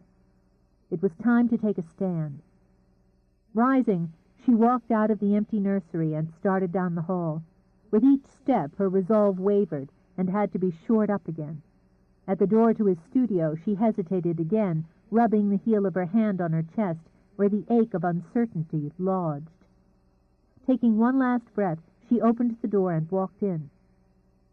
He was by the long bank of windows, a brush in his hand, working on one of the paintings that had been stacked half-finished against the wall of the cabin. She remembered it. It was a snow scene, very stark and lonely, and somehow appealing. The whites and cold blues and silvers gave a sense of challenge. Laura was glad of it. A sense of challenge was precisely what she needed. He hadn't heard her come in, so intent was he on his work. There were no sweeping strokes or bold slashes now, only a delicacy. He was adding details so minute, so exact, that she could almost hear the winter wind. "Gabe?" It was amazing how much courage it could take to say a name. He stopped immediately, and when he turned, the annoyance on his face was very apparent. Interruptions were never tolerated here. Living alone, he hadn't had to tolerate them. "What is it?" He clipped the words off, and he didn't set down his brush or move from the painting. It was obvious that he intended to continue exactly where he'd left off the moment he'd nudged her out of his way. "I need to talk to you." "Can't it wait?" She nearly said yes, but then she brought herself up short. "No." She left the door open in case the baby should cry out, and walked to the center of the room. Her stomach twisted, knotted. Her chin came up. "Or if it can, I don't want it to." He lifted a brow. He'd heard that tone in her voice only a handful of times in the weeks they'd been together. "All right, but make it fast, will you? I want to finish this." Her temper flared too quickly to surprise her. "Fine, then. I'll sum it up in one sentence. If I'm going to be your wife, I want you to treat me like one." "I beg your pardon?" She was too angry to see that he was stunned, and too angry to recognize her own shock at her words. "No, you don't. You've never begged anyone's pardon in your life. You don't have to. You do exactly what suits you. If that means being kind, you can be the kindest man I've ever known. If it means being arrogant, you take that just as far." With deliberate care, he set his brush down. "If there's a point to this, Laura, I'm missing it. Do you want me or don't you?" He only stared at her. If she continued to stand in the pool of light, her eyes dark and defiant, her cheeks flushed with color, he might beg. "That's the point," he said steadily. "You tell me you want me, then you ignore me. You kiss me, then you walk away." She dragged a hand through her hair. When her fingers tangled with the ribbon that held it back, she tugged it out in annoyance. Pale and fragile, her hair fell around her shoulders. "I realize the main reason we're married is because of Michael, but I want to know where I stand. Am I to be a guest here who's alternately indulged and ignored, or am I to be your wife?" "You are my wife." With his own temper rising, he pushed himself off his stool. "And it's not a matter of me ignoring you. I've simply got a lot of work to catch up on." "You don't work 24 hours a day. At night—" Her courage began to fail. She thrust out the rest of the words. "Why won't you make love with me?" It was fortunate that he'd set his brush down, or else he might have snapped it in half. "Do you expect performance on demand, Laura?" Embarrassed color flooded her cheeks. That had once been expected of her, and it shamed her more than she could say to think she'd demanded it. "No, I didn't mean it to sound that way. I only thought it was best that you know how I felt." She took a step back, then turned to go. "I'll let you get back to work." "Laura." He much preferred her anger to the humiliation he'd seen, and caused. "Wait." He started after her when she whirled around. "Don't apologize." "All right." There was still fire in her, he saw, and he wasn't entirely sure he should be relieved. "I'll just give you a more honest explanation." "It isn't necessary." She started toward the door again, but he grabbed her arm and yanked her around. He saw it and cursed at it, the instant fear that leaped into her eyes. "Damn it, don't look at me like that. Don't ever look at me like that." Without his realizing it, his fingers had tightened on her arm. When she winced, he released her, dropping his hands to his side. "I can't make myself over for you, Laura. I'll yell when I need to yell and fight when I need to fight, but I told you once before, and I'll say it again. I don't hit women." The fear had risen, a bitter bile in her throat. It was detestable. She waited for it to pass before she spoke. "I don't expect you to, but I can't make myself over for you either. Even if I could, I don't know what you want. I know I should be grateful to you." "The hell with that." "I should be grateful," she continued, calm again, "and I am. But I've found out something about myself this past year. I'll never be anyone's doormat ever again, not even yours." "Do you think that's what I want?" "I can't know what you want, Gabe, until you know yourself." She'd gone this far, Laura told herself, and she would finish. "Right from the beginning, you expected me to trust you. But after everything we've been through, you still haven't been able to make yourself trust me. If we're ever going to be able to make this marriage work, you're going to have to stop looking at me as a good deed and start seeing me as a person. You have no idea how I see you. No, I probably don't. She managed to smile. Maybe when I do, it'll be easier for both of us. She heard the baby crying and glanced down the hall. He doesn't seem to be able to settle today. I'll get him in a minute. He can't be hungry again. Wait. If she could be honest, he told himself, then so could he. He put a hand on her arm to hold her there. It's easy enough to clear up one misunderstanding. I haven't made love with you, not because I haven't wanted to, but because it's too soon. Too soon? For you. She started to shake her head. Then his meaning became clear. Gabe, Michael's over 4 weeks old. I know how old he is. I was there. He held up a hand before she could speak. Damn it, Laura, I saw what you went through, how hard it was on you. However I feel, it simply isn't possible for me to act on it until I know you're fully recovered. I had a baby, not a terminal illness.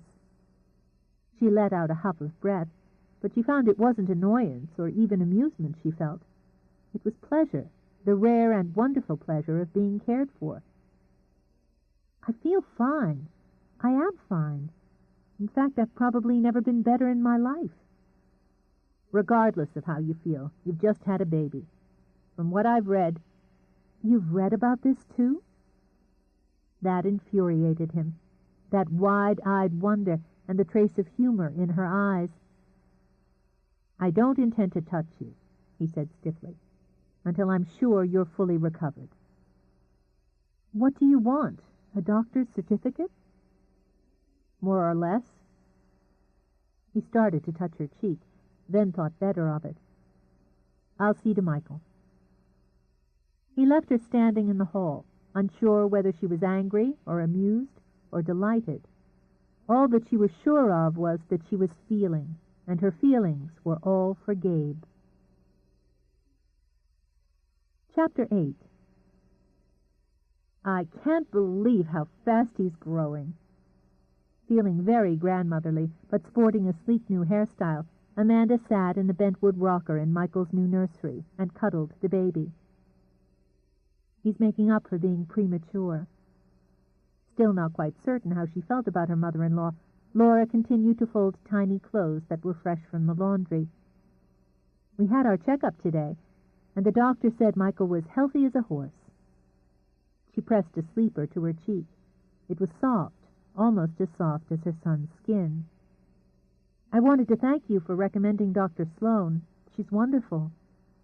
Good. But I don't need a pediatrician to tell me this child's healthy. Look at this grip. Amanda chuckled as Michael curled his fingers around hers, but she stopped short of allowing him to suck on her sapphire ring. He has your eyes, you know. Does he? Delighted, Laura moved to stand over them. The baby smelled of talc, Amanda of Paris. It's too early to tell, I know, but I'd hoped he did. No doubt about it. Amanda continued to rock as she studied her daughter-in-law. And what about your checkup? How are you? I'm fine. Laura thought about the slip of paper she'd tucked into the top drawer of her dresser. Looking a bit tired to me. There wasn't any sympathy in the voice. It was brusque and matter-of-fact. Haven't you done anything about getting some help? Laura's spine straightened automatically. I don't need any help. That's absurd, of course. With a house this size, a demanding husband, and a new baby, you can use all the help you can get. But suit yourself. Michael began to coo, pleasing Amanda. Talk to Gran, sweetheart. Tell Gran just how it is. The baby responded with more gurgles. Listen to that. Before long you'll have plenty to say for yourself. Just make sure my Gran's beautiful is one of the first. There's a sweet boy. She dropped a kiss on his brow before looking up at Laura. I'd say a change is in order here, and I'm more than happy to leave that to you." With what she considered a grandmother's privilege, Amanda handed the wet baby to Laura. She continued to sit as Laura took Michael to the changing table. There was a great deal she'd have liked to say. Amanda was accustomed to voicing her opinions loud and clear, and, if necessary, beating anyone within reach over the head with it. It chafed a bit to hold back, but she'd learned enough in the past few weeks about the Eagletons and about Laura's life with them. Treading carefully, she tried a new tactic. "Gabe's spending a lot of time at the gallery." "Yes, I think he's nearly decided to go ahead with a new showing." Almost drowning in love, Laura leaned over to nuzzle Michael's neck. "Have you been there?" "The gallery? No, I haven't." End of Side 3.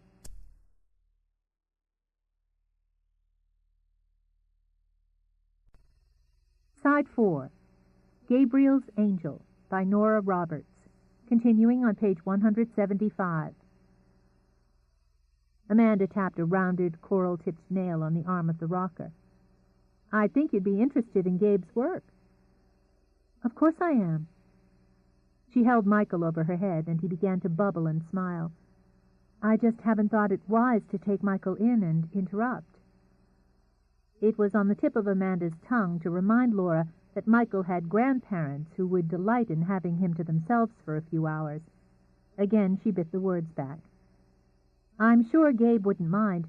He's devoted to the boy." "Yes, he is." Laura retied the ribbons on Michael's pale blue booties.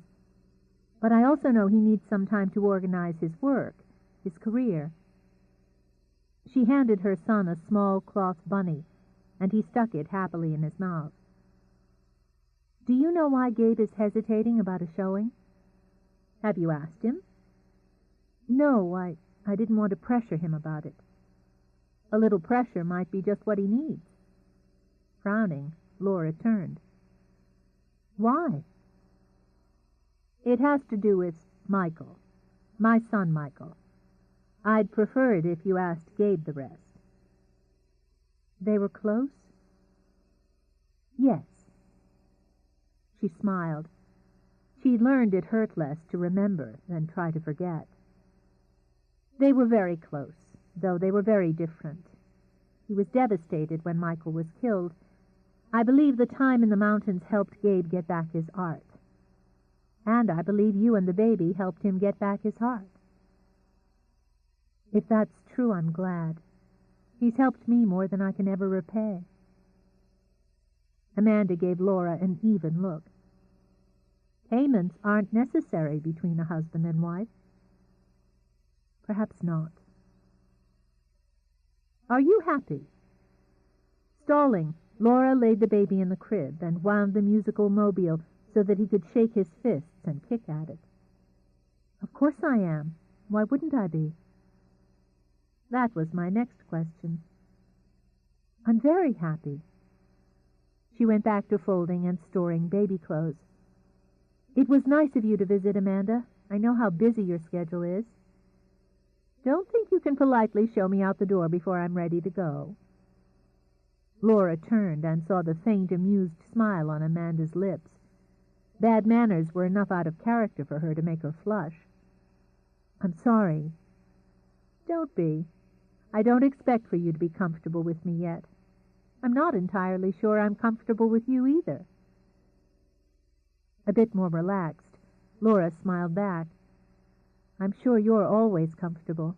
I envy that about you. And I am sorry." Amanda brushed aside the apology and rose to roam the room.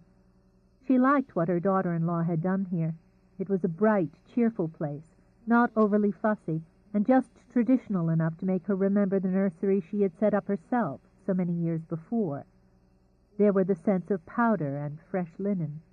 A loving place, she thought. She knew she wouldn't have wanted any more for her son. It was very obvious to her that Laura had untapped stores of love. "This is a charming room. I think so every time I step into it." Amanda patted the head of the 4-foot lavender teddy bear.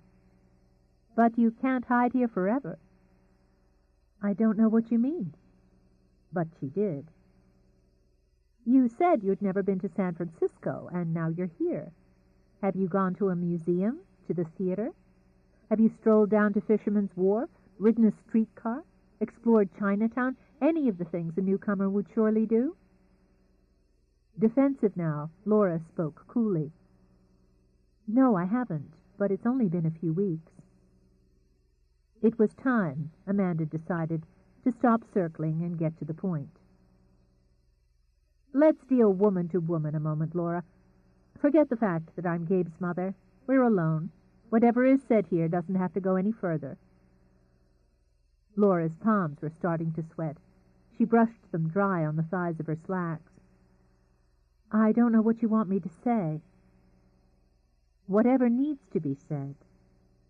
When Laura remained silent, Amanda nodded. "All right, I'll begin. You've had some miserable spots in your life, some of them tragic. Gabe gave us the bare essentials, but I learned a good deal more by knowing who and what to ask." Amanda sat down again and crossed her legs. She didn't miss the flash in Laura's eyes. "Wait until I've finished, then you can be as offended as you like." "I'm not offended," Laura said stiffly, "but I don't see the purpose in discussing what used to be." "Until you look what used to be square in the face, you won't be able to go on with what might be." She tried to keep her voice brisk, but even her solid composure wavered. "I know that Tony Eagleton abused you, and that his parents overlooked what was monstrous, even criminal behavior. My heart breaks for you." "Please." Her voice was strangled as she shook her head. "Don't." "No sympathy allowed, Laura, even woman to woman?" Again she shook her head, afraid to accept it, and, more, to need it. "I can't bear to think back on it, and I can't stand pity." "Sympathy and pity are entirely different things." "All that's behind me. I'm a different person than I was then." "I have no way of agreeing, as I didn't know you before. But I can say that anyone who stood on her own all these months must have great reserves of strength and determination. Isn't it time you used them and fought back?" "I have fought back." "You've taken sanctuary, a much-needed one. I won't argue that running as you did took courage and stamina, but there comes a time to take a stand." Hadn't she said that to herself time and time again? Hadn't she hated herself for only saying it? She looked at her son, who gurgled and reached for the colorful birds circling over his head. And what? Go to court? To the press? Drag the whole ugly mess out for everyone to gawk at? "If necessary." Her voice took on a note of pride that carried to all corners of the room. "The Bradleys aren't afraid of scandal." "I'm not a—" "But you are," Amanda told her. "You're a Bradley, and so is that child. It's Michael I'm thinking of in the long run, but I'm also thinking of you. What difference does it make what anyone thinks, what anyone knows? You have nothing to be ashamed of." "I let it happen," Laura said with a kind of dull fury. "I'll always be ashamed of that." "My dear child." Unable to prevent herself, Amanda rose to put her arms around Laura. After the first shock, Laura felt herself being drawn in. Perhaps it was because the comfort came from a woman, but it broke down her defenses as nothing else ever had. Amanda let her weep, even wept with her. The fact that she did, that she could, was more soothing than any words could have been. Cheek to cheek, woman to woman, they held each other until the storm passed. The bond that Laura had never expected to know was forged in tears. With her arms still around Laura, Amanda led her to the gaily striped daybed. "That's been coming on for a while, I'd say," Amanda murmured. She drew a lace-edged handkerchief out of her breast pocket and unashamedly wiped her eyes. "I don't know." Laura used the back of her wrist to smear away already drying tears. "I suppose. Crying isn't something I should need, not any more. It's only when I look back and remember." "Now, listen to me," Amanda said. All the softness had been erased from her voice. "You are young and alone, and you have nothing to be ashamed of. One day you'll realize that for yourself, but for now, it might be enough to know you're not alone anymore. Sometimes I'm so angry, just so angry that I was used as a convenience or a punching bag or a status symbol." It was amazing to her that fury could bring calm and wipe out pain. "When I am, I know that no matter what it costs, I'll never go back to that." "Then stay angry." "But the anger for me, that's personal." She looked across the room at the crib. "It's when I think of Michael and I know they're going to try to take him, then I'm afraid." "They don't just have to go through you now, do they?" Laura looked back. Amanda's face was set. Her eyes glittered. So this was where Gabe got his warrior look, Laura thought, and felt a new kind of love stir.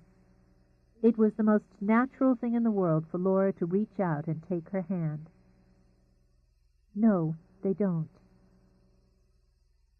They both heard the door open and close on the first floor. Immediately Laura began to brush her hands over her face. "That must be Gabe, home from the gallery. I don't want him to see me like this." "I'll go down and keep him occupied." On impulse, she glanced at her watch. "Do you have plans for this afternoon?" "No, just to—" "Good. Come down when you're tidied up." 10 minutes later, Laura came down to find Gabe cornered in the living room, scowling into a glass of club soda. "Then it's all settled." Amanda fluffed a hand through her hair, well satisfied. "Laura, good. Are you ready?" "Ready?" "Yes, I've explained to Gabe that we're going shopping. He's absolutely delighted with the reception I've planned for the two of you next week." The reception she'd only begun to plan on her way downstairs. "Resigned," he corrected, but he had to smile at his mother. The smile faded when he glanced over at Laura. "What's wrong?" "Nothing." It had been foolish to think that a quick wash and fresh makeup could hide anything from him. "Your mother and I were getting sentimental over Michael." "What your wife needs is an afternoon out." Amanda rose, then leaned over to kiss Gabe. "I'd scold you for keeping her locked up this way, but I love you too much." "I never once nudged her out of the house," his mother finished for him. "So it's up to me. Get your purse, dear. We have to find you something wonderful for the reception. Gabe, I imagine Laura needs your credit cards." Oh." Feeling like a tree blowing in a strong wind, he reached for his wallet. "These should do." Amanda plucked 2 of them and handed them to Laura. "Ready?" "Well, yes," she said on impulse. "Michael's just been fed and changed. You shouldn't have any trouble." "I can handle things," he told her, feeling more than a little put out. In the first place, he'd have taken her shopping himself if she'd asked, and in the second, though he didn't want to admit it, he wasn't totally sure of himself alone with the baby. Reading her son perfectly, Amanda kissed him again. "Behave, and we may bring you back a present." He couldn't suppress the grin. "Out," he ordered. Then he caught Laura in turn and kissed her with the same light affection. It surprised him when she returned the embrace so ardently. "Don't let her talk you into anything with bows," he murmured. "They wouldn't suit you. You should try to find something to match your eyes." "If you don't let the girl go, we won't buy anything at all," Amanda said dryly, but she was pleased and a bit misty-eyed to see that her son was indeed in love with his wife. It wasn't anyone's fault that Michael chose that particular afternoon to demand all the time and attention an infant could possibly demand. Gabe walked, rocked, changed, coddled, and all but stood on his head. For his part, Michael gurgled, stared owlishly, and wept piteously whenever he was set down. He did everything but sleep. In the end, Gabe gave up any idea of working for the rest of the day and carted Michael around with him. With the baby nestled in the crook of his arm, he ate a chicken leg and scanned the newspaper. Since no one was around to chuckle at him behind their hands, he discussed world politics and the Major League box scores with Michael, while the baby shook a rattle and blew bubbles. They took a walk in the garden once Gabe located one of the small knit hats Laura had bought to protect Michael from spring breezes.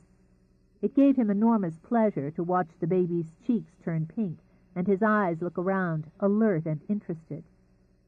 He had Laura's eyes, Gabe thought, as he studied them, the same shape, the same color, but without the shadows that made hers both sad and fascinating.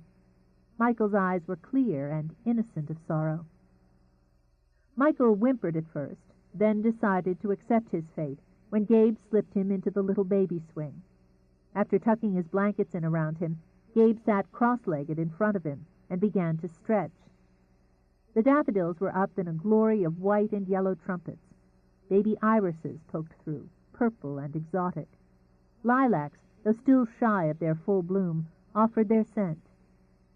For the first time since his own tragedy, Gabe felt at peace. In the mountains, all through the winter, he'd begun to heal. But here at home, with spring all around, he could finally see and accept that life did go on.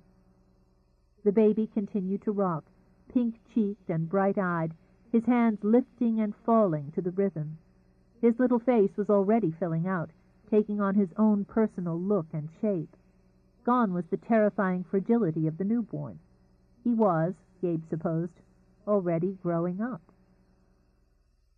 "I love you, Michael." And when he spoke both to the one who was gone and to the one who rocked contentedly in front of him.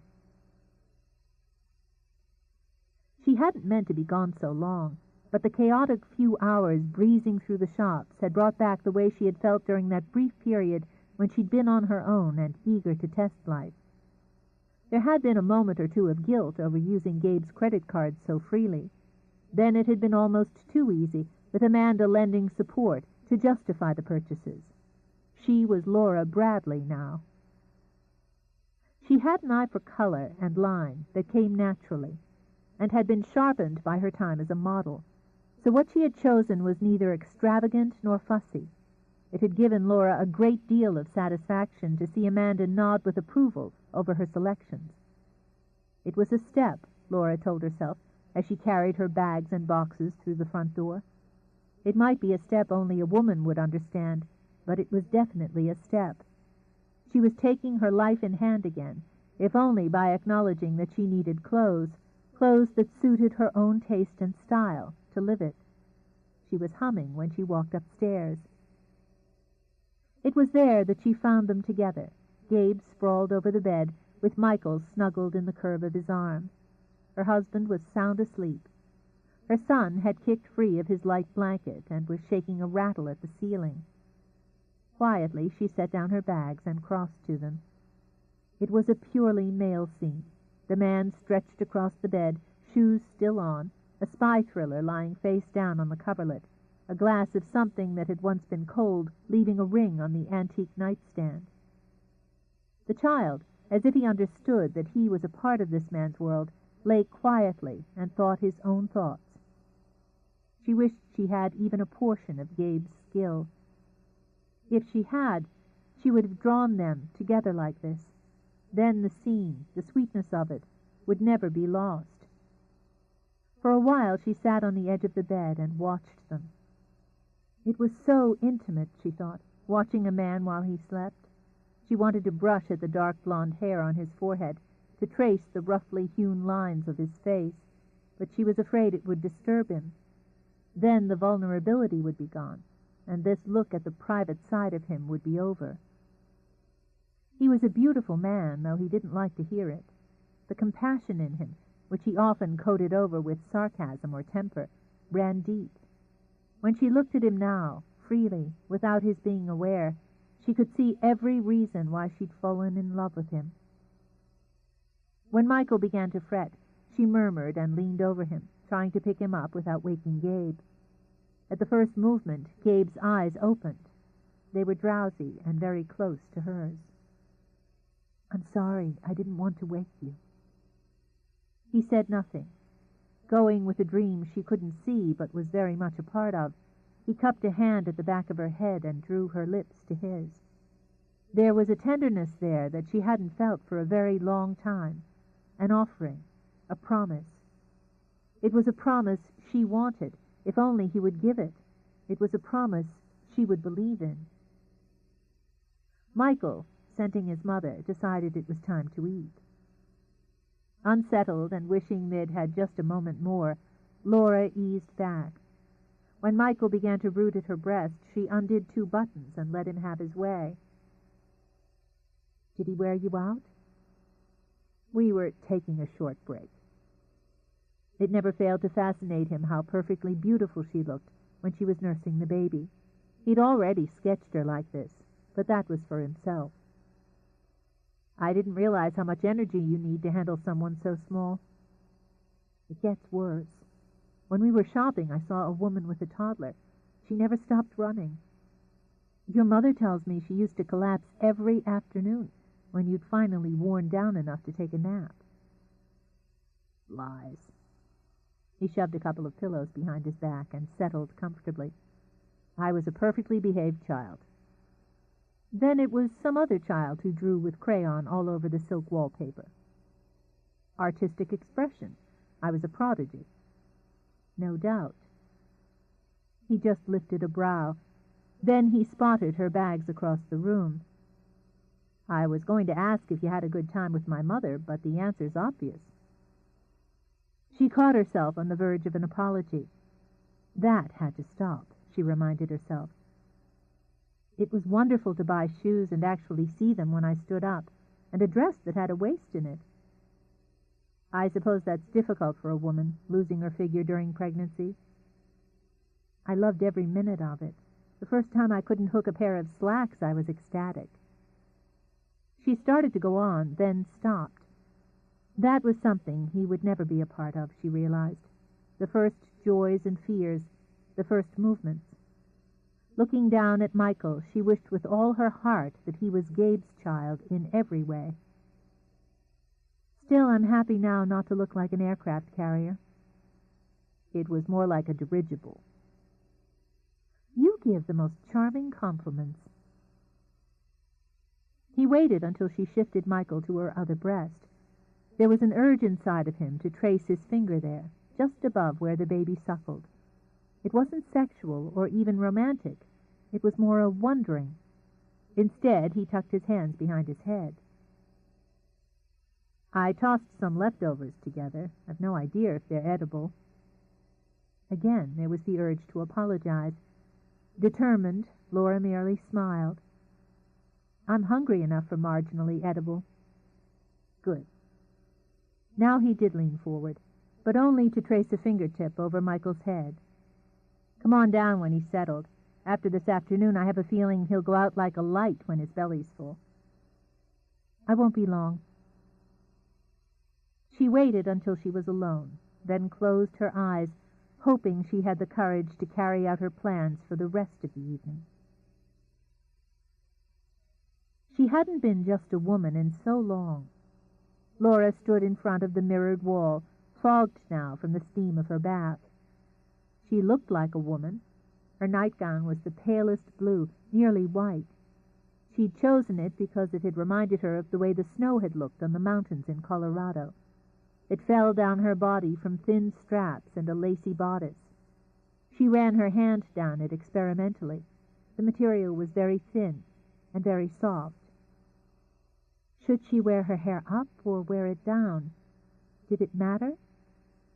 What would it be like to be Gabe's wife, really his wife? She pressed a hand to her stomach, waiting for the nerves to ebb. Memories threatened to surface, and she fought them back. Tonight she would take Amanda's advice. She would think not of what had been, but of what could be. She loved him so much, but she didn't know how to tell him. Words were so difficult, so irrevocable. Worse, she was afraid that he would take her love with the same discomfort and disregard as he did her gratitude. But tonight, she hoped tonight she could begin to show him. He was stripping off his shirt when she opened the door to the adjoining bedroom. For a moment the light coming from behind her fell over her hair and ran through the thin fabric of her gown. All movement stopped, as though it were a play, just as the curtain rose. He felt the heat and the tightening in his stomach. Then she switched off the bathroom light. He pulled off his shirt. "I checked on Michael." Gabe was surprised he could speak at all, but the words sounded normal enough. "He's sleeping. I thought I might work for an hour or two." "Oh." She caught herself before she could twist her hands together.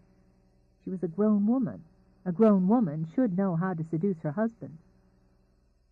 "I know you lost time this afternoon when I went out." "I liked taking care of him." She was so slim, so beautifully frail, with her milky white skin and that blue-white gown. The angel again, with a fall of blonde curls instead of a halo. "You're a wonderful father, Gabe." She took a step toward him. She was already beginning to tremble. "Michael makes it easy." Should she have known it would be so difficult to simply cross a room? "Do I make it hard to be a husband?" "No." He lifted the back of his hand to her cheek. Her eyes were shades upon shades darker than the flow of silk she wore. He drew back, surprised by his own nerves. "You must be tired." She bit off a sigh as she turned away. "It's obvious I'm not very good at this. Since seducing you isn't working, we'll try the more practical approach." "Is that what you were doing?" He wanted to be amused, but his muscles were tight with tension. "Seducing me?" "Badly." Opening her drawer, she drew out a small slip of paper. "This is my doctor's report. It says that I'm a normal, healthy woman. Would you care to read it?" This time his lips twitched.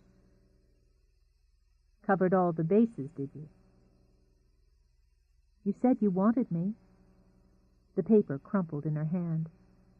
"I thought you meant it." He had her arms before she could retreat.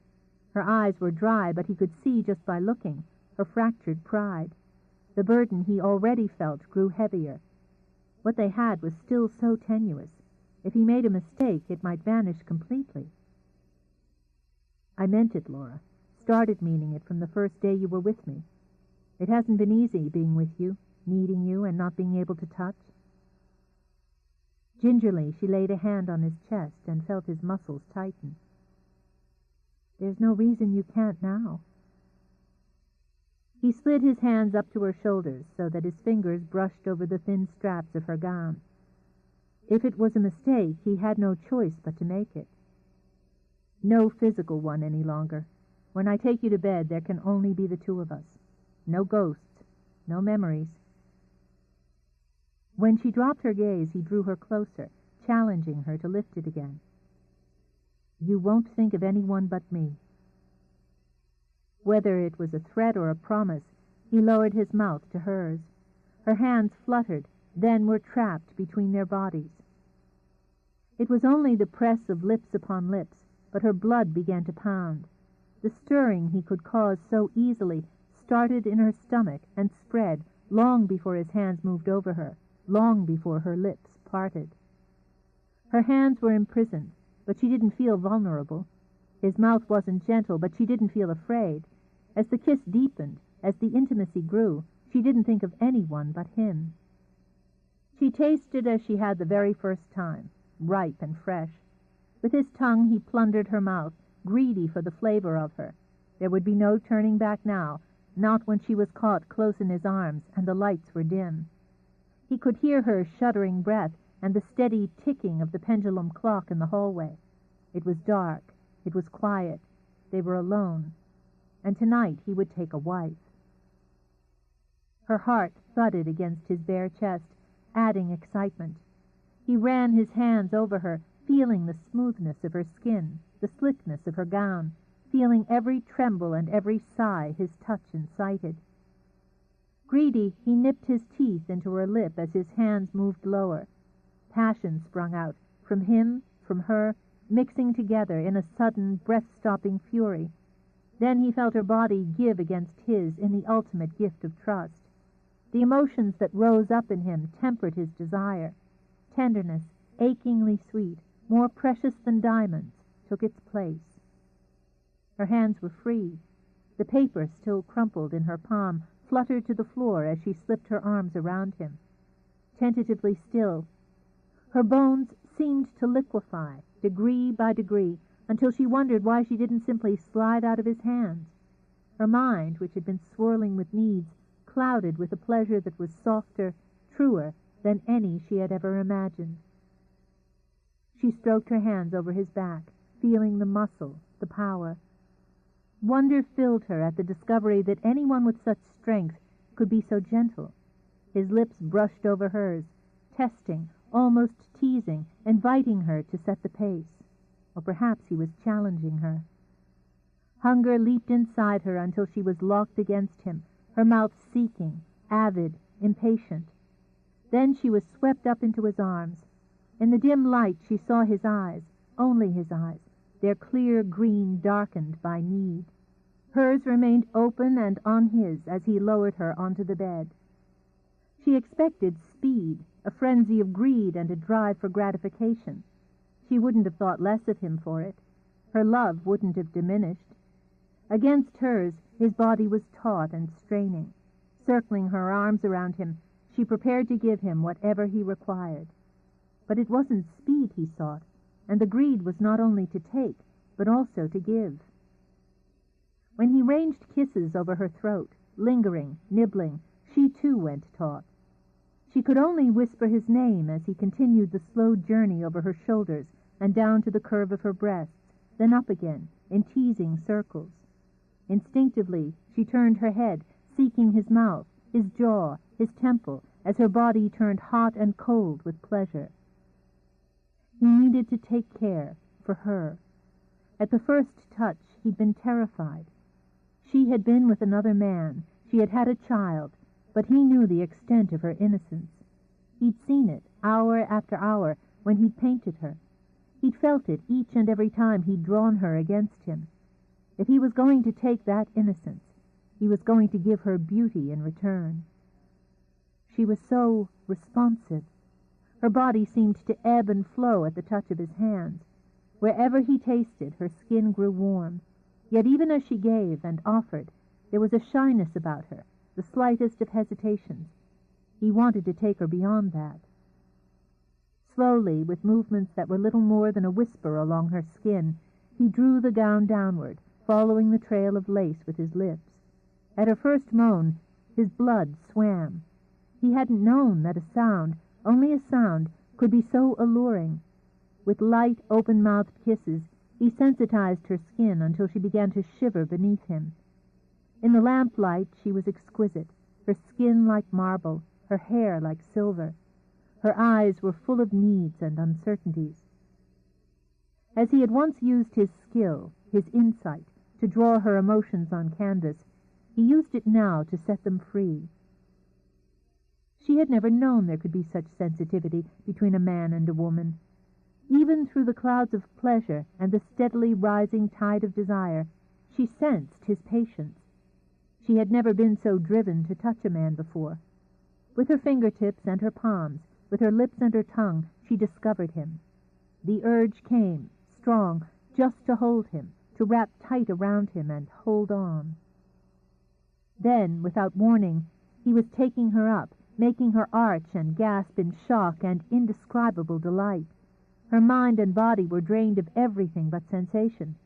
For an instant there was a terror of being totally out of control.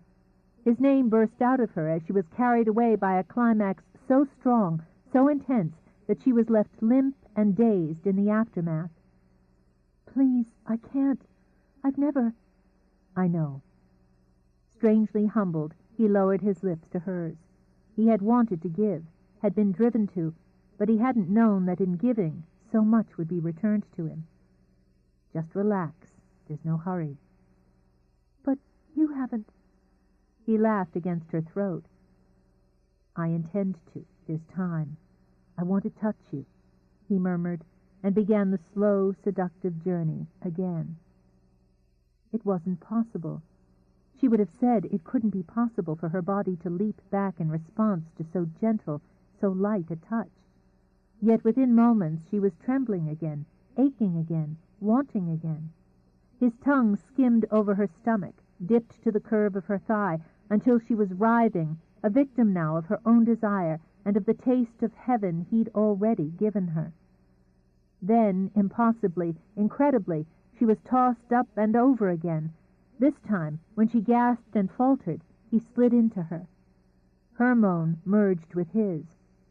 Damp flesh pressed against damp flesh as they moved together. She'd never felt so strong, so utterly free as she did now, joined as closely as was conceivable with Gabe. She was everything he'd ever wanted, everything he'd ever dreamed of. Indeed, it was like a dream now, with the bursts and shudders of pleasure ripping through him. With his face pressed against her throat, he could smell her lightly provocative fragrance, mixed with the pungent, earthy scent of passion. He would go to the grave remembering that dizzying combination. Her breath was fast and frenzied in his ear. Her body was just as fast and frenzied beneath his.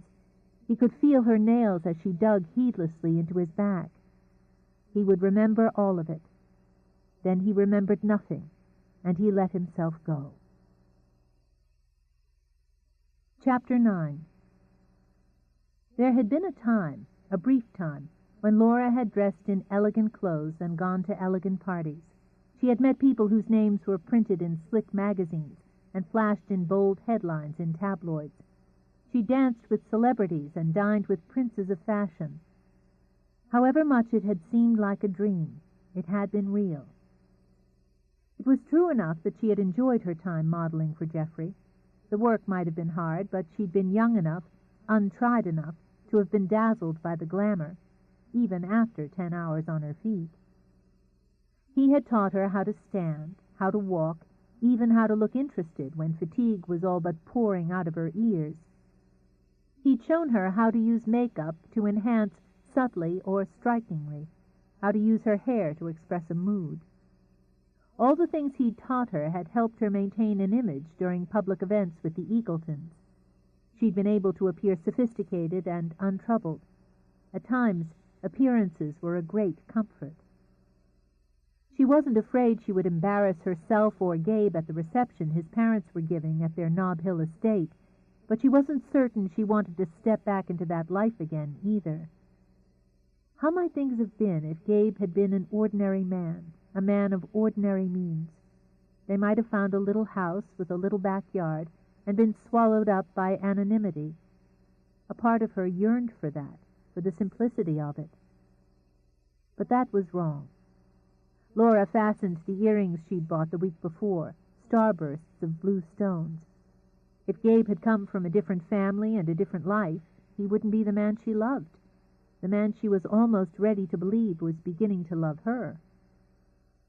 There was nothing about him she wanted to change, not his looks, not his manner. She might wish occasionally that he would share with her a bit more of his thoughts and feelings, but she continued to hope that someday he would.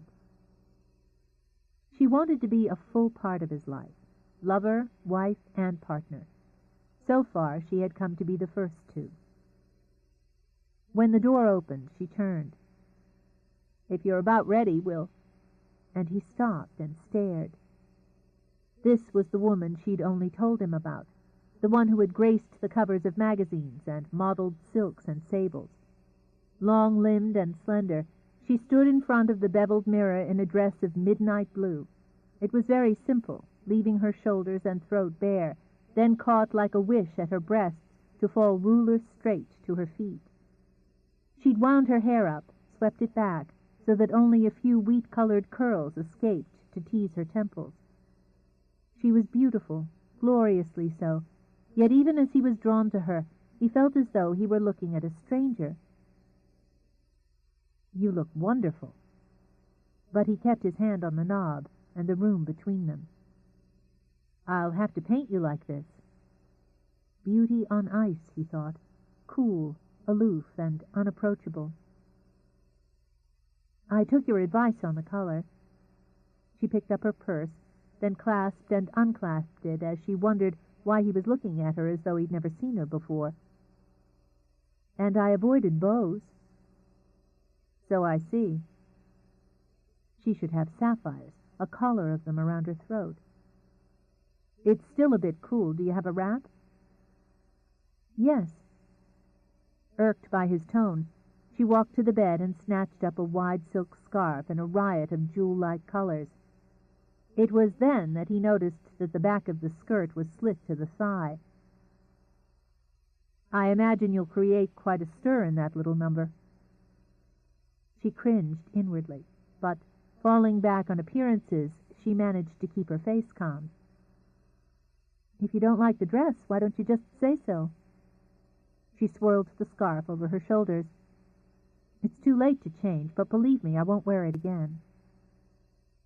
"Just a minute." He grabbed her hand as she started through the doorway. He could feel the smooth gold of her plain wedding ring on the index finger of her right hand. She was still his Laura, he thought, as he linked his fingers with hers. He'd only had to look in her eyes to see it. "I have to get Michael ready," she mumbled, and tried again to move past him. "Do you expect an apology because I'm human enough to be jealous?" Her face went still, her eyes blank. "I'm not wearing it to attract other men. I bought it because I liked it, and I thought it suited me." He brought a hand to her face and swore roundly when she jerked. "Look at me." "No, damn it, not at him, at me." Her eyes lashed back up to him. "Remember who I am, Laura. And remember this. I won't tolerate having my every mood, my every word, compared with someone else's. I'm not trying to do that." "Maybe you're not trying to, but you do." "You expect me to turn my life around overnight. I can't." "No." He ran his thumb over the ring again. "I don't suppose you can, but you can remember that I'm part of your new life, not your old one." "You're nothing like him." It was becoming easier to let her hand relax in his. "I know that. I guess sometimes it's easier to expect the worst than to hope for the best." "I can't promise you the best." No, he wouldn't make promises he couldn't keep. That was the beauty of him. "You could hold me. That's as close as I need to get." When his arms came around her, he pressed her cheek against the shoulder of his black evening jacket. It smelled of him, and that made the last twists of tension dissolve. "I suppose I was jealous, too." "Oh?" She smiled as she drew back enough to look into his face. "You look so good tonight." "Really?" There was both discomfort and amusement in his tone. "I've never seen you in evening clothes." She ran her finger down the dark lapel, which rested against a crisp white shirt. "Sort of like Heathcliff in a tux." He laughed and cupped her face in his hands. "What a mind you have, Angel. There's no hero in here." "You're wrong." Her eyes were very solemn, very serious. "You're mine." He shrugged, but she kept him close. "Please, just this once. Let me say it without you brushing it aside." He just flicked a finger down her nose. "Don't expect me to walk around in armor too long. Let's get the baby. My mother knows how to make you miserable if you're late." He wasn't a hero. He certainly wasn't comfortable being seen as one. Gabe was much more at ease discussing his work or speculating on the Giants' chances during the rest of the baseball season. He preferred arguments to good deeds. When someone saw you as heroic, you invariably let them down. They expected you to have the right answers, the key to the lock, the light in the dark. Michael had seen him as a hero, and of course he had let his brother down. Michael had loved parties like this, Gabe thought, as he sipped at the champagne that seemed to flow endlessly. He had loved the laughter, the people, and the gossip. Michael had been unashamedly fond of rumors and whispers. People had loved him moments after meeting him. He had been outgoing, funny, and as warm with strangers as with friends. It was Michael who had been the hero, doing favors without tallying the score, always willing to help or simply to be enthusiastic about a project. Yet he'd had that streak of temper and toughness that had balanced him, prevented him from being overly good, Gabe supposed. God, he missed him still, at times unbearably. There were people here who had known Michael, who had raised a glass with him or swapped stories with him. Perhaps that was what made it seem worse tonight, being in their parents' home, where they had grown up and shared so much, and knowing that Michael would never walk into that room again. Somehow, you went on. One part of your life closed up and another opened. Gabe looked across the room to where Laura stood, talking to his father. Sometime between the moment she'd rolled down the window of a wrecked car and the moment she'd placed a newborn child in his arms, he'd fallen in love with her. It had come not with trumpets and flares, but with quiet, soothing murmurs. If there were such things as angels, one had sent Laura to him when he'd needed her most. She was grateful to him and open enough to give him love and affection in return for what he had given her. There were days when he believed that would be enough for today and for the tomorrows they would have together. Then there were the other times. He wanted to grab her, to demand again and again that she look at him, see who he was, what he felt. That she forget what had happened before and trust in what was happening now. He wanted to erase, the way he might have blanked out a canvas, what had gone on before, all the things that had put shadows in her eyes, all the things that made her hesitate, just that split second before she smiled. But he knew better than most that when you painted over part of someone's life, you stole something. Bad experience or good, what had happened to Laura had made her what she was, the woman he loved. But loving as he did, and being a selfish man, he wanted to be loved back, completely, without the strings of gratitude or the shadows of vulnerability. Wanting wouldn't make it so, but time might. He could give her a little more of that. Someone laughed across the room. Glasses chinked. There was a scent of wine, flowers, and women's fragrances. The night had cooperated with a full moon, and its glow shimmered just outside the open terrace doors. The room was ablaze with lamplight. Wanting a few moments away from the crowd and the noise, he slipped upstairs to check on his son. "The boy looks more like you every time I see him," Cliff was saying. "Do you think so?" The thought had Laura lighting up. Perhaps she was vain after all.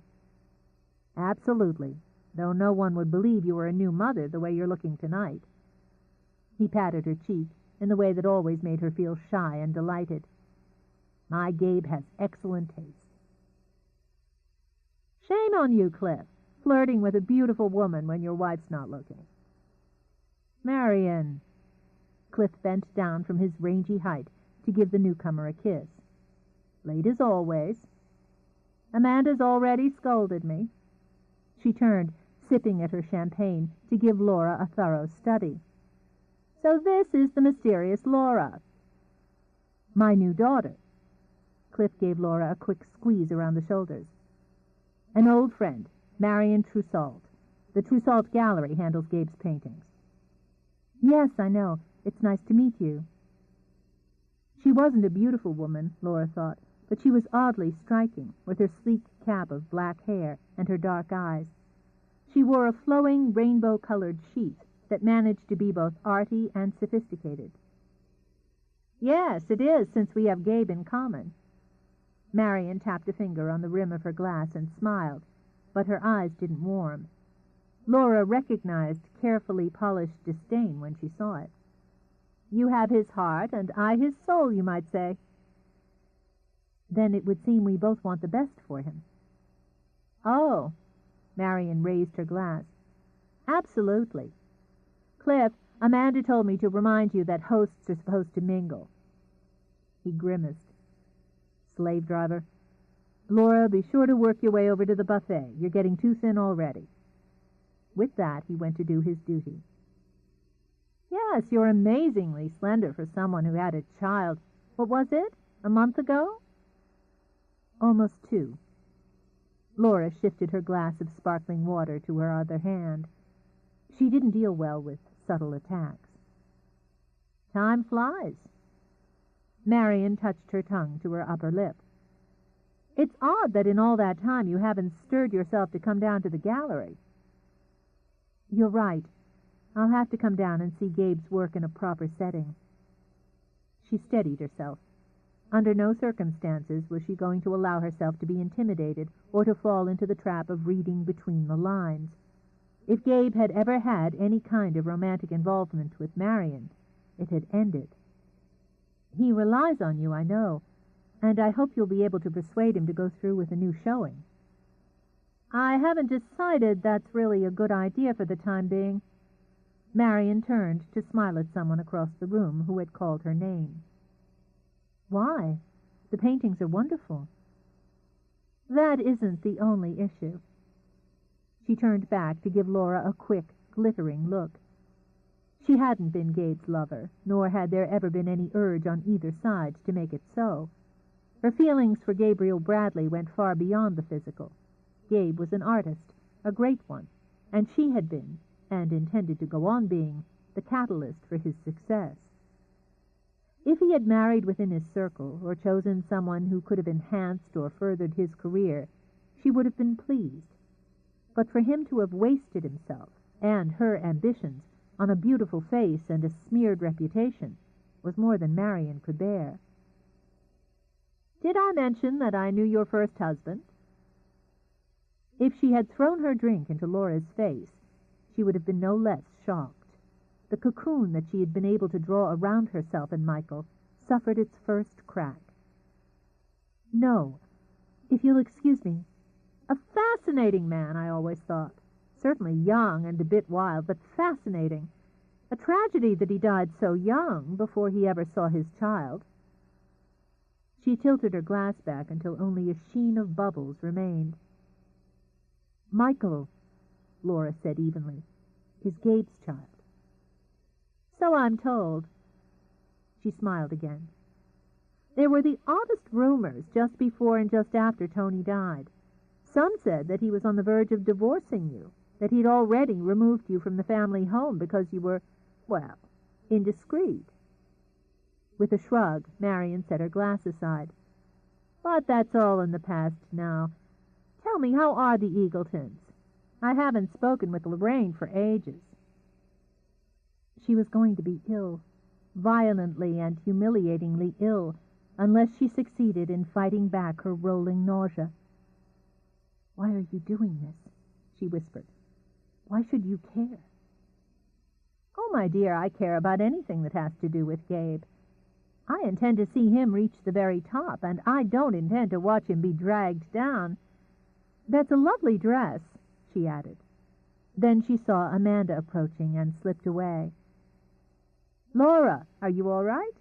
You're white as a sheet. Come, let me find you a chair." "No, I need some air." Turning, she fled through the open glass doors and onto the smooth stone terrace beyond. "Here now." Coming up behind her, Amanda took her arm and steered her to a chair. "Sit a minute before Gabe comes along. He'll take one look at you and pounce on me for insisting you come out and socialize too soon." "It's nothing to do with that." "And something to do with Marion." Amanda took the water glass out of Laura's tightening grip. "If she led you to believe that there was something personal between herself and Gabe, I can only say it's totally untrue." "That wouldn't matter." With a little laugh, Amanda cast a look back inside. If you mean that, then you're a better woman than I. I've known one of my husband's former interests for over 35 years. I'd still like to spit in her eye. With a laugh of her own, Laura drew in the softly scented evening. I know Gabe's faithful to me. And so you should. You should also know that Marion and Gabe were never lovers. She moved her shoulders a bit. I can't say that I know about all of my son's affairs, but I do know that he and Marion only have art in common. Now, what did she say to upset you? It was nothing. Laura brushed her fingers over her temples as if to soothe away an ache. Really, it was my own fault, overreacting. She only mentioned that she'd met my first husband. I see. Annoyed, Amanda turned her sharp-eyed glance into the drawing-room again. Well, I have to say I find it very insensitive to bring up the subject at your wedding reception. One would have thought a woman like Marion would have more taste. It's over, and it's best forgotten. Straightening her shoulders, Laura prepared to go back in. I'd appreciate it if you wouldn't mention any of this to Gabe. There's no reason to annoy him. No, I agree. I'll speak with Marion myself. No. Laura picked up her glass again and sipped slowly. If there's anything that needs to be said, I'll say it myself. Amanda's smile spread, and she said easily, If that's what you'd like. Yes, Amanda. A decision made quickly, she thought, was sometimes the best. Could I leave Michael with you one day next week? I'd like to go into the gallery and see Gabe's paintings. Laura woke up out of breath and shivering. She struggled her way out of the nightmare to find herself in Gabe's arms. Just relax, you're all right. She drew in a big gulp of air, then let it out slowly. Sorry, she muttered, dragging a hand through her hair. Want anything? Some water? No. As the fear passed, annoyance took its place. The glowing dial of the alarm clock read 4:15. They'd been in bed for only 3 hours, and now she was wide awake and restless. With his arms still around her, Gabe lay back on his pillow. You haven't had a nightmare since Michael was born. Did something happen at the party tonight? She thought of Marion and gritted her teeth. Why do you ask? I noticed that you seemed upset and my mother annoyed. Did you think that I had an argument with your mother? That made her smile and settle more comfortably against him. No. In fact, we get along very well. You sound surprised. I didn't expect to make friends with her. I kept waiting for her to bring out her broom and pointed hat. He laughed and kissed her shoulder. Just try criticizing my work. I wouldn't dare. Unconsciously, she began to stroke her fingers through his hair. When she was here like this, she believed she could handle anything that threatened her new family. She showed me the mural in the parlor, the one with all the mythical creatures. I was 20 and romantic. And he'd asked his mother a dozen times to have it painted over. I like it. No wonder you get along with her. I did like it. She shifted so that she could rest her arms on his chest. There was only a little moonlight, but she could see him. She didn't realize that it was her first completely unstudied move toward him, but he did. What's wrong with unicorns and centaurs and fairies?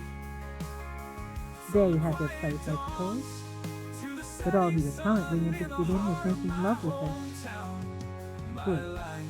And don't you think the side wall in Michael's room is the perfect place for a mural? He tugged at a curl that fell over her cheek. Are you offering me a commission? Well, I've seen a few samples of your work, and it's not bad. He tugged harder. Not bad. Shows promise. With a quick laugh, she ducked before he could pull her hair again. Why don't you submit some sample sketches for consideration? And my fee? He was smiling, Her skin was warming. Laura began to think the nightmare had been a blessing in disguise. Negotiable. Tell you what, I'll do the mural on one condition. Which is? That you let me paint you again, nude. Her eyes widened. Then she laughed, sure he was joking. You should at least let me wear a beret. You've been watching too many old movies, but you can wear a beret if you like. Just nothing else. I couldn't. All right, then, scratch the beret. Gabe, you're not serious. Of course I am. To prove it, and to please himself, he ran a hand over her. You have a beautiful body, long dancer's limbs, smooth white skin, a narrow waist. Gabe. She spoke to stop not his roaming hands, but his conversation. She stopped neither. I've wanted to paint you nude since the first time we made love. I can still see the way you looked, when I drew the nightgown away. Capturing that femininity, that subtle sexuality, would be a triumph. She laid her cheek on his heart. I'd be embarrassed. Why? I know what you look like. Every inch of you.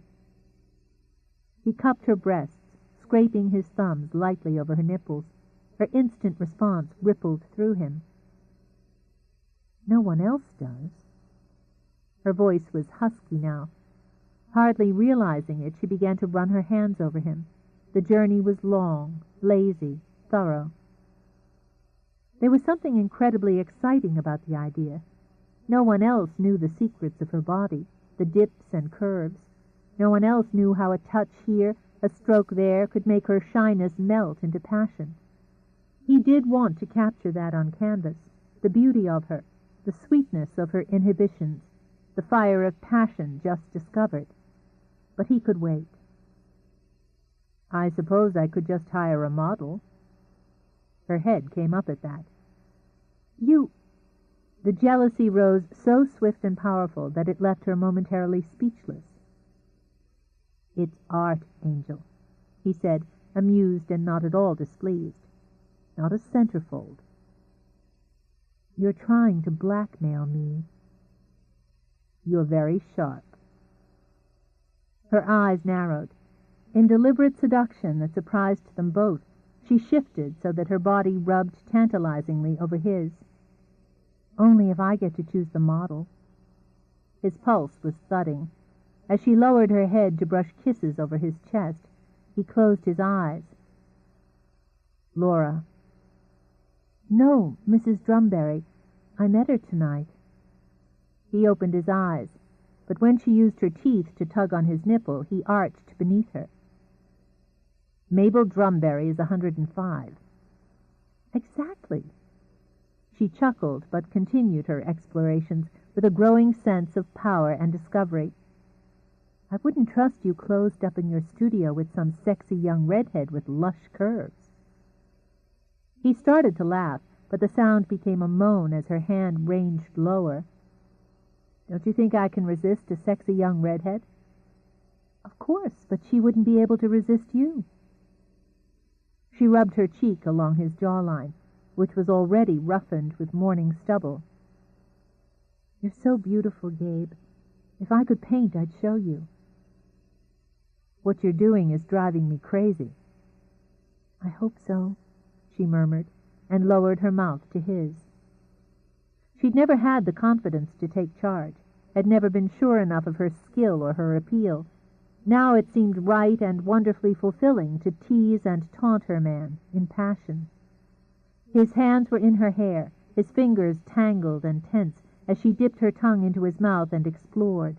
Her moves were instinctive rather than experienced, and all the more seductive for it.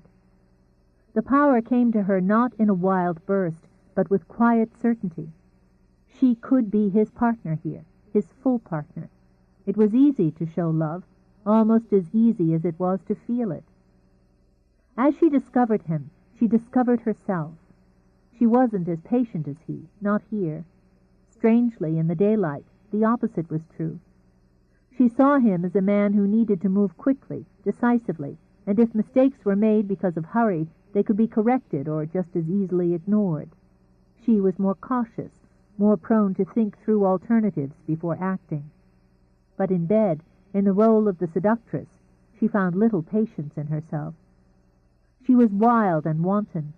Gabe found himself reaching for her, then being rocked helplessly by the sensations she brought to him. It was like having a different woman in bed, one who felt like Laura, smelled like Laura, one he wanted as desperately as he wanted Laura. When her mouth came down on his, it was Laura's taste, yet somehow darker, riper, and her body was like a furnace as she moved over him.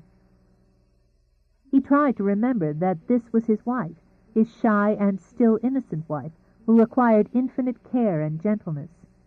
He had yet to release his full range of passion with her. With Laura he had taken his time, used every drop of his sensitivity.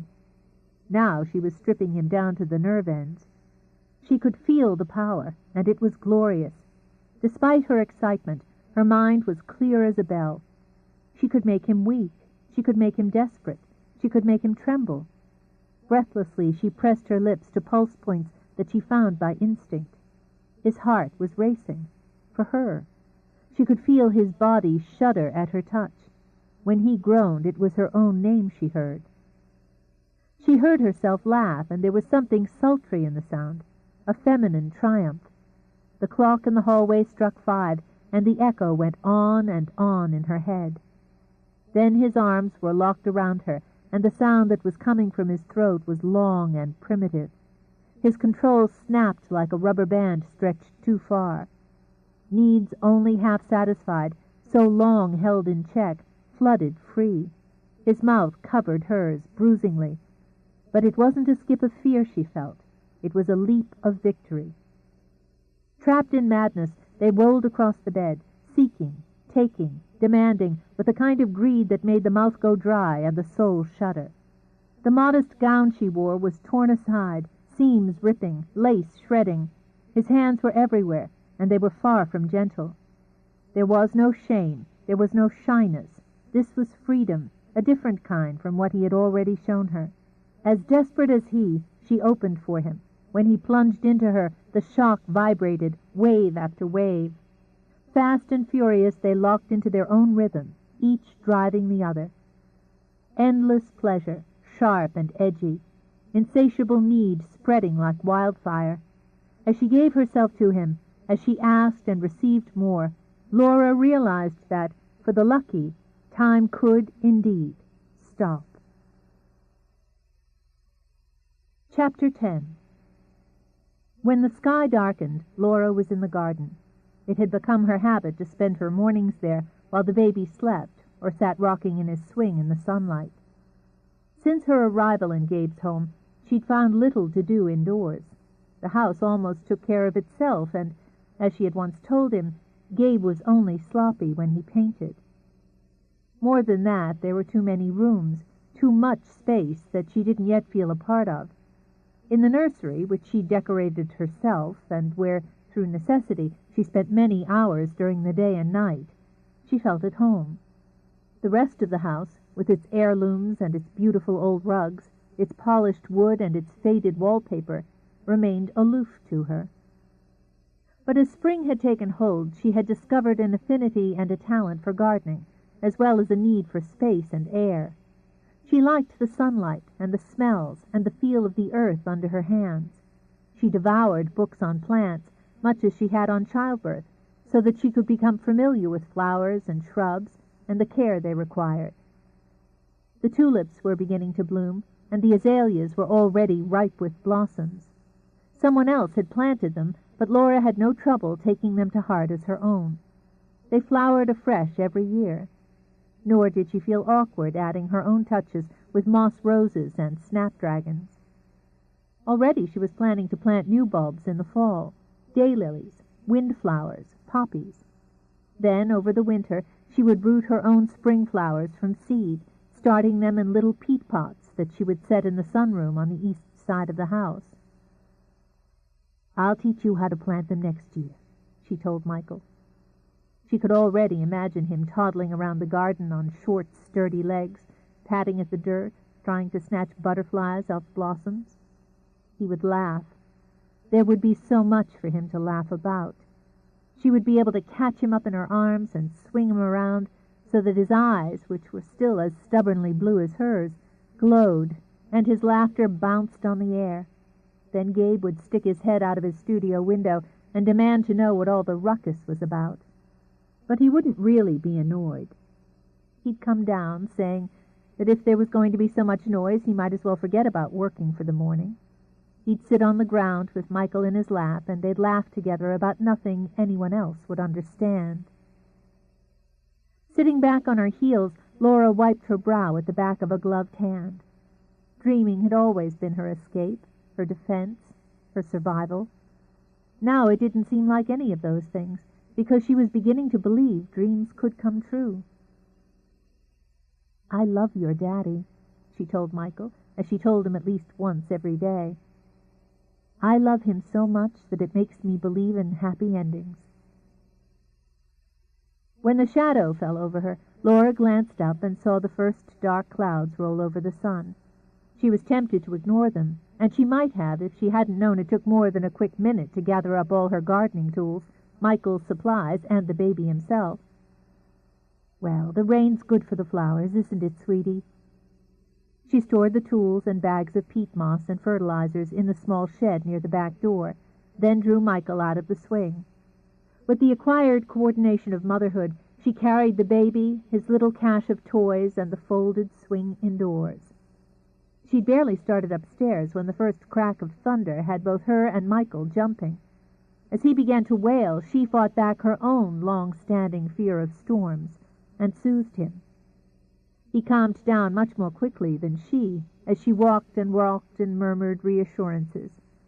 Though the rain held off, she could watch the fury raging in the sky through Michael's windows. Lightning slashed, turning the light from gray to mauve, then back to gray in the blink of an eye. Eventually he began to doze, but she continued to hold him, as much for her own comfort as his. "Silly, isn't it?" she murmured.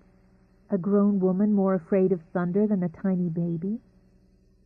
As the rain began to lash at the house, she made herself set the sleeping child in his crib so that she could close the windows. At least that would keep her busy, Laura told herself, as she moved from room to room to shut the windows against the pelting rain. Still, each time thunder boomed, she jerked back. It wasn't until she started back into the nursery, telling herself she'd curl up on the daybed and read until the storm passed, that she remembered Gabe's studio. Thinking only of his work, she rushed down the hall. She was grateful that the storm hadn't knocked out the power. The lights flared on at a touch. It seemed that her luck had held. The floor was wet by the ribbon of windows, but none of his paintings were stored there. Laura hurried down the line, shutting each one until the rain was muffled by the glass. She started to do the practical thing and go for a mop, but then it struck her that this was the first time she had been in Gabe's studio alone. He'd never asked her not to go in, but the lack of privacy she'd lived with most of her life had made her fastidious about respecting that of others. Now, though, with the lights bright overhead and the thunder rolling in the distance, she felt comfortable there, as she did in the nursery, as she had in the cabin in the mountains. The room smelled of him, she realized. It held that mixture of paint and turpentine with the powdery addition of chalk that often clung to his clothes and his hands. It was a scent that invariably put her at ease, even though it was also a scent that invariably aroused her. Like the man, she thought, the scent drew her emotions. She could love him and be comforted by him, just as she could be excited and confused by him. What did he want from her, she wondered, and why? She thought she understood part of it. He wanted the solidity of family, an end to his own loneliness and passion in bed. He'd chosen her for those things because she'd been as anxious to give them as he was to take them. It could be enough, or nearly enough. Her problem was, and continued to be, a quiet longing for more. Shaking off the mood, she tried to picture him there in that room, alone, working, envisioning. So much had been done here, she thought. So many hours creating, perfecting, experimenting. What made one man different from another in the way he saw and expressed what he saw? Crossing to his easel, she studied his work in progress. A painting of Michael. The deep and simple pleasure of it had her hugging herself. There was a rough sketch tacked to the easel, and the portrait on canvas was just beginning to take shape. She could see that even since the sketch, which he'd drawn perhaps a week before, Michael had changed and grown. But because of this, she would always be able to look back and see him exactly as he'd been in that one precious moment of time. With her arms still crossed over her breasts, she turned to study the room. It was different without Gabe in it, less dramatic, she thought. Then she laughed a little, knowing he would hate that description.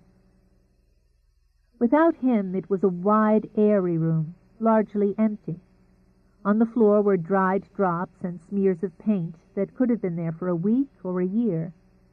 A small pedestal sink was built into one corner. She saw a towel tossed carelessly over its lip.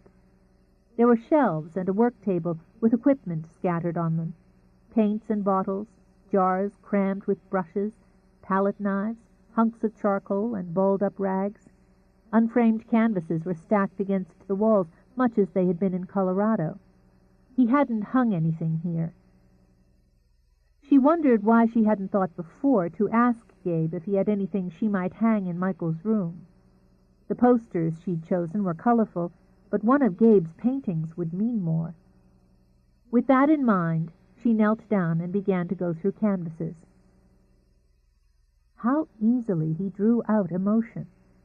One of his pastel landscapes would make you dreamy.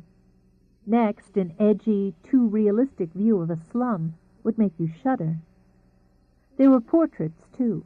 An impossibly old man leaning on a cane at a bus stop. 3 young girls giggling outside a boutique. There was a spectacular nude study of a brunette sprawled on white satin. Instead of jealousy, it raised a feeling of awe in Laura. She went through more than a dozen, wondering why he'd stacked them so carelessly. Many were unframed, and all were facing the wall. Each one she held left her more astonished that she could be married to a man who could do so much with color and brush. More, each painting gave her a closer look at who he was. She could sense the mood that had held him as he'd worked. Rage for this, humor for that. Sorrow, impatience, desire, delight. Whatever he could feel, he could paint. These didn't belong here, she thought, frustrated that he would close them up in a room where no one could see them or appreciate them or be touched by them. His signature was dashed in each corner, with the year just below. Everything she found had been painted no more than 2 years before, and no less than 1 year. She turned the last canvas over, and was caught immediately. It was another portrait, and this one had been painted with love. The subject, a young man of no more than 30, was grinning, a bit recklessly, as though he had all the time in the world to accomplish what he wanted to do. His hair was blonde, a few shades lighter than Gabe's, and brushed back from a lean, good-looking face. It was a casual study, full length, with the subject sprawled in a chair, legs spread out and crossed at the ankle. But despite the relaxing pose, there was a sense of movement and energy. She recognized the chair. It sat in the parlor of the Bradley mansion on Nob Hill, and she recognized the subject by the shape of the face, which was so much like her husband's. This was Gabe's brother. This was Michael. For a long time she sat there, holding the painting in her lap, no longer hearing the storm. The lights flickered once, but she didn't notice. It was possible, she discovered, to grieve for someone you hadn't even known, to feel the loss and the regret. That Gabe had loved his brother deeply was obvious in each brushstroke. Not only loved, she thought, but respected. Now more than ever she wished he trusted her enough to speak of this Michael, his life and his death. In the sketch of the baby Gabe had tacked on the easel, she had seen this same kind of unconditional love. If he was using the baby to help him get over the loss of his brother, should she begrudge him that? It didn't mean he loved their Michael any less. Still, it made her sad to think of it. Until he talked to her, opened up his emotions to her as he did in his work, she would never really be his wife, and Michael would never really be his son. Gently, she turned the canvas back to the wall and replaced the others. When the rain stopped, Laura decided to call Amanda and follow through with her decision to visit the gallery. If she wanted Gabe to take another step toward her, she would have to take another toward him. She'd avoided going to the gallery, not for all the reasons she had given, but because she hadn't felt comfortable in her role as wife to the public person, the well-known artist. Insecurity, she knew, could only be overcome by taking a confident step forward, even if that step took all the courage you could muster. She'd grown, Laura told herself. In the past year, she'd learned not just to be strong, but to be as strong as she needed to be. She might not have reached the peak, but she was no longer scrambling for a foothold at the bottom of the hill. It was as easy as asking. After her thanks were brushed aside, Laura hung up the phone and glanced at her watch. If Michael stuck to his usual schedule, he could wake within the hour and demand to be fed. She could take him to Amanda, the first big step, then drive to the gallery. She glanced down at the dirt-stained knees of her jeans. First, she had to change. The doorbell caught her halfway up the stairs. Feeling too optimistic to be annoyed by the interruption, she went to answer it, and the world crashed silently at her feet. Laura. Lorraine Eagleton gave a brisk nod, then strode into the hall. She stood and glanced idly around as she drew off her gloves. My, you've certainly landed on your feet, haven't you? She tucked her gloves tidily in a buff-colored alligator bag. Where is the child? She couldn't speak. Both words and air were trapped in her lungs, crowding there so that her chest ached. Her hand, still gripping the doorknob, was ice cold, though the panicked rhythm of her heart vibrated in each fingertip. She had a sudden, horrible flash of the last time she had seen this woman face to face. As if they had just been spoken, she remembered the threats, the demand, and the humiliation. She found her voice. Michael's asleep. Just as well. We have business to discuss. The rain had cooled the air and left its taste in it. Watery sunlight crept through the door, which Laura still hadn't closed. Birds were beginning to chirp optimistically again. Normal things. Such normal things. Life, she reminded herself, didn't bother to stop for personal crises. Though she couldn't make her fingers relax on the doorknob, she did keep her eyes and her voice level.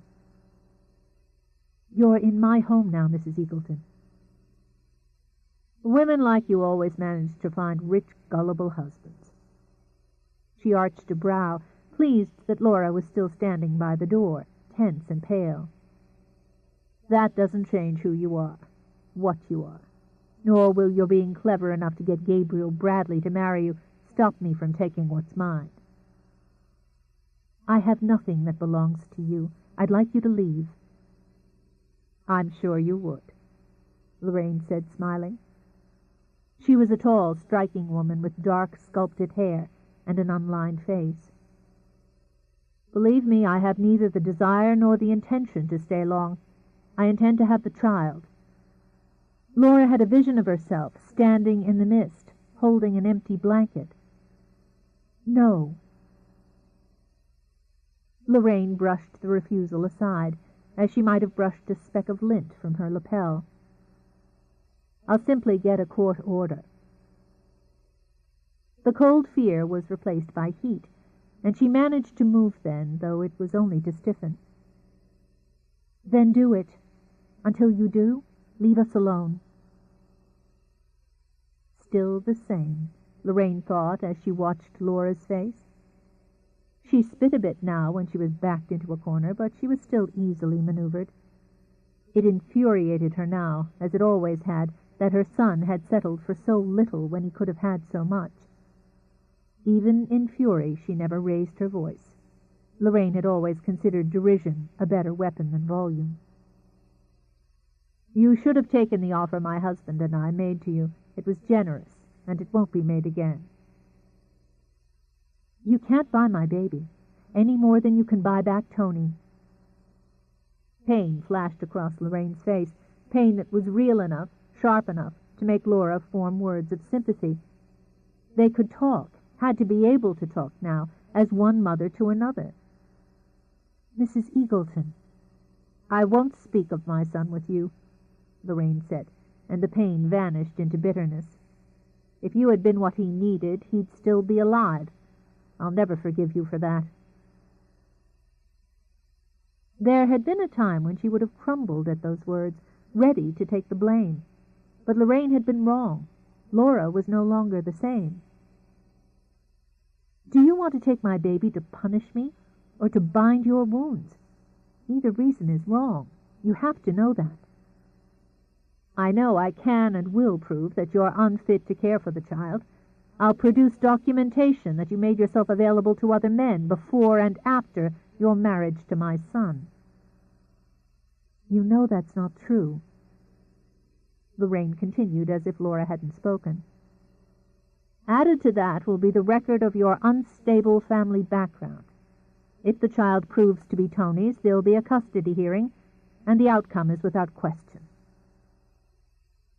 "You won't take Michael, not with money, not with lies."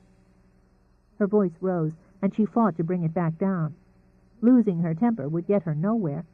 Laura knew all too well how easily Lorraine could bat aside emotion with one cold, withering look. She believed, she had to believe, there was still a way of reasoning with her. "If you ever loved Tony, then you'll know just how far I'll go to keep my son." "And you should know just how far I'll go, to see to it that you have no part in raising an Eagleton." "That's all he is to you, a name, just a symbol of immortality." Despite her efforts, her voice was growing desperate, and her knees were beginning to shake. "He's just a baby. You don't love him." End of Side 4. Side 5. Gabriel's Angel by Nora Roberts, continuing on page 231. "Feelings have nothing to do with it. I'm staying at the Fairmont. You have 2 days to decide whether or not you want a public scandal." Lorraine drew out her gloves again. The terror on Laura's face assured her that there was no risk of that. "I'm sure the Bradleys would be displeased, at the least, to learn of your past indiscretions. Therefore I have no doubt you'll be sensible, Laura, and not risk what you've so conveniently acquired." She walked out the door and down the steps to where a gray limo waited. Without waiting for it to drive away, Laura slammed the door and bolted it. She was panting as though she'd been running, and it was running that occurred to her first. Dashing up the stairs, she raced into the nursery and began to toss Michael's things into his carry-all. They'd travel light. She'd only pack what was absolutely necessary. Before sundown they could be miles away, headed north, she thought quickly, maybe into Canada. There was still enough money left to help them get away, to buy them enough time to disappear. A rattle slipped out of her hand and landed with a clatter. Giving in to despair, she sunk onto the daybed and buried her face in her hands. They couldn't run. Even if they had enough funds to keep them for a lifetime, they couldn't run. It was wrong. Wrong for Michael, for Gabe, even for herself. They had a life here, the kind she'd always wanted, the kind she needed to give her son. But what could she do to protect it? Take a stand, ride out the attack, not cave in. But caving in was what she'd always done best. Lifting her head, she waited until her breathing had calmed. That was the old Laura's thinking, and that was exactly what Lorraine was counting on. The Eagletons knew how easily manipulated she had been. They expected her to run, and they would use that impulsive, erratic behavior to take her baby. They thought that if she was too tired to run, she would sacrifice her child to protect her position with the Bradleys. But they didn't know her. They had never taken the time or effort to really know her. She wouldn't cave in. She wouldn't run with her son. She was damn well going to fight for him. The anger came then, and it felt wonderful. Anger was a hot, animate emotion, so unlike the icy numbness of fear. She'd stay angry, as Amanda had advised, because angry she would not only fight, but fight rough and dirty. The Eagletons were in for a surprise. By the time she reached the gallery, she was in control again. Michael was safe with Amanda, and Laura was taking the first step of the route she'd already mapped out to see that he stayed safe. The Trousseau Gallery was in a gracefully refurbished old building. Flowers, neatly trimmed and still wet from the recent rain, were grouped near the main entrance. Laura could smell roses and damp leaves as she pulled the door open. Inside, skylights offered an open view of the still cloudy sky, but the gallery itself was brilliant with recessed and track lighting. It was as quiet as a church. Indeed, as Laura paused to look, she could see that this was a place designed for the worship of art. Sculptures in marble and wood, in iron and bronze, were placed lovingly. Rather than competing with each other, they harmonized, as did the paintings aligned stylishly on the walls. She recognized one of Gabe's, a particularly solemn view of a garden going to seed. It wasn't pretty. It certainly wasn't joyful. Looking at it, she thought of the mural he'd painted for his mother. The same man who believed enough in fantasies to bring them to life also saw reality, perhaps a bit too clearly. They had that in common as well. There were only a few patrons here on this rainy weekday afternoon. They had time to browse, Laura reminded herself. She didn't. Spotting a guard, she moved toward him. "Excuse me, I'm looking for Gabriel Bradley." "I'm sorry, miss. He wouldn't be available. If you have a question about one of his paintings, you may want to see Miss Trousseau." "No, you see, I'm—" "Laura!" Marion breezed out of an alcove. She was wearing pastels today, a long, slim skirt in baby blue that reached to her ankles, with a hip-skimming sweater in soft pink. The quiet colors only accentuated her exotic looks. "So you decided to pay us a visit after all?" "I'd like to see Gabe." "What a pity." Without so much as a glance, Marion motioned the guard aside. "He's not here at the moment." Laura curled her fingers tighter around the clasp of her purse. Intimidation from this quarter meant less than nothing now. "Do you expect him back?" "As a matter of fact, he should be back before too long. We're booked for drinks in, She glanced at her watch. "Half an hour." Both the glance and the tone were designed to dismiss her, but Laura was far beyond worrying about games. "Then I'll wait." "You're welcome to, of course, but I'm afraid Gabe and I have business to discuss. So boring for you." Weariness was a dull throb at the base of her skull. She had no desire to cross swords now. Her energy had to remain focused for a much more vital fight. "I appreciate your concern, but nothing about Gabe's art is boring for me." "Spoken like a little Trojan." Marion tilted her head. There was a smile that had nothing to do with friendship in her eyes. "You're looking a bit pale. Trouble in paradise?" And she knew. As clearly as if Marion had said it out loud, she knew how Lorraine had found her. "Nothing that can't be dealt with." "Why did you call her, Marion?" The smile remained in place, cool and confident. "I beg your pardon." She was already paying good money for detectives. I only had a week or two longer at most. Marion considered a moment, then turned to fuss with the alignment of a painting. "I've always thought time was better saved than wasted. The sooner Lorraine deals with you, the sooner I can get Gabe back on track. Let me show you something." Marion moved across the gallery in a separate room where the walls and floors were white. A sweeping spiral staircase, again in white, rose up in one corner. Above, balconies ran in a circle. A trio of ornamental trees grew under the staircase, fronted by a towering ebony sculpture of a man and a woman in a passionate, yet somehow despairing, embrace. But it was the portrait that caught her attention, that drew it and demanded it. It was her own face that looked serenely back at Laura from the portrait Gabe had painted during those long, quiet days in Colorado. "Yes, it's stunning." Marion rubbed a finger over her lip as she studied it.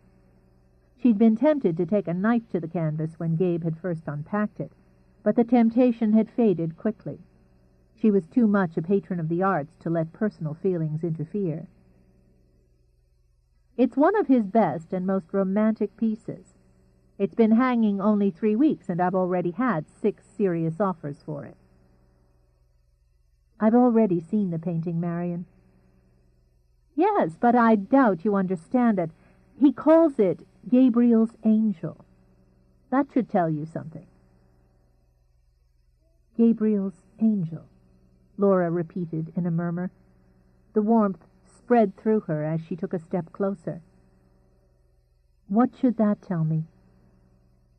"That he, like Pygmalion, fell a bit in love with his subject.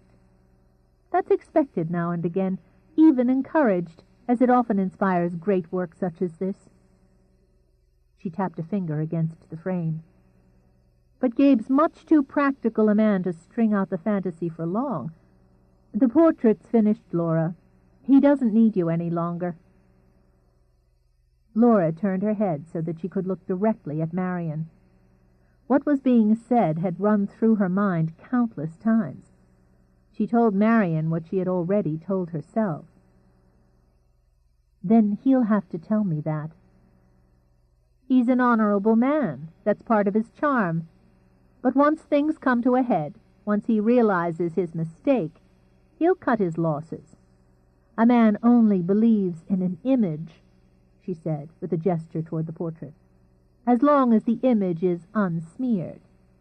From what Lorraine tells me, you don't have much time." Laura fought back the urge to turn and run. Oddly, she discovered it didn't take as much effort this time. "If you believe that, why are you taking so much trouble to move me along?" "No trouble." She smiled again and let her hand fall away from the painting. "I consider it part of my job to encourage Gabe to concentrate on his career and avoid the kind of controversies that can only detract from it. As I've already explained, his involvement with you isn't acceptable. He'll realize that soon enough himself." No wonder she had called Lorraine, Laura thought. They were two of a kind. "You're forgetting something, Marion. Michael.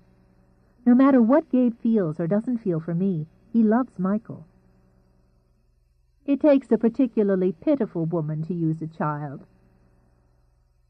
"You're right." Laura met her eyes levelly. "You couldn't be more right." When Laura saw that retort had hit home, she continued calmly. "I'll wait here for Gabe. I'd appreciate it if you'd tell him when he gets back." "So you can run and hide behind him?" "I can't see that Laura's reasons for coming to see me are your concern." Gabe spoke from the entranceway. Both women turned toward him. He could read fury on Marion's face and distress on Laura's. Even as he watched, both women composed themselves in their own way. Marion lifted her brow and smiled. Laura folded her hands and raised her chin. "Darling, you know it's part of my job to protect my artists from panicky spouses and lovers." Crossing to him, Marion laid a hand on his arm. "We're going to be meeting with the Bridgetons in a few minutes about the 3 paintings. I don't want you distracted and out of sorts." He spared her only the briefest of glances, but in it Marion saw that he had heard too much. "I'll worry about my moods. If you'll excuse us now." "The Bridgetons can buy the paintings or go to hell. Leave us alone, Marion." She aimed a vicious glare at Laura, then stormed out of the room. Her heels echoed on the tile. "I'm sorry," Laura said after a long breath. "I didn't come here to make waves." "Why then? From the look of you, you didn't come to spend an afternoon in art appreciation." Before she could answer, he was striding to her. "Damn it, Laura, I don't like having the two of you standing here discussing me as though I were some prize to be awarded to the highest bidder. Marion's a business associate. You're my wife. The two of you are going to have to resolve that." "I understand that completely."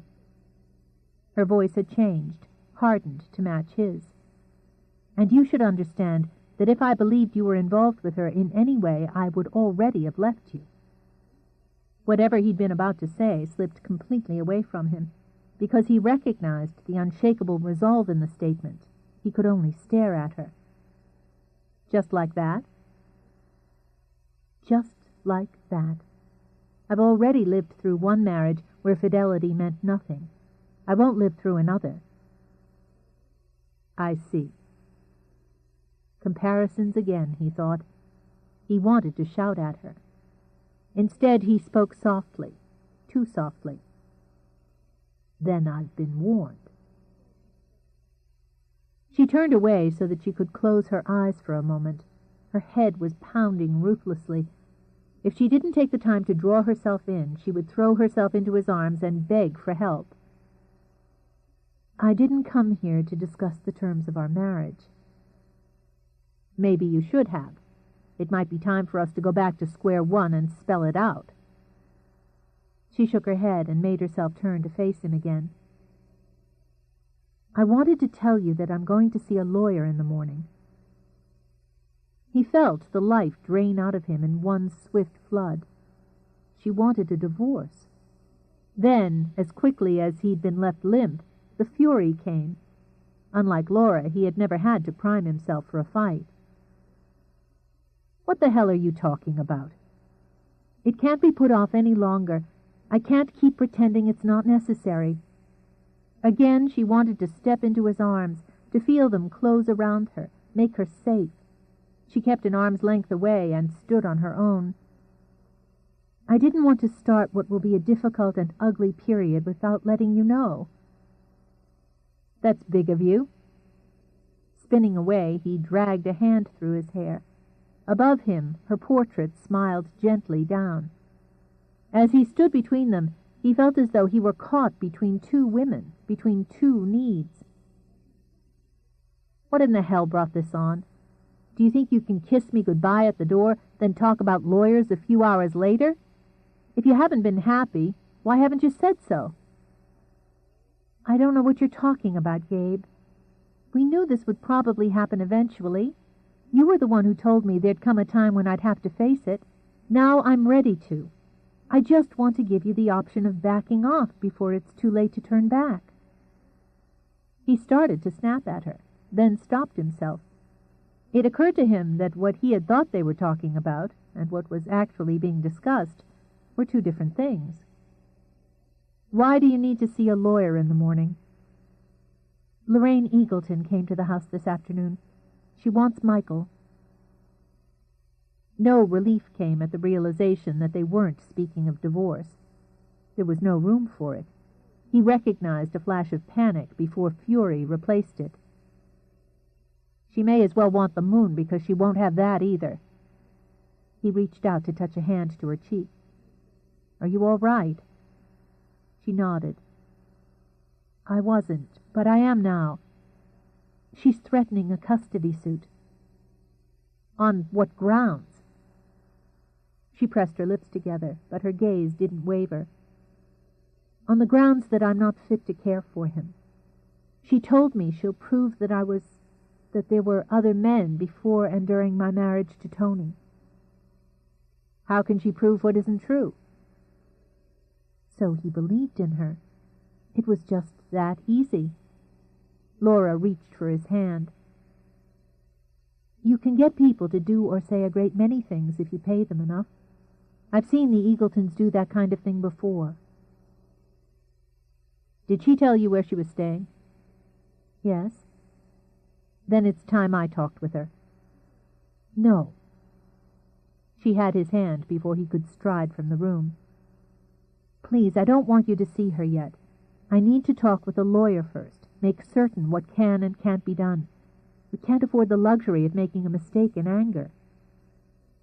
I don't need a lawyer to tell me she can't walk into my house and threaten to take Michael. Gabe, please. Again she had to stop him.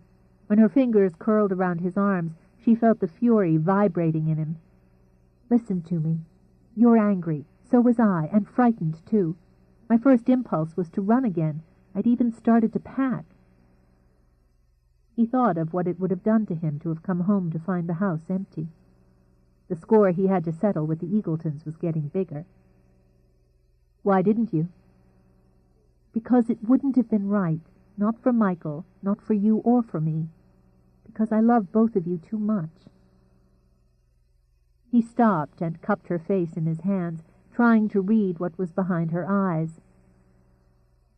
You wouldn't have gotten very far. The smile came slowly as she wrapped her fingers around his wrists.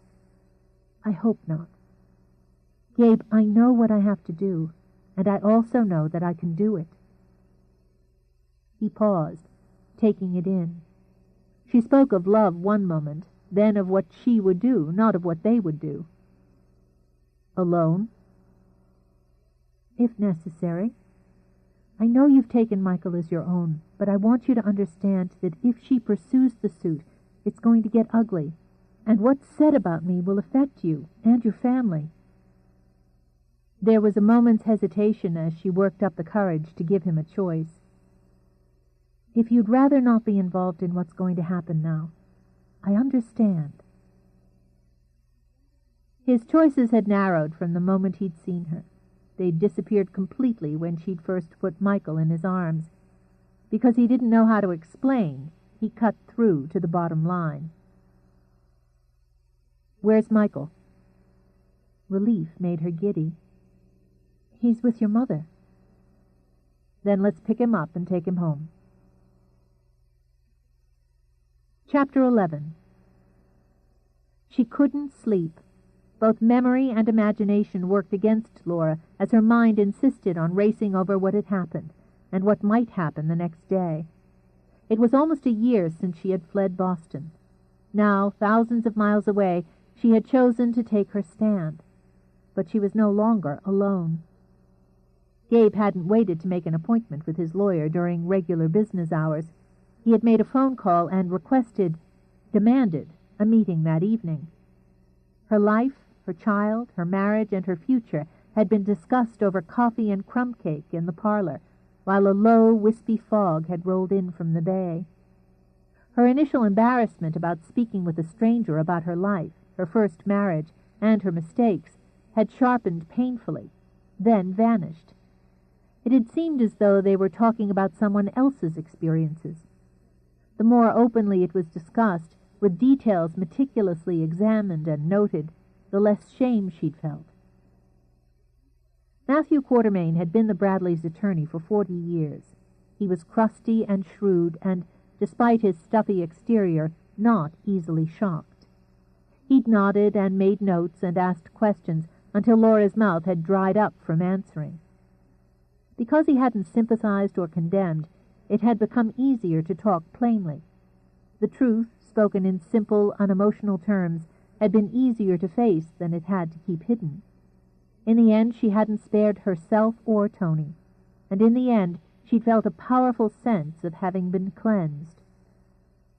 At last, she'd said it all, put all the misery and pain into words. She'd purged her heart and her mind in a way that her lingering sense of shame had never permitted before. Now that it was done, she understood what it was to wipe the slate clean and begin again. Quartermain hadn't been happy with her final decision, but she'd been firm. Before papers of any kind were served or answered, she would see Lorraine again, face to face. Beside Laura, Gabe lay sleepless. Like her, he was thinking back over the scene in the parlor. With every word that played back in his head, his fury inched higher. She had spoken of things there that she had never told him, going into detail she had glossed over before. He thought he understood what she'd been through, and he thought his feelings about it had already peaked. He'd been wrong. She hadn't told him about the black eye that had prevented her from leaving the house for nearly a week, or about Lorraine explaining away Laura's split lip by speaking of her daughter-in-law's clumsiness. She hadn't told him about the drunken attacks in the middle of the night, the jealous rages if she'd spoken with another man at a social function, the threats of revenge and violence when she'd finally found the courage to leave. They'd come out tonight in excruciating detail. He hadn't touched her when they'd prepared for bed. He wondered how she could bear to be touched at all. What she had been through was all too clear now. How could he expect her to put it aside when he was no longer certain he could? No matter how gentle he was, how much care he took with her, the shadow of another man and another time was between them. She'd said she loved him. As much as he wanted to believe it, he couldn't understand how anyone who had lived through that kind of hell could ever trust a man again, much less love him. Gratitude, devotion, with Michael as the common ground, that he could understand. And that, Gabe thought as he lay in the dark, was more than many people were ever given. He'd wanted more for them, had been on the verge of believing they could have more. That had been before all those words had been spoken downstairs, while the quiet spring breeze had ruffled the curtains. Then she turned toward him, her body brushing his. He stiffened. "I'm sorry. Did I wake you?" "No." He started to shift so that they were no longer touching, but she moved again until her head rested on his shoulder. The gesture, the easy, uncomplicated movement toward him, tore him in two. The one who needed, and the one who was afraid to ask.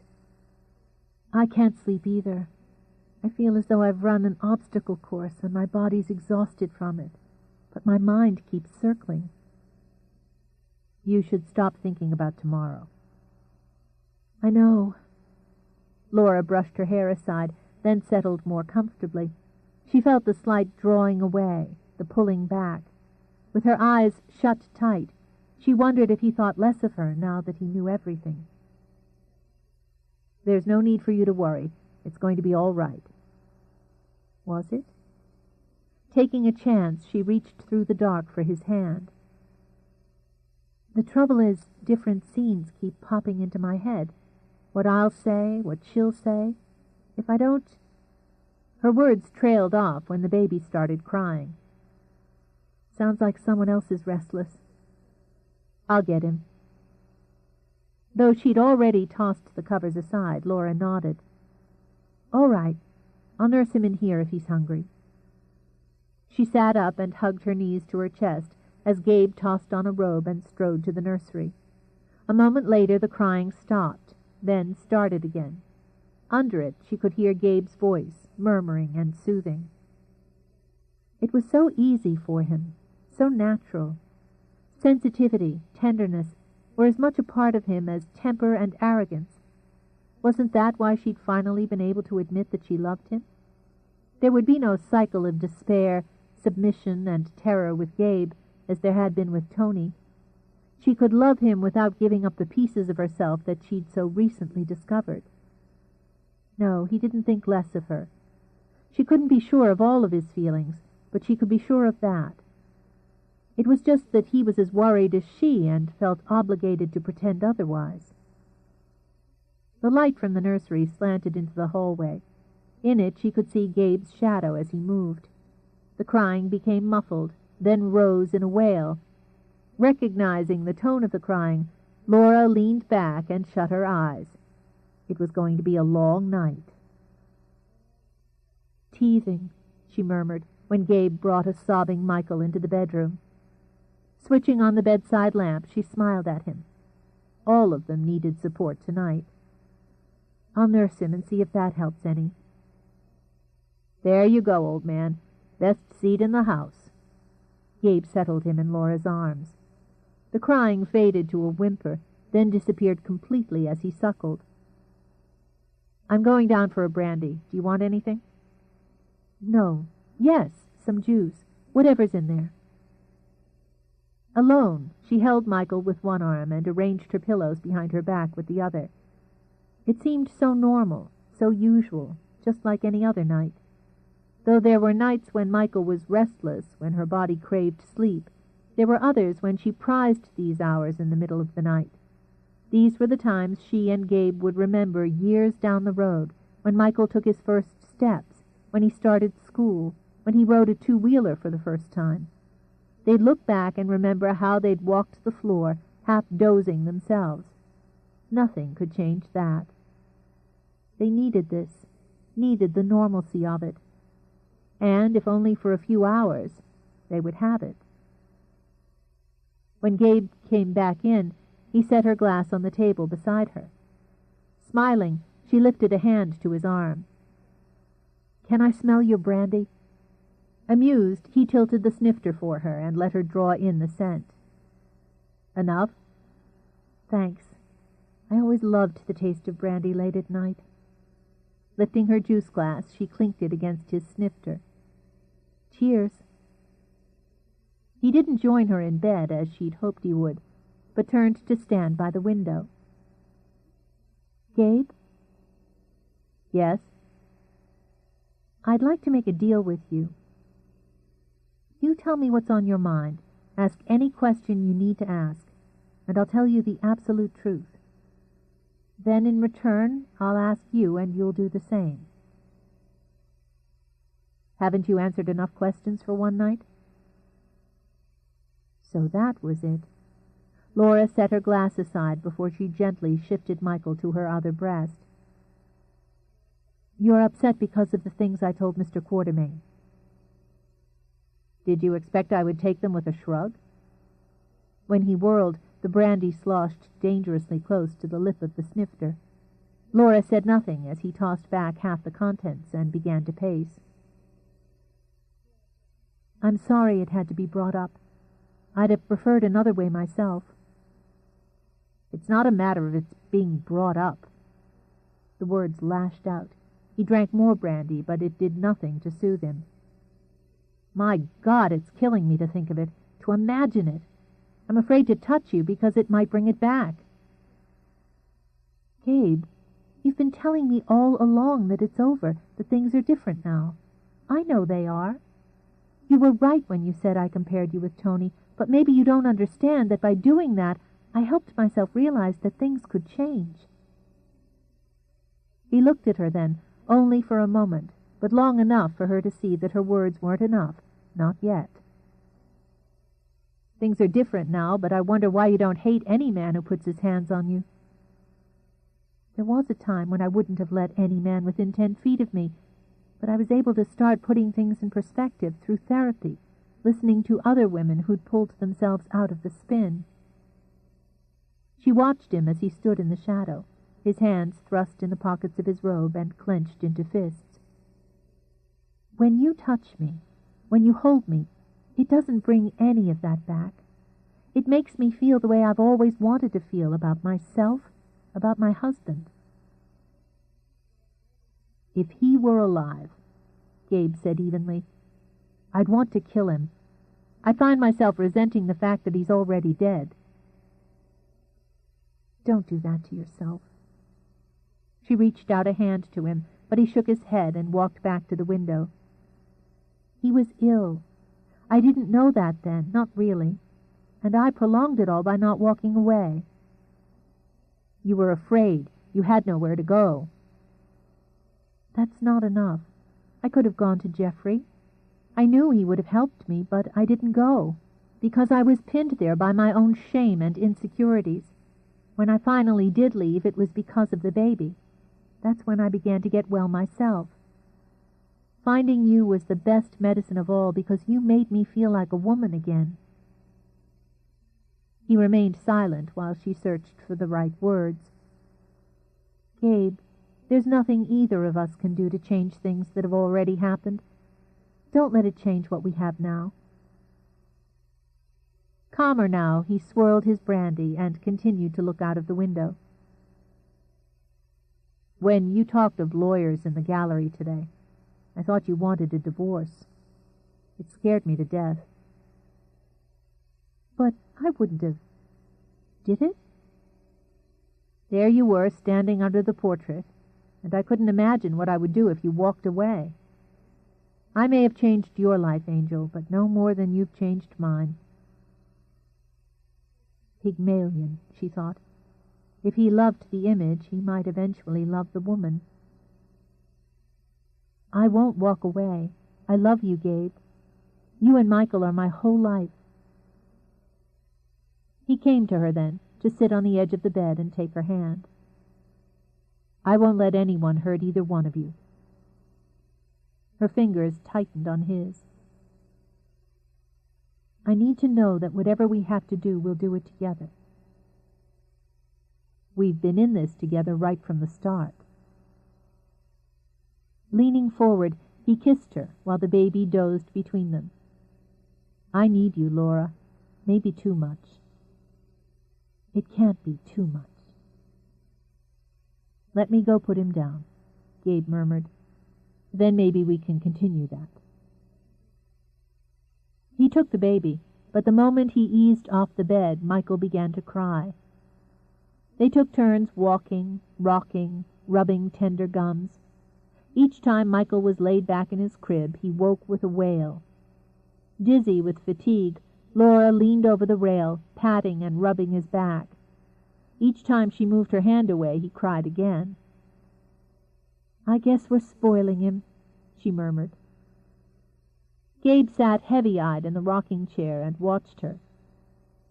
"We're entitled. Besides, he sleeps like a rock most of the time."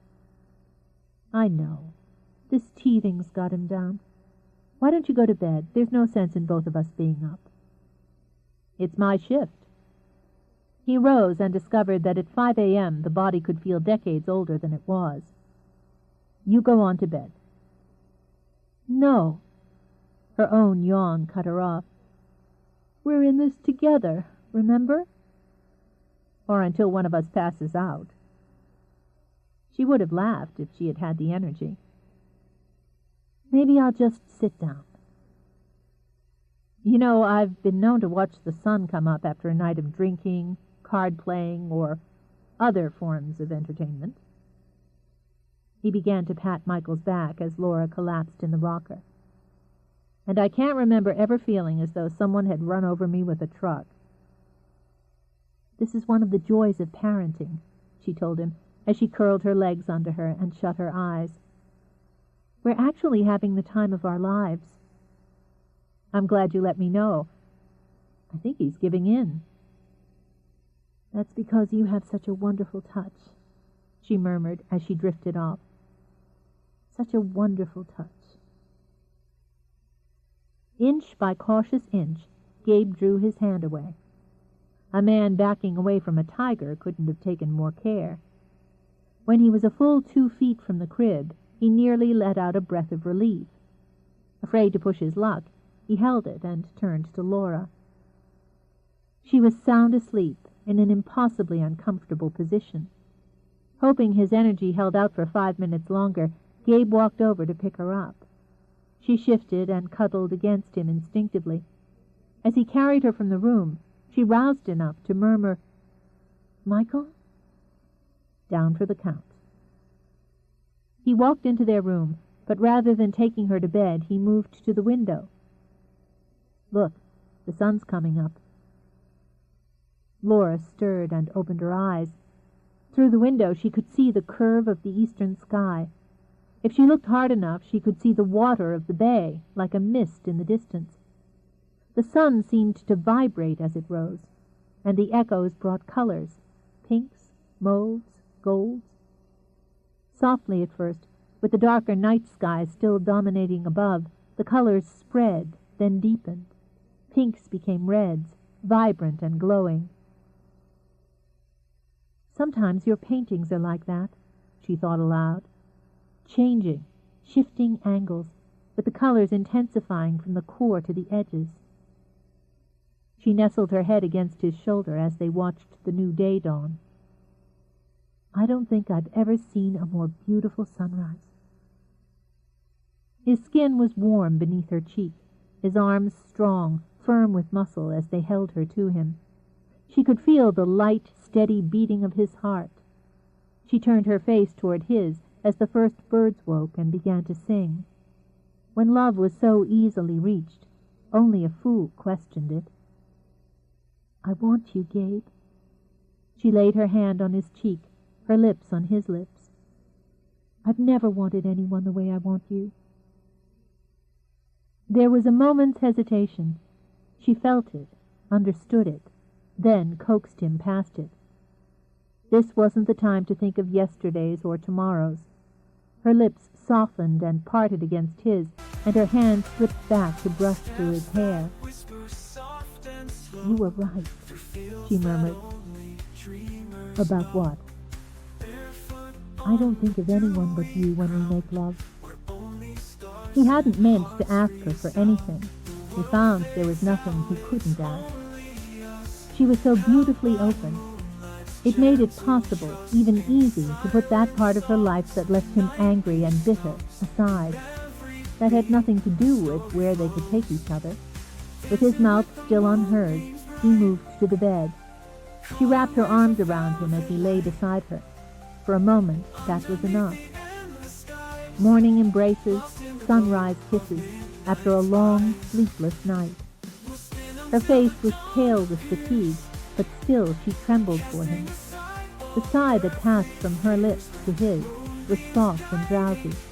Her body arched, lazy, limber at the stroke of his hand. The dawn air was balmy as it fluttered through the window and over their skins. She parted his robe, pushed it back from his shoulders, so that she could warm his skin herself. Just as slowly he drew off her nightgown. Naked, they lay on the rumpled sheets and made long, luxurious love. Neither of them set the pace. It wasn't necessary.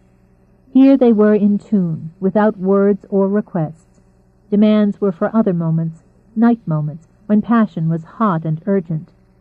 As the light turned gray with morning, desire was deliciously cool.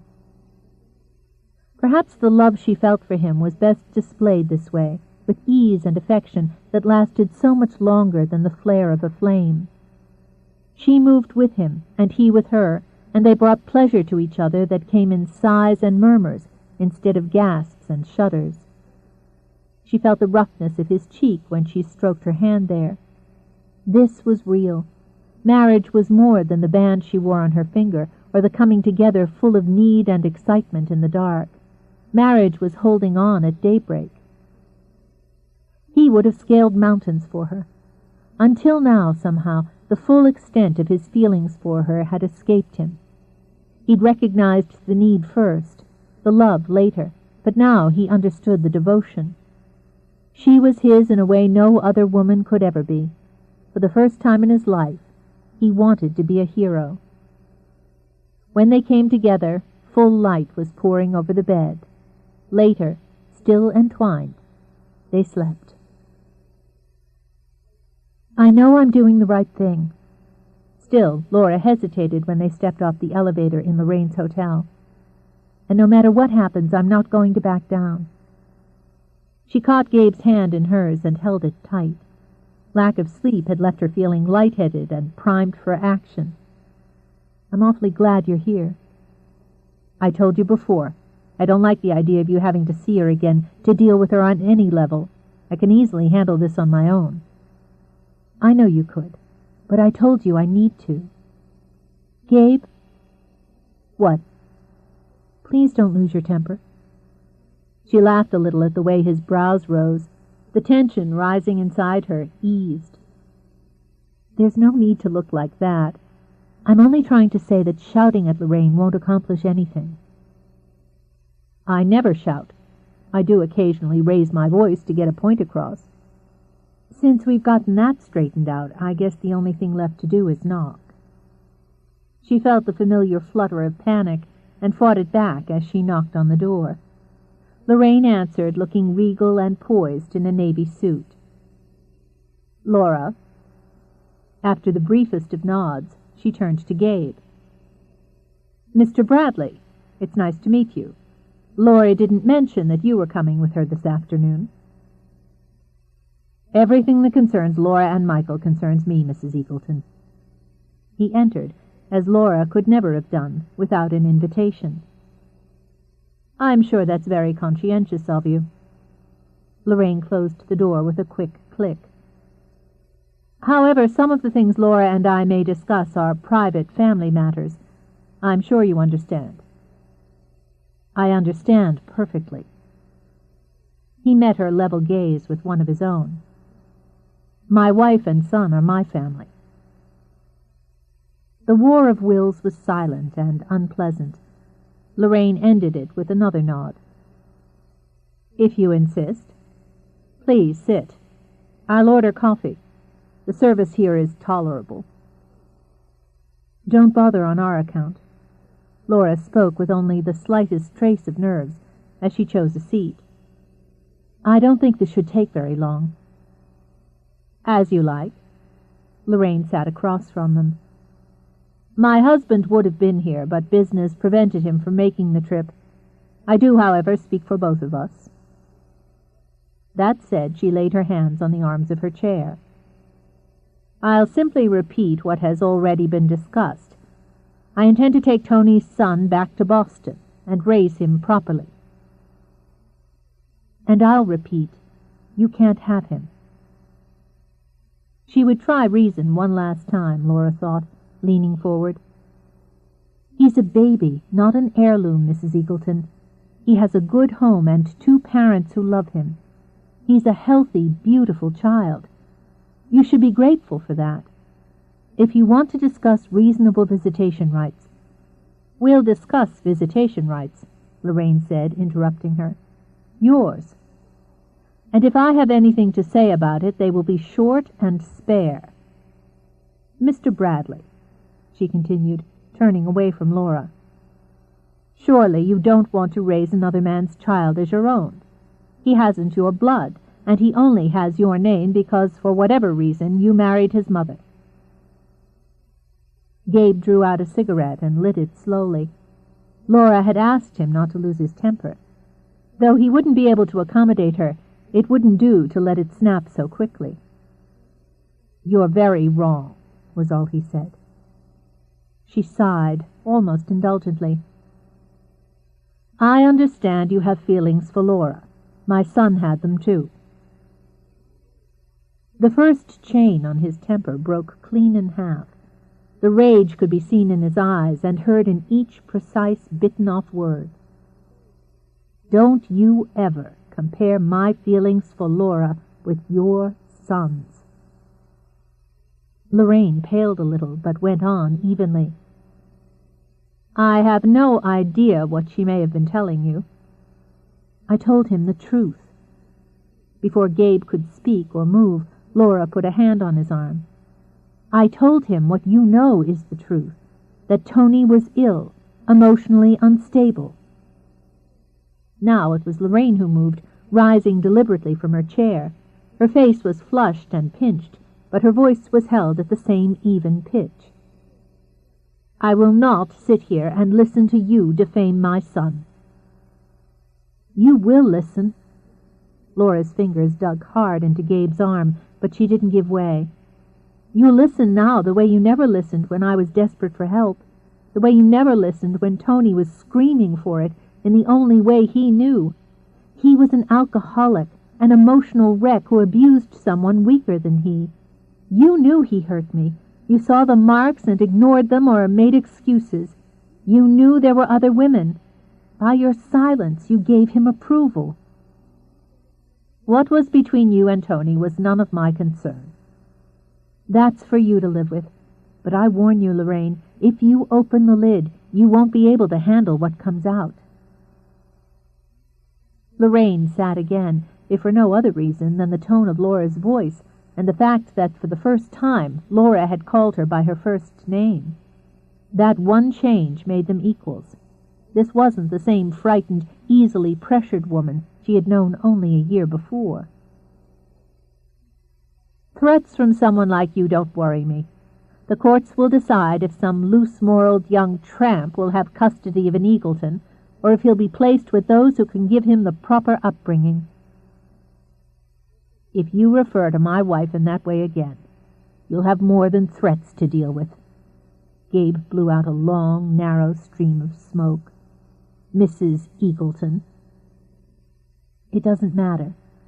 Laura squeezed his hand. She knew he was on the verge of losing control.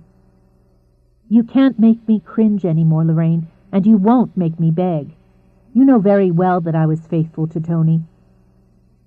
I know that Tony didn't believe that. Then how do you know the child is his? Absolute silence fell the moment Gabe spoke. Laura started to speak, but was held off by the look in Gabe's eyes. Color flooded into Lorraine's face again when she found her voice. She wouldn't have dared. Wouldn't she? That's odd. You intend to prove that Laura was unfaithful to your son, and now you claim she wasn't. Either way, you have a problem. If she had had an affair with anyone. Me, for example. He smiled again as he crushed out his cigarette. Or haven't you wondered why we were married so quickly? Why, as you've already asked, I accept the child as my own? He let that thought take hold before he continued. If she had been unfaithful, the child could be anyone's. If she wasn't unfaithful, you haven't got a case. Lorraine clenched and unclenched her fingers on the arm of the chair. My husband and I have every intention of determining the child's paternity. I would hardly take someone's bastard into my home. Be careful, Laura said, so quietly that the words seemed to vibrate in the air. Be very careful, Lorraine. I know you have no concern for Michael as a person. Fighting for control she so rarely lost, Lorraine settled again. I have nothing but the gravest concern for Tony's son. You've never asked about him, what he looks like, if he's well. You've never demanded to see him, even a picture or a doctor's report. You've never once called him by name. If you had, if I'd seen in you 1 ounce of love or affection for the baby, I feel differently about what I'm about to say. The courage came without the need to muster it. You're free to draw up the papers and initiate a custody suit. Gabe and I have already notified our attorney. We'll fight you, and we'll win. And in the meantime, I'll go to the press with the story of what my life was like with the Eagletons of Boston. Lorraine's nails dug into the material on the arm of the chair. You wouldn't have the nerve. I have that and more when it comes to protecting my son. She could see it, the calm, unshakable determination in Laura's eyes. Even if you did, no one would believe you. But they would, Laura told her. People have a way of recognizing the truth. Lorraine's face was set when she turned to Gabe. Do you have any conception of what this kind of gossip could do to your family name? Do you want to risk your reputation, your parents' reputation, over this woman and a child who isn't even of your blood? My reputation can handle it, and to be frank, my parents are looking forward to a fight. There was a challenge in his voice now that didn't have to be feigned. Michael may not be of my blood, but he's mine. Lorraine. Laura waited until they were face to face again. You lost your son, and I'm sorry for you, but you won't replace him with mine. Whatever the cost to protect Michael's welfare, I'll pay, and so will you. Putting a hand under her arm, Gabe rose, keeping Laura beside him. Your attorney can contact us once you've made your decision. Remember, Mrs. Eagleton, you're not pitting yourself against a lone pregnant woman. You're up against the Bradleys now. The moment they were in the hall, Gabe pulled Laura against him. He could feel the tremors coursing through her, so he held her a moment longer. "You were wonderful." He kissed her hair before he drew her away from him. "In fact, Angel, you were amazing. Lorraine still doesn't know what hit her." The flush of pride was as warm and satisfying as anything she'd ever felt. "It wasn't as bad as I thought," she said with a sigh, but she kept her hand in his as they walked to the elevator. "I used to be so terrified of her, afraid to speak 2 words. Now I can see her for what she really is, a lonely woman trapped by her own strict sense of family honor." Gabe gave a quick, humorless laugh as the elevator's doors opened. "Honor has nothing to do with it." "No, but that's how she sees it." "Tell you what." He pressed the button for the lobby. "We're going to forget about Lorraine Eagleton for the rest of the day. In fact, we're going to forget about her completely before long. But for now, there's a little restaurant a few blocks away, not too quiet and very expensive." "It's too early for dinner." "Who said anything about dinner?" He slipped an arm around her waist as they walked out into the lobby. "We're going to sit at a table over the water, and I'm going to watch everyone stare at my gorgeous wife while we drink a bottle of champagne." She loved him for that. Then her heart skipped a beat when he brought her fingers to his lips.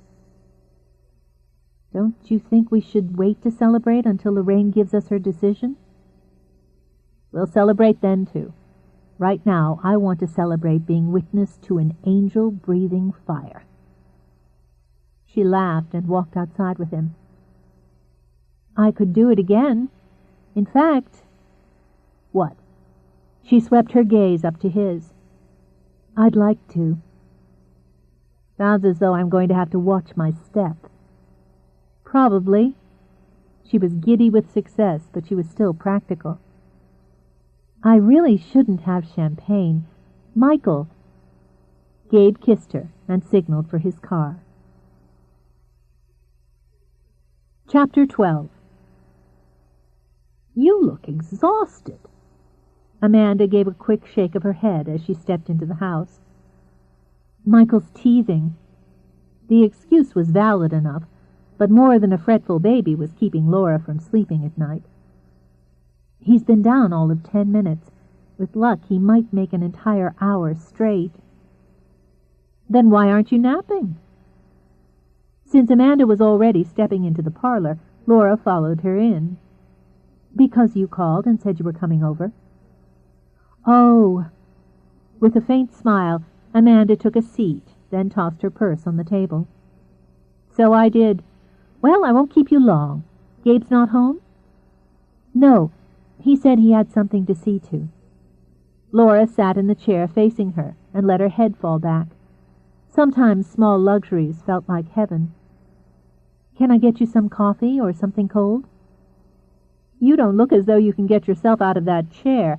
And no, I don't need a thing. How is Gabe?" "He hasn't been getting a great deal of rest either."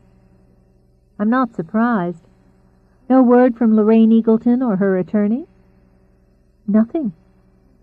"I don't suppose that you're able to take the attitude that no news is good news." Laura managed to smile. "Afraid not. The longer this goes on, the easier it gets to imagine the worst." "And if she takes this to court?" "Then we'll fight." Despite her fatigue, her newly discovered power came through. "I meant everything I said to her." "That's really all I wanted to hear." Sitting back, Amanda adjusted the pin on her lapel. A little too thin, a little too pale, she thought, as she studied Laura.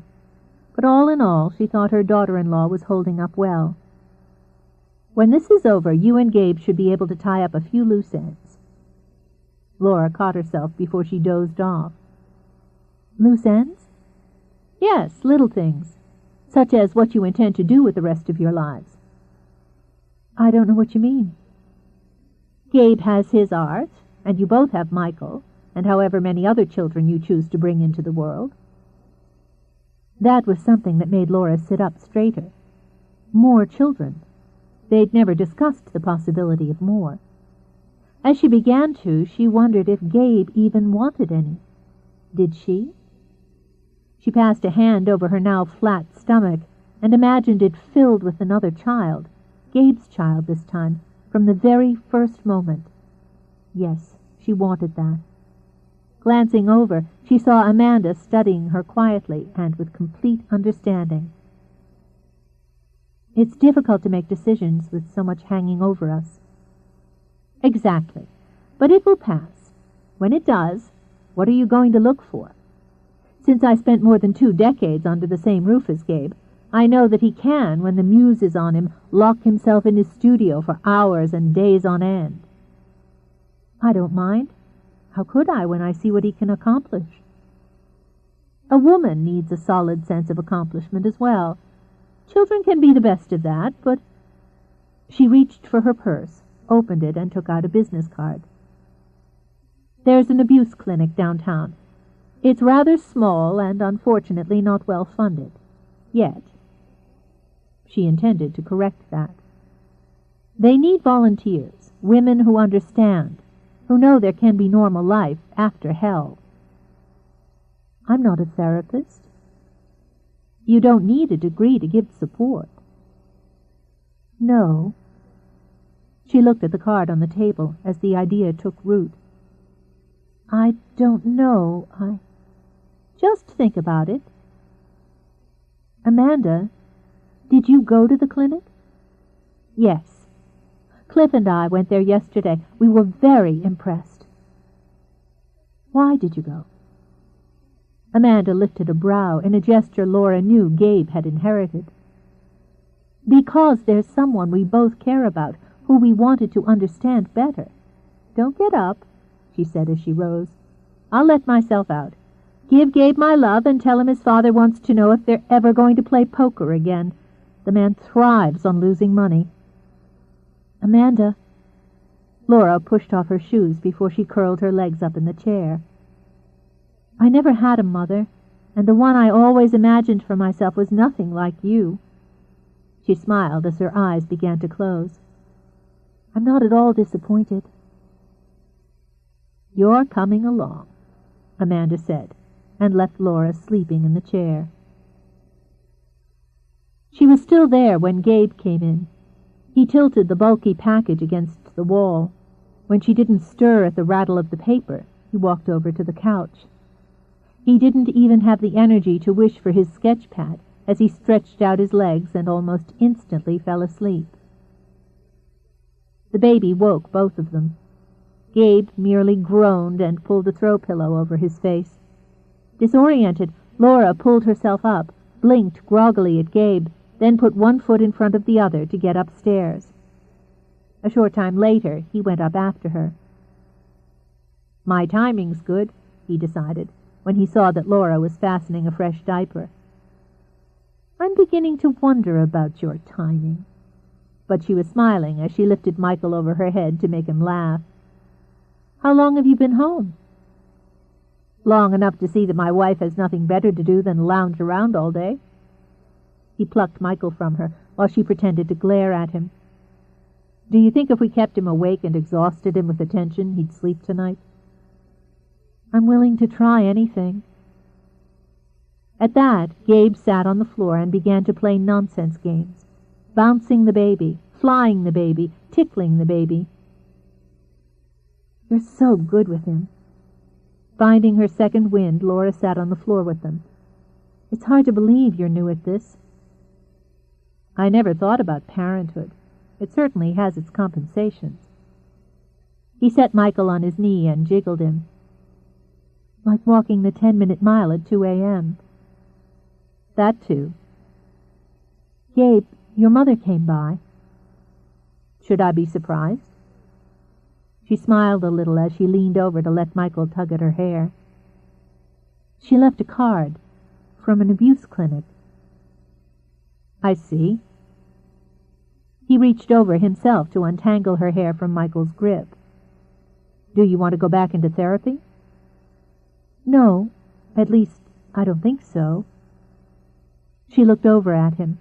Michael was chewing madly at his chin. All the therapy she needed was sitting across from her. She suggested I might like to volunteer there. He frowned as he let Michael gnaw on his knuckle. And be reminded day after day? Yes, of what I was able to change. I thought you'd want to go back to modeling eventually. No, I haven't any desire to go back to modeling. I think I could do this, and I know I'd like to try. If you're asking for my approval, you don't need to. I'd still like to have it. Then you do, unless I see this wearing you down. She had to smile. He still saw her as more fragile than she was, or could ever have afforded to be. You know, I've been thinking. With everything that's happened and everything we've had to think and worry about, we haven't had much time to really get to know a lot about each other. I know you take entirely too long in the bathtub and like to sleep with the window open. She took the stuffed rabbit Michael liked to chew on and passed it from hand to hand. There are other things. Such as? The other night I said that you could ask me anything, and I'd tell you the truth, and then I'd ask you something. Do you remember? I remember. I never had my turn. He shifted so that he could rest his back against the daybed. They were avoiding speaking of the phone call they were both waiting for, and they both knew it. Perhaps that was best, Gabe mused, as the baby continued to rub his sore gums against his knuckles. Do you want to hear about my misspent youth? Though she was plucking nervously at the rabbit's ears, she smiled. Is there time? You flatter me. Actually, I'd like to ask you about something else. A few days ago, when it rained, I went into your studio to close the windows. I looked through some of your paintings. Perhaps I shouldn't have. It doesn't matter. There was one in particular, the one of Michael, your brother. I'd like you to tell me about him. He was silent for so long that she had to fight back the urge to tell him that it didn't matter, but it mattered too much. She was certain it was his brother's death that had sent him to Colorado, that was preventing him, even after all these months, from having a showing of his work. Gabe. She laid a tentative hand on his arm. You asked me to marry you so that you could take on my problems. You wanted me to trust you, and I have. Until you can do the same, we're still strangers. We haven't been strangers since the first time we laid eyes on each other, Laura. I would have asked you to marry me with or without your problems. Now she fell silent, as surprise ran through her, chased frantically by hope. Do you mean that? He shifted the baby onto his shoulder. I don't always say everything I mean, but I do mean what I say. When Michael began to whimper, Gabe stood to walk him. You needed someone. I wanted to be that someone. And I, though I didn't know it until you were already part of my life, needed someone too.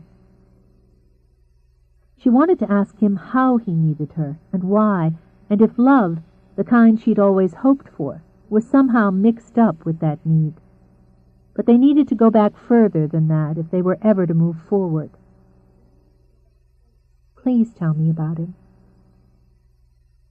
He wasn't certain he could, that he wouldn't trip over the pain and then the words. It had been so long since he'd spoken of Michael. He was 3 years younger than I, he began.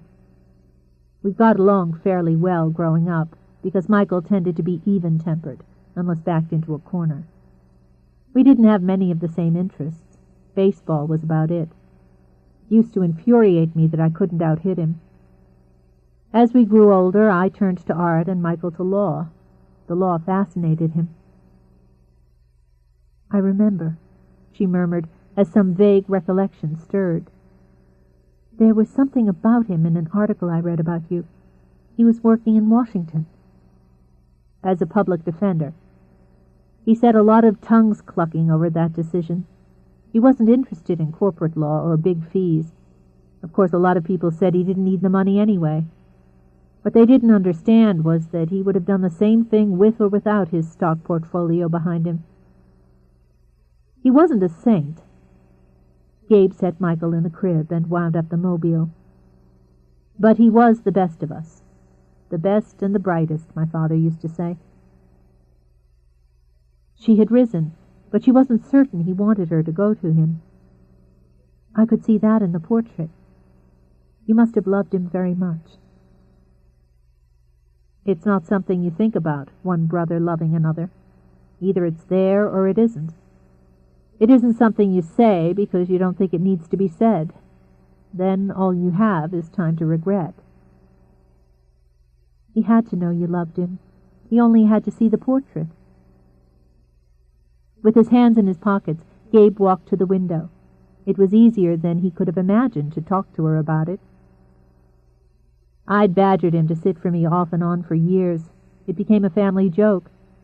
I won 5 sittings from him in a poker game, a heart flush to his 3 of a kind. The pain clawed at him, no longer fresh, but still sharp. That was the last time we played. What happened to him? An accident? I've never believed in accidents. Luck, fate, destiny, but they called it an accident. He was researching a case in Virginia and took a small commuter plane to New York. Minutes after takeoff, it went down. He was coming to New York because I was having a showing. Her heart broke for him. This time there was no hesitation as she went to him and put her arms around him. You've blamed yourself all this time. You can't. He was coming to New York for me, to be there for me. I watched my mother fall apart for the first and only time in her life. I saw my father walk through his own home as if he'd never seen it before, and I didn't know what to say or do. She stroked his back, aching for him. There was no use telling him that being there was sometimes all that could be done.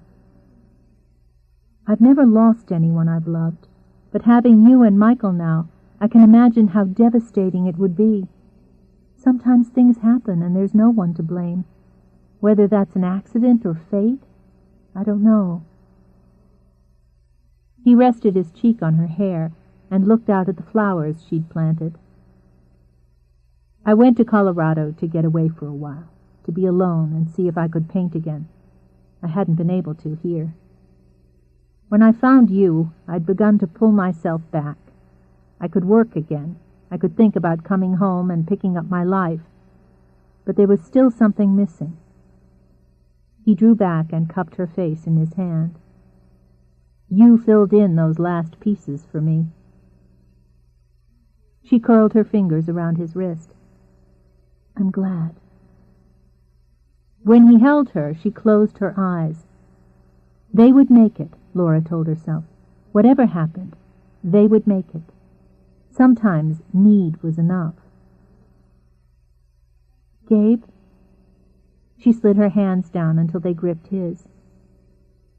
The paintings in your studio, they don't belong there.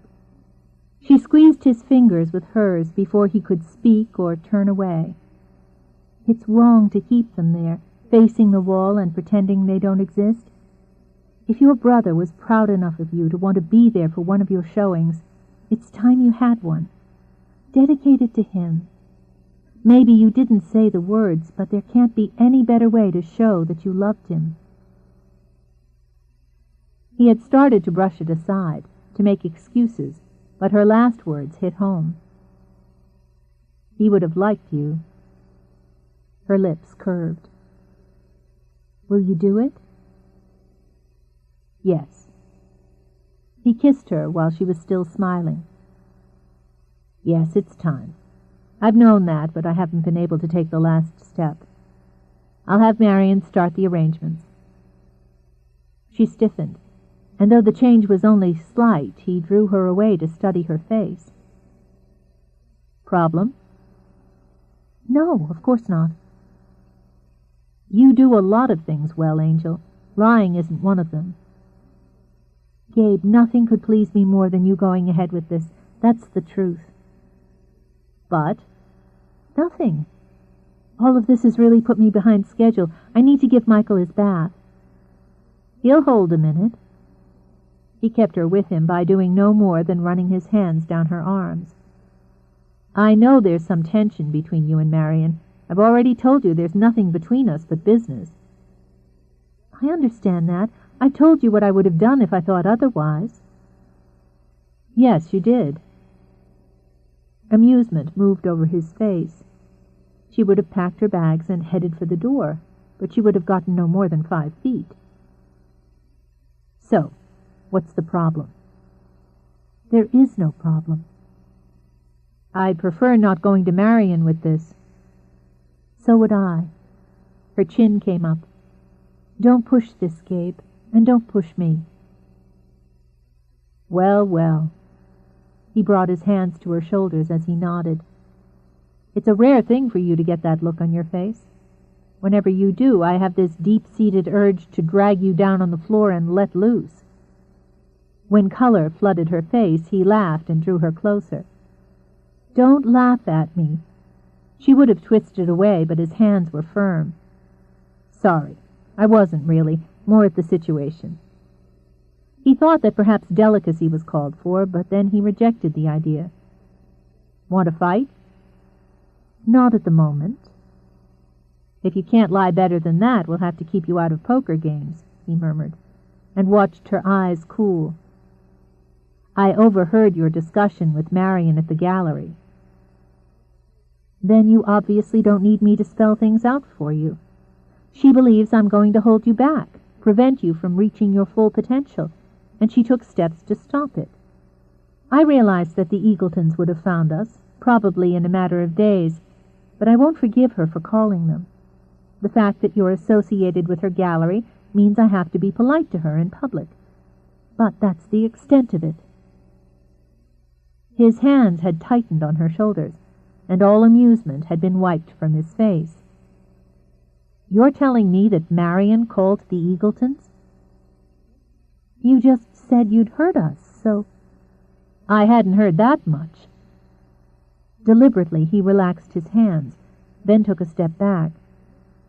Why didn't you explain this to me before, so that we could have told her to go to hell? I didn't think that you... She stopped and stared at him. Would you have? Damn it, Laura.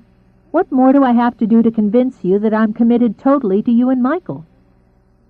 But she said... What difference does it make what she said? It's what I say, isn't it? Yes. She folded her hands but didn't lower her gaze. It was what he said, and not once had he ever said he loved her. I didn't want to interfere when it came to your work. And I won't tolerate Marion interfering in my life. I'll handle it. How? Exasperated, he tugged his hand through his hair. 1 minute you talk of my work as though I had an obligation to mankind to share it, and the next you act as though I'd have to go begging to find another gallery. I didn't mean... You'll take your paintings out of Marion's gallery? Good God, he muttered, and took another turn around the room. Obviously, we need to talk. Or maybe talking's not what's called for.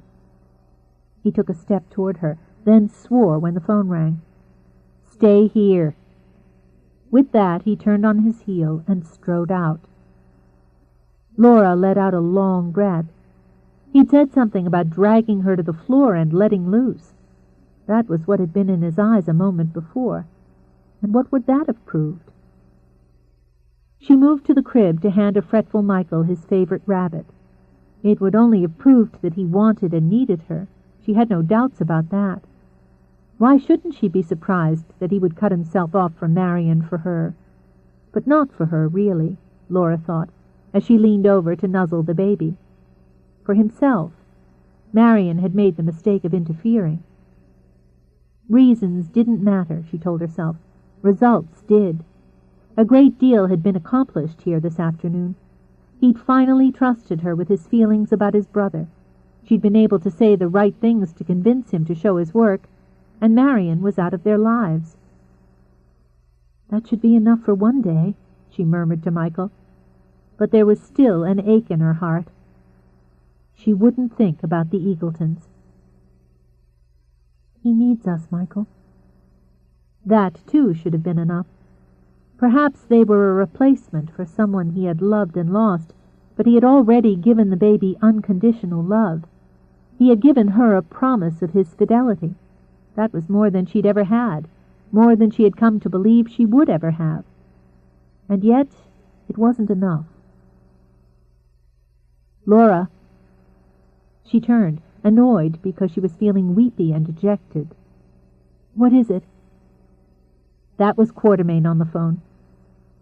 He saw the fear come first, then saw it vanish to be replaced by determination. "It's over," he told her before she could ask. "The Eagletons' attorney contacted him a few minutes ago." "Over?" She could only whisper. The strength she'd built up, layer by layer, began to slip. "They've pulled back. There'll be no custody suit. Not now, not ever. They don't want anything to do with the baby." "Oh, God!" She covered her face with her hands. The tears came, but she wasn't ashamed of them, not even when Gabe gathered her close. "Is he sure?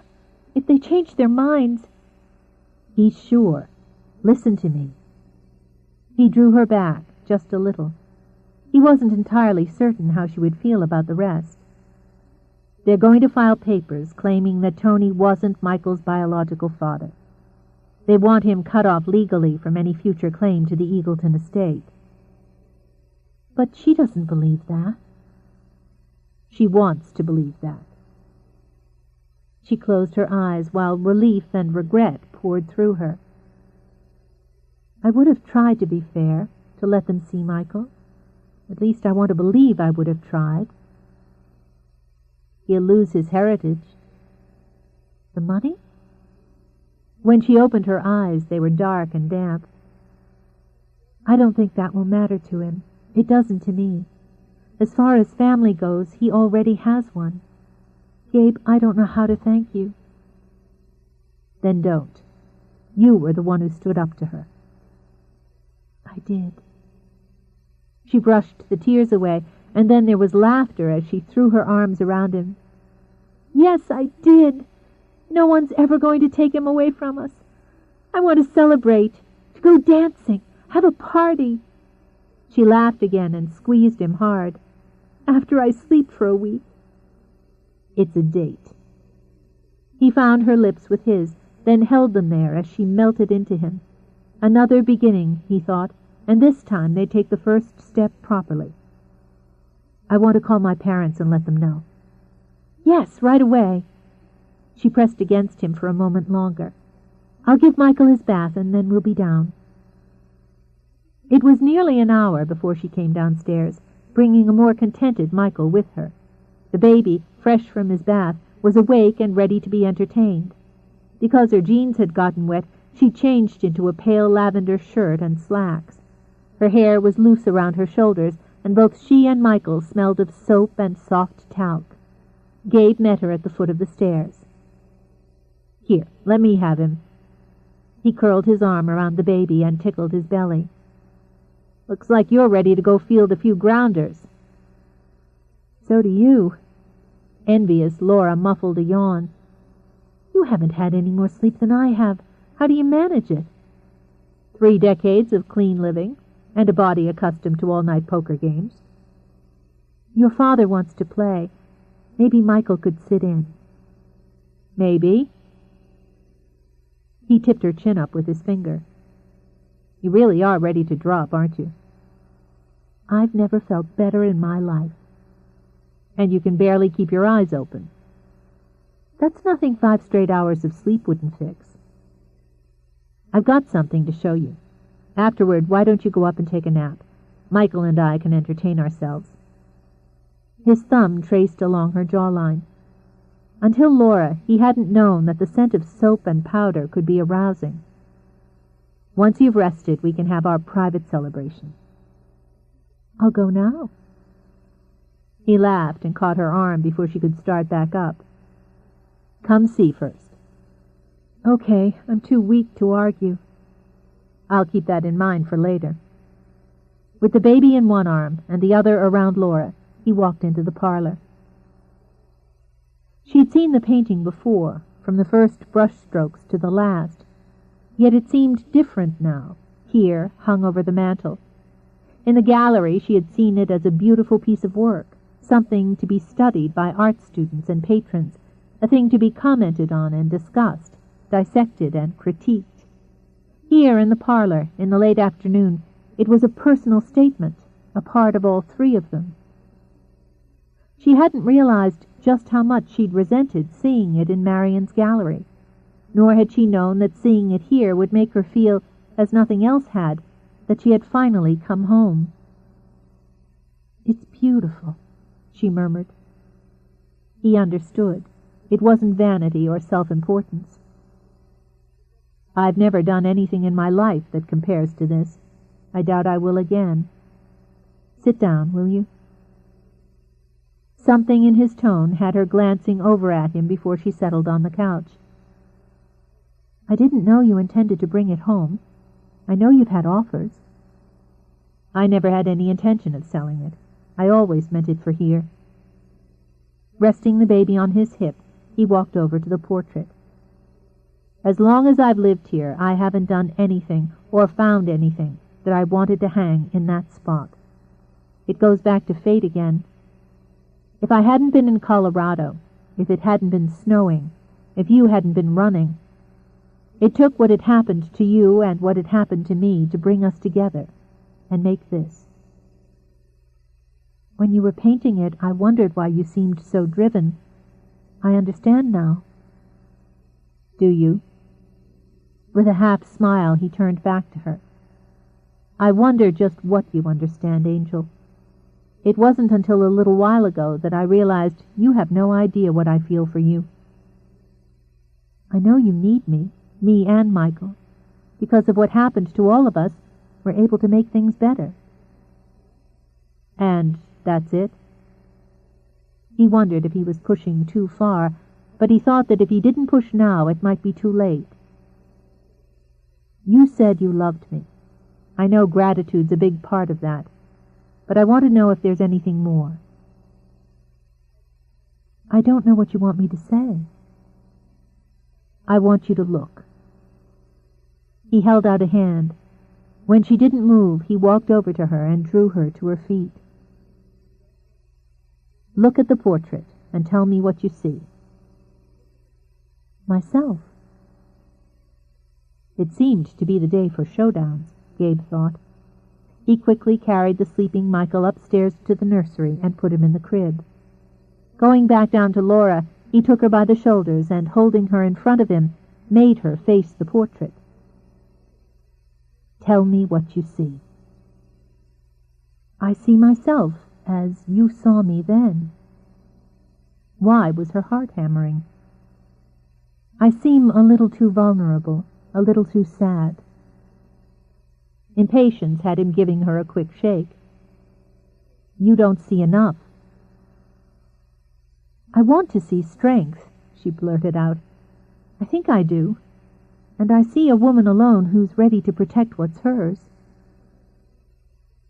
"When you look at her eyes, look at them, Laura, and tell me what you see." "A woman falling in love." She shut her own. "You must have known." "No." He didn't turn her toward him. Instead, he wrapped his arms around her so that they both continued to face the portrait. "No, I didn't know, because I kept telling myself I was painting what I wanted to see, and what I was feeling myself." End of Side 5. Side 6, Gabriel's Angel, by Nora Roberts, continuing on page 286. Her heart leaped into her throat and throbbed there. Whatever he could feel, he could paint. That had been her own conclusion. "What are you feeling?" "Can't you see it?" I don't want to see it there. She turned to grip the front of his shirt.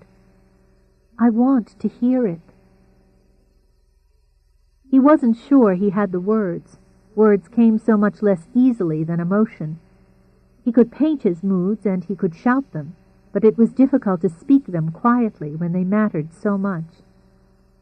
He touched her face, her hair, then her hand.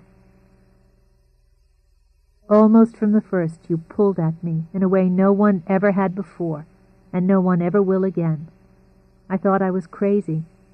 You were pregnant, totally dependent on me, grateful for my help. I was grateful. I'll always be grateful. Damn it, was all he could manage as he turned away. I'm sorry you feel that way. She was calm now, absolutely beautifully calm as he glared at her. She'd remember him like this always, she thought, with his hair tousled from his hands, a gray shirt with the sleeves shoved up to the elbows, and his face full of impatience. Because I intend to be grateful for the rest of my life, and that has nothing to do with my intending to love you for the rest of my life. I want to be sure of that. Be sure. You didn't paint what you wanted to see. You never do. You paint the truth. She took one step toward him, the most important step she'd ever taken. I've given you the truth, Gabe. Now I have to ask for it. Are your feelings for me tied up in that portrait, in that image? Are they an effect of your love for Michael, or are they for me? Yes. He caught her hands in his. I'm in love with the woman I painted, with the mother of my child, and with you, separately and together. We could have met anywhere, under any circumstances, and I would still have fallen in love with you. Maybe it wouldn't have happened as quickly. Maybe it wouldn't have been as complicated, but it would have happened. She started to move into his arms, but he held her back. When I married you, it was for purely selfish reasons. I wasn't doing you any favors. She smiled. Then I won't be grateful. Thank you. He lifted her hands to his lips, the one that wore the old wedding band, then the one that wore the new. I want to paint you again. She was laughing as his lips came down to her. Now? Soon. Then his hands were in her hair, and the kiss became urgent and seeking. It was met equally as her arms went around him. Love, fully opened, added its own desperation. There was a murmur of pleasure, then a murmur of protest as he drew her to the floor. Her laugh turned to a moan when he unbuttoned her blouse. Michael is asleep. He dragged her hair back, leaving her face unframed. Everything he'd wanted to see was there. Until he wakes up, you're mine. I love you, Laura. Every time you look at the painting, you'll see it. You were mine from the first moment I touched you. Yours, she thought, as she drew him back to her. Gabriel's angel was more than a portrait, and she finally belonged.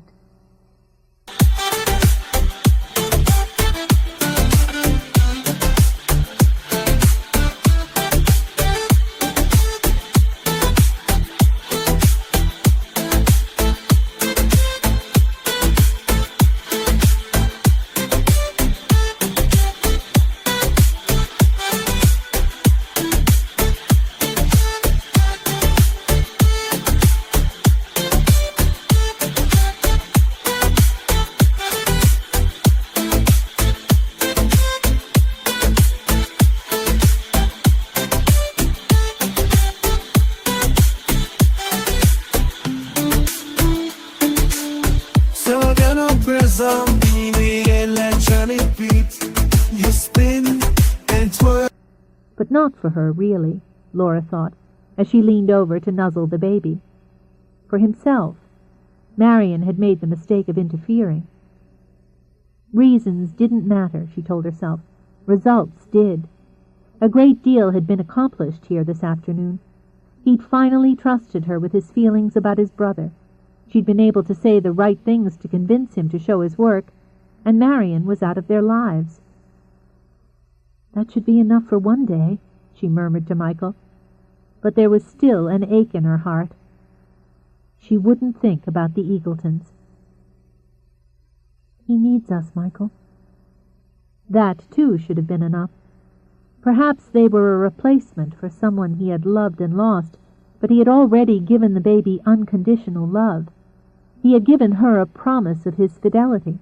That was more than she'd ever had, more than she had come to believe she would ever have. And yet it wasn't enough. "Laura." She turned, annoyed because she was feeling weepy and dejected. "What is it?" That was Quartermain on the phone. He saw the fear come first, then saw it vanish to be replaced by determination. "It's over," he told her before she could ask. "The Eagletons' attorney contacted him a few minutes ago." "Over?" She could only whisper. The strength she'd built up, layer by layer, began to slip. "They've pulled back. There'll be no custody suit. Not now, not ever. They don't want anything to do with the baby." "Oh, God!" She covered her face with her hands. The tears came, but she wasn't ashamed of them, not even when Gabe gathered her close. "Is he sure? If they change their minds—" "He's sure. Listen to me." He drew her back, just a little. He wasn't entirely certain how she would feel about the rest. "They're going to file papers claiming that Tony wasn't Michael's biological father.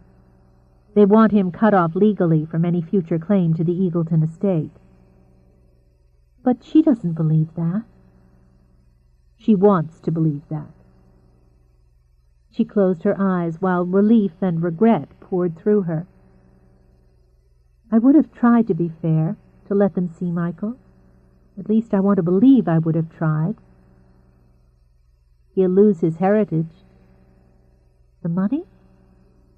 When she opened her eyes, they were dark and damp. "I don't think that will matter to him. It doesn't to me. As far as family goes, he already has one. Gabe, I don't know how to thank you." "Then don't. You were the one who stood up to her." "I did."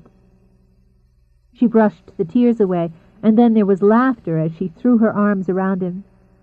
"Yes, I did. No one's ever going to take him away from us. I want to celebrate, to go dancing, have a party." She laughed again and squeezed him hard. "After I sleep for a week."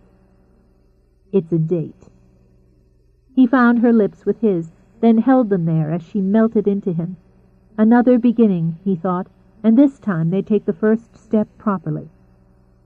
"I want to call my parents and let them know." "Yes, right away." She pressed against him for a moment longer. "I'll give Michael his bath, and then we'll be down." It was nearly an hour before she came downstairs, bringing a more contented Michael with her. The baby, fresh from his bath, was awake and ready to be entertained. Because her jeans had gotten wet, she changed into a pale lavender shirt and slacks. Her hair was loose around her shoulders, and both she and Michael smelled of soap and soft talc. Gabe met her at the foot of the stairs. "Here, let me have him." He curled his arm around the baby and tickled his belly. "Looks like you're ready to go field a few grounders." "So do you." Envious Laura muffled a yawn. "You haven't had any more sleep than I have. How do you manage it?" 3 decades of clean living, and a body accustomed to all-night poker games. "Your father wants to play. Maybe Michael could sit in." "Maybe." He tipped her chin up with his finger. "You really are ready to drop, aren't you?"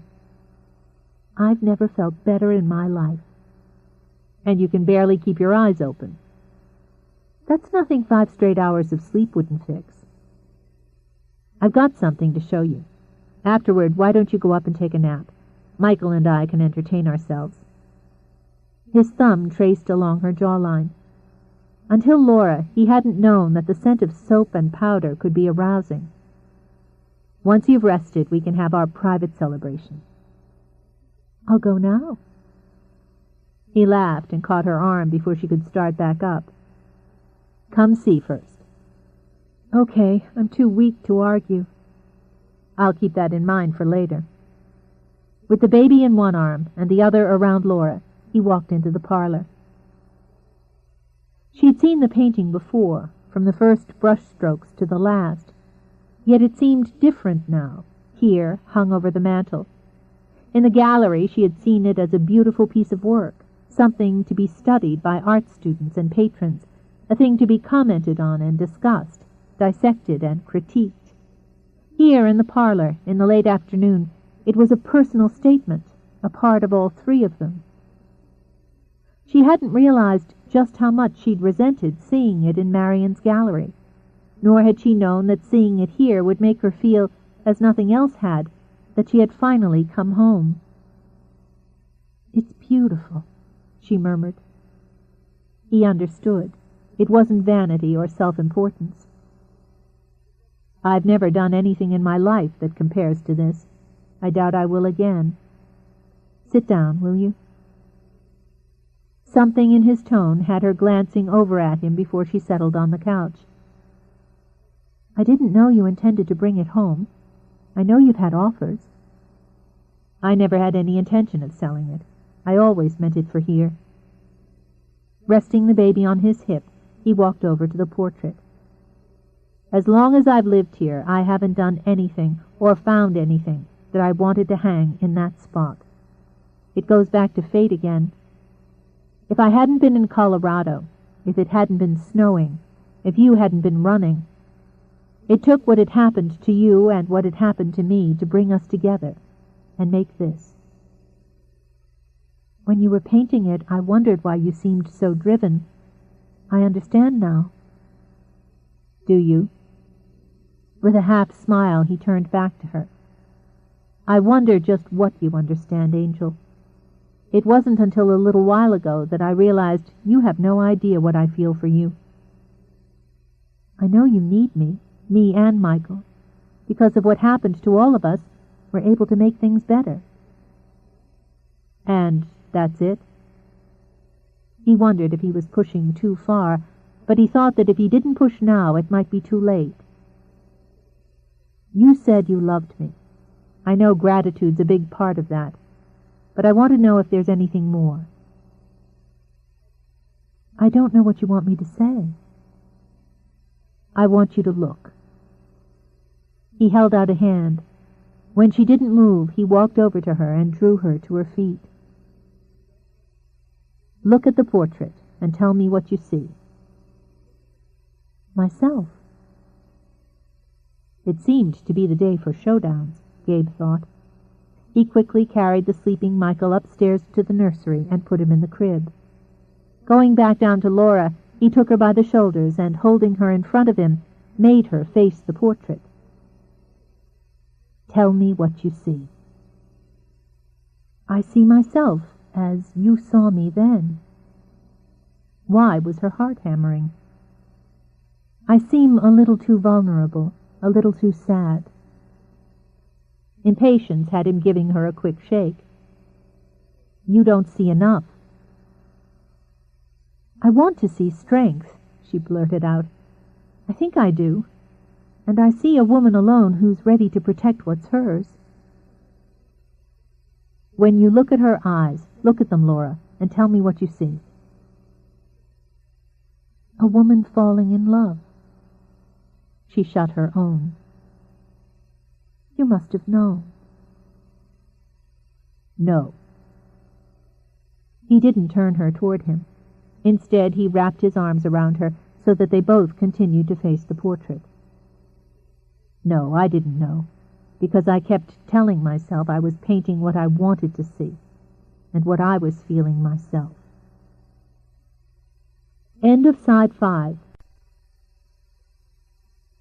Side 6, Gabriel's Angel, by Nora Roberts, continuing on page 286. Her heart leaped into her throat and throbbed there. Whatever he could feel, he could paint. That had been her own conclusion. "What are you feeling?"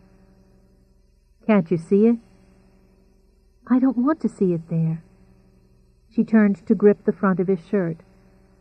I want to hear it. He wasn't sure he had the words.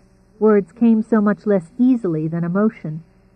He could paint his moods and he could shout them, but it was difficult to speak them quietly when they mattered so much. He touched her face, her hair, then her hand.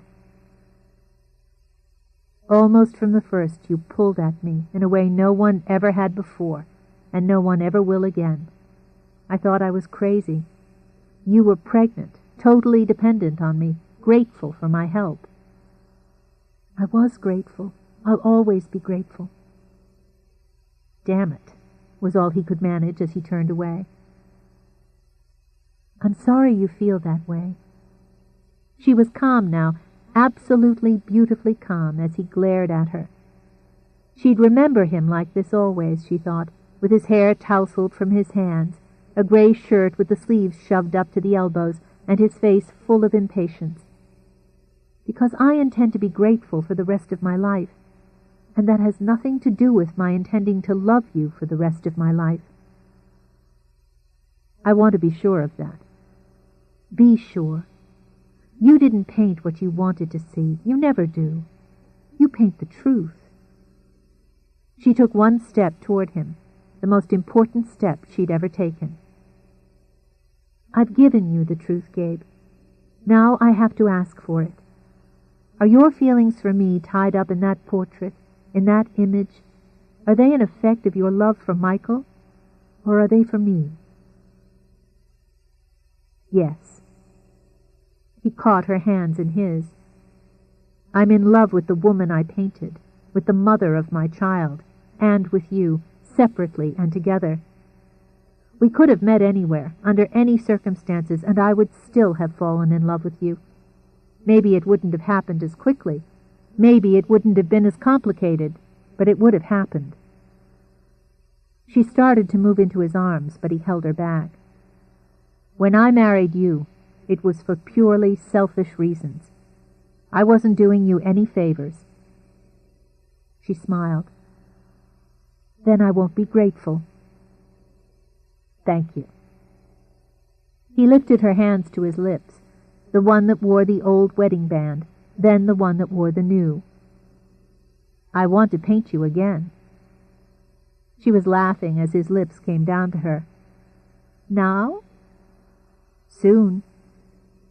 Then his hands were in her hair, and the kiss became urgent and seeking. It was met equally as her arms went around him. Love, fully opened, added its own desperation. There was a murmur of pleasure,